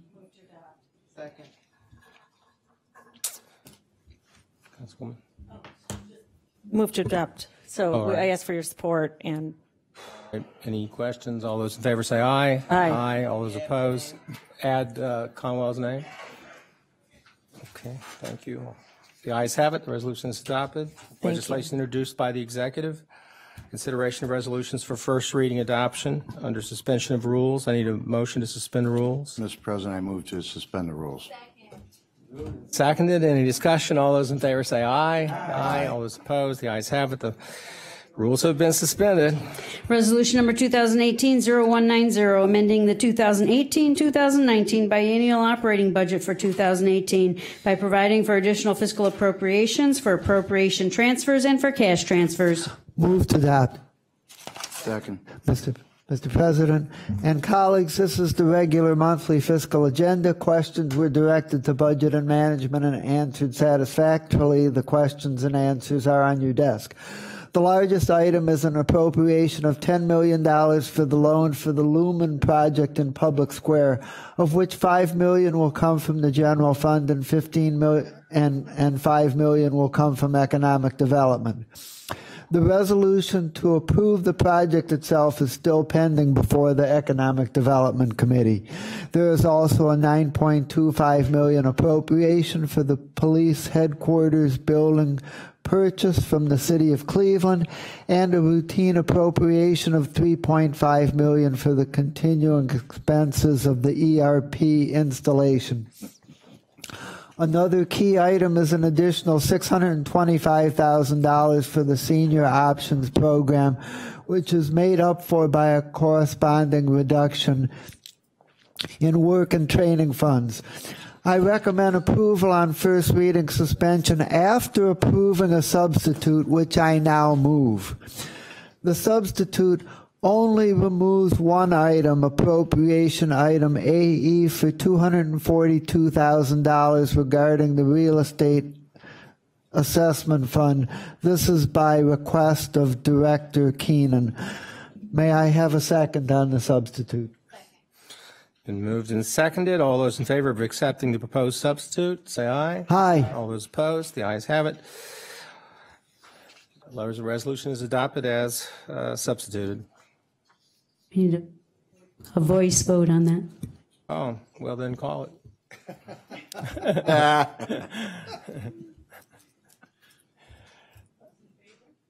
Excuse me?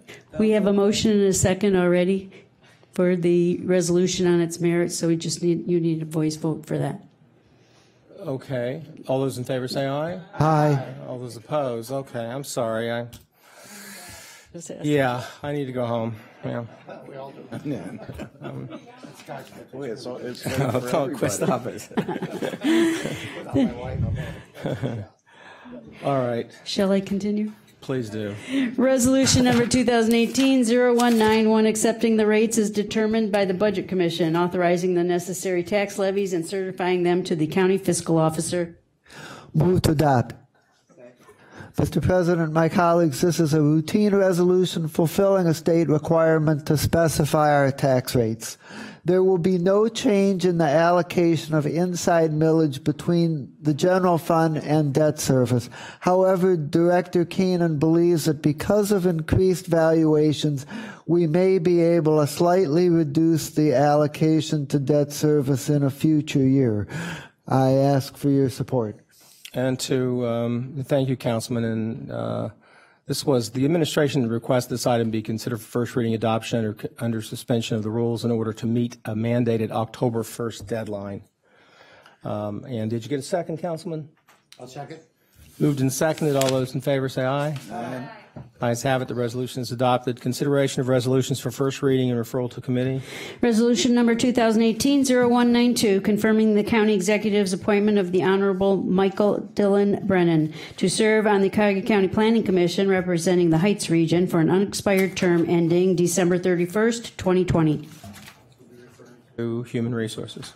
Resolution number 2018-0193, confirming the county executive's appointment of various individuals to serve on the Greater Cleveland Regional Transit Authority Board of Trustees for an unexpired term ending March 31st, 2020, as printed on the agenda. We'll also go to HR.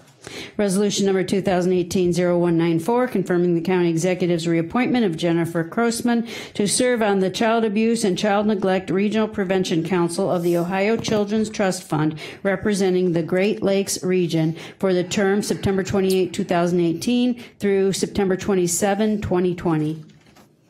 Also go to HR appointments.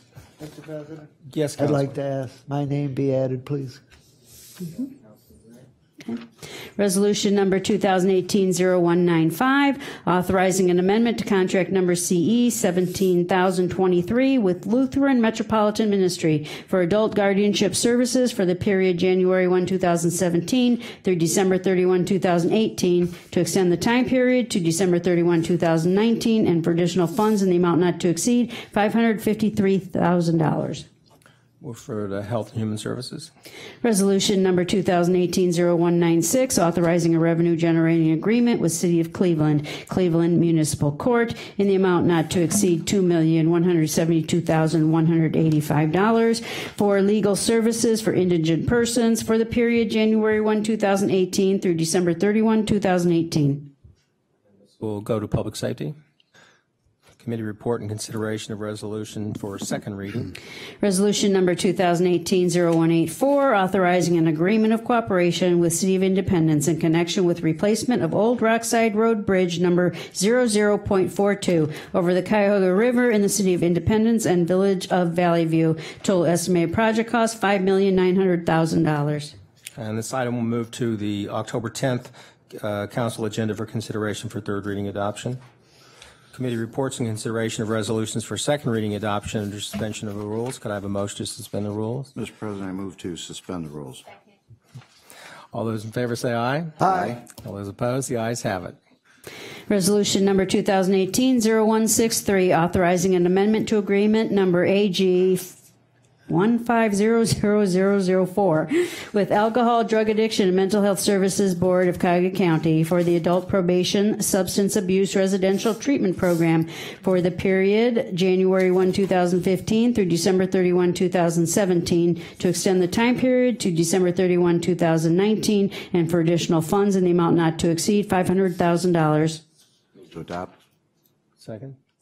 Mr. President, as it states in the balance of the body of the language here, this is an extension of 2 years, adding $500,000 to a program that works fantastically. So the committee recommends passage. All those in favor say aye. Aye. All those opposed, the ayes have it. The resolution is adopted. Resolution number 2018-0166, making an award on requisition number 42329 to Neighborhood Housing Services of Greater Cleveland Incorporated in the amount not to exceed $526,188.17 for administration of the Cuyahoga County Down Payment Assistance Program in Cuyahoga Urban County Communities and City of Parma for the period April 1, 2018 through September 30, 2019. Move to adopt. Second. Is there anyone here to, any comments, any discussion? All those in favor say aye. Aye. All those opposed, the ayes have it. Resolution number 2018-0167, authorizing a contract with Passages Connecting Fathers and Sons Incorporated in the amount not to exceed $860,707.39 for implementation of the Cognitive Behavioral Interventions for Offenders Seeking Employment Program for the period April 1, 2018 through June 30, 2019. Move to adopt. Second. Moved and seconded. And, Mr. President, this was heard in committee. These are, I believe, federal dollars into this program, which they feel comfortable is going to be successful. The committee recommends adoption. All those in favor say aye. Aye. Aye. All those opposed, the ayes have it. The resolution is adopted. Resolution number 2018-0178, confirming the county executive's reappointment of Matthew P. Carroll to serve on the Gateway Economic Development Corporation of Greater Cleveland Board of Trustees for an unexpired term ending May 31, 2022. Move to adopt. Second. Mr. President, Mr. Carroll came before us and expressed his desire to continue to serve on this committee and shared his commitment and dedication in making this board appointment one that I respectfully request my colleagues approve. Any discussion? All those in favor say aye. Aye. All those opposed, the ayes have it. The resolution is adopted.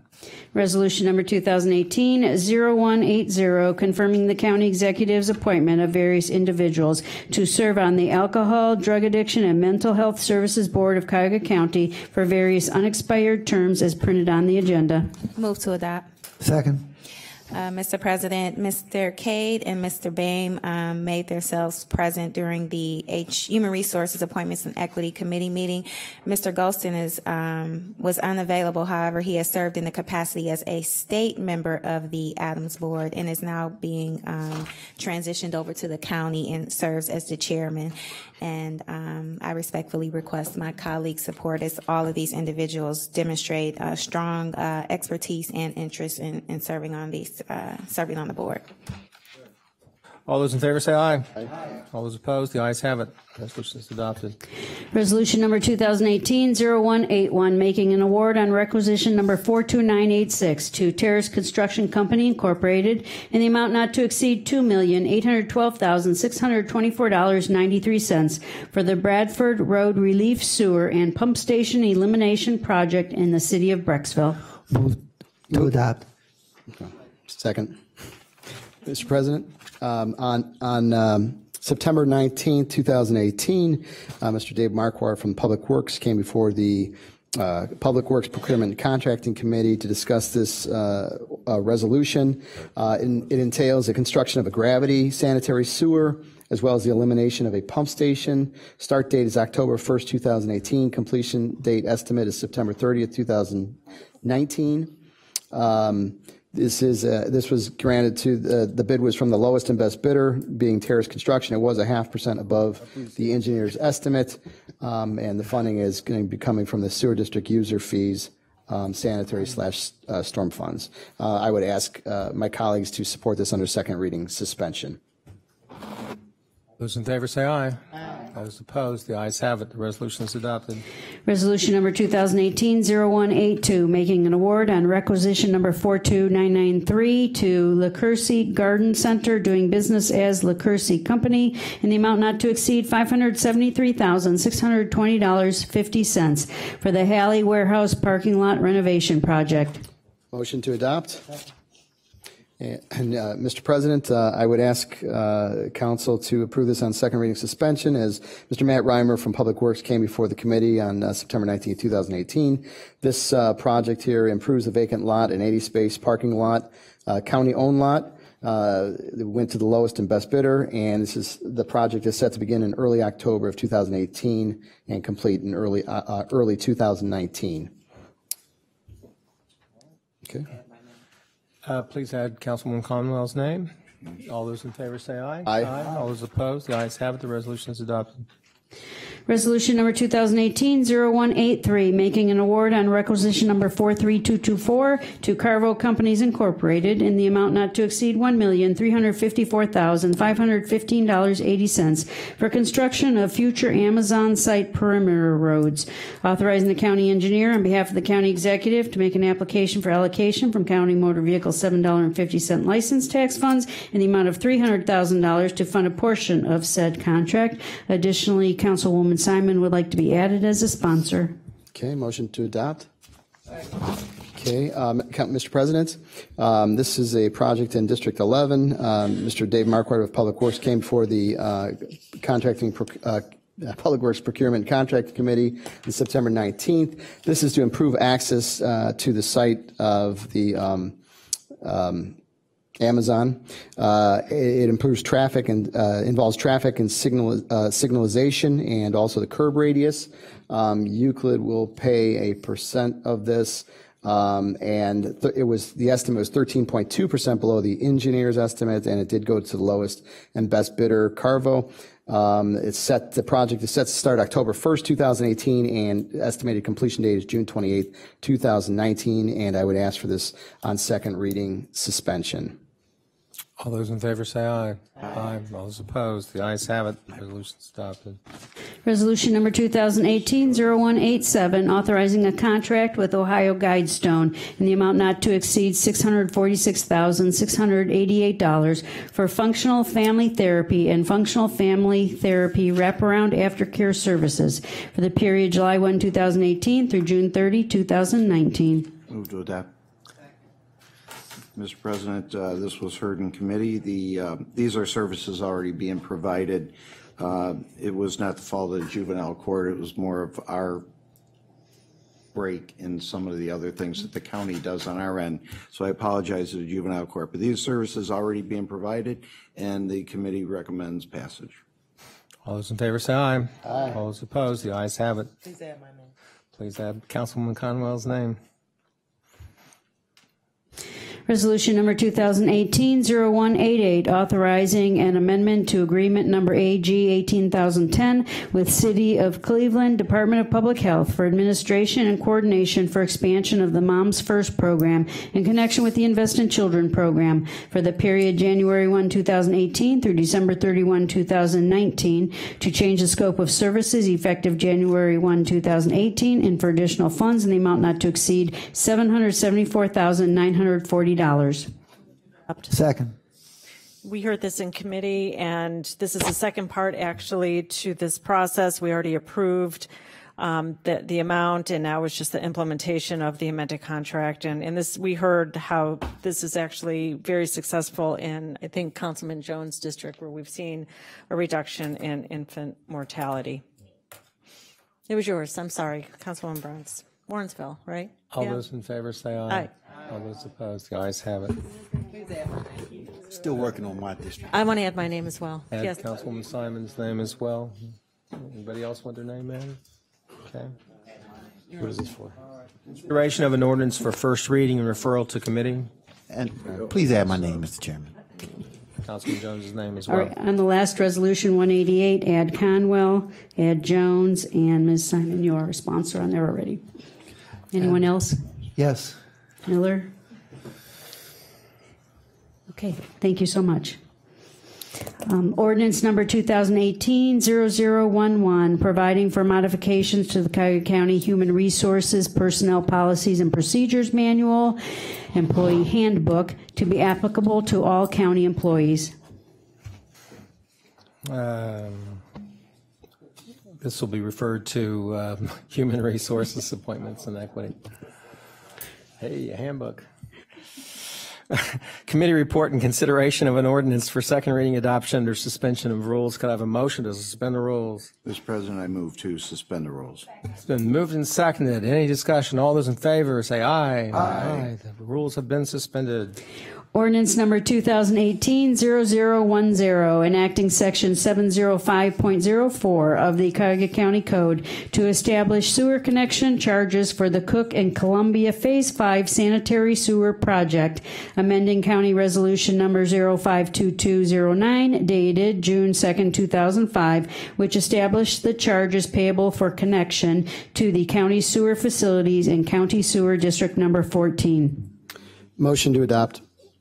Second. And Mr. President, with respect to this ordinance, Mr. Marquardt came before the Public Works Committee on September 19th as well. This is basically a price freeze, freezing the sewer rates through March 31st of 2019 to 2015 rates for sewer connection for residents of this particular city, which I can't find right now. But we discussed this very thoroughly. Olmsted Falls? Township of Olmsted Falls. 33 parcels it applies to, and I would ask for my colleagues' support on this particular resolution under second reading, suspension of the rules. Thank you, Councilman. All those in favor say aye. Aye. All those opposed, the ayes have it. The resolution is adopted. Miscellaneous committee reports. Mr. President? Yes. My colleagues, Finance and Budget, will meet at its regular time on Monday, October 1st at 1 p.m. to discuss the ERP contract amendment. Thank you, Councilman. I think you're the only one who's not tired.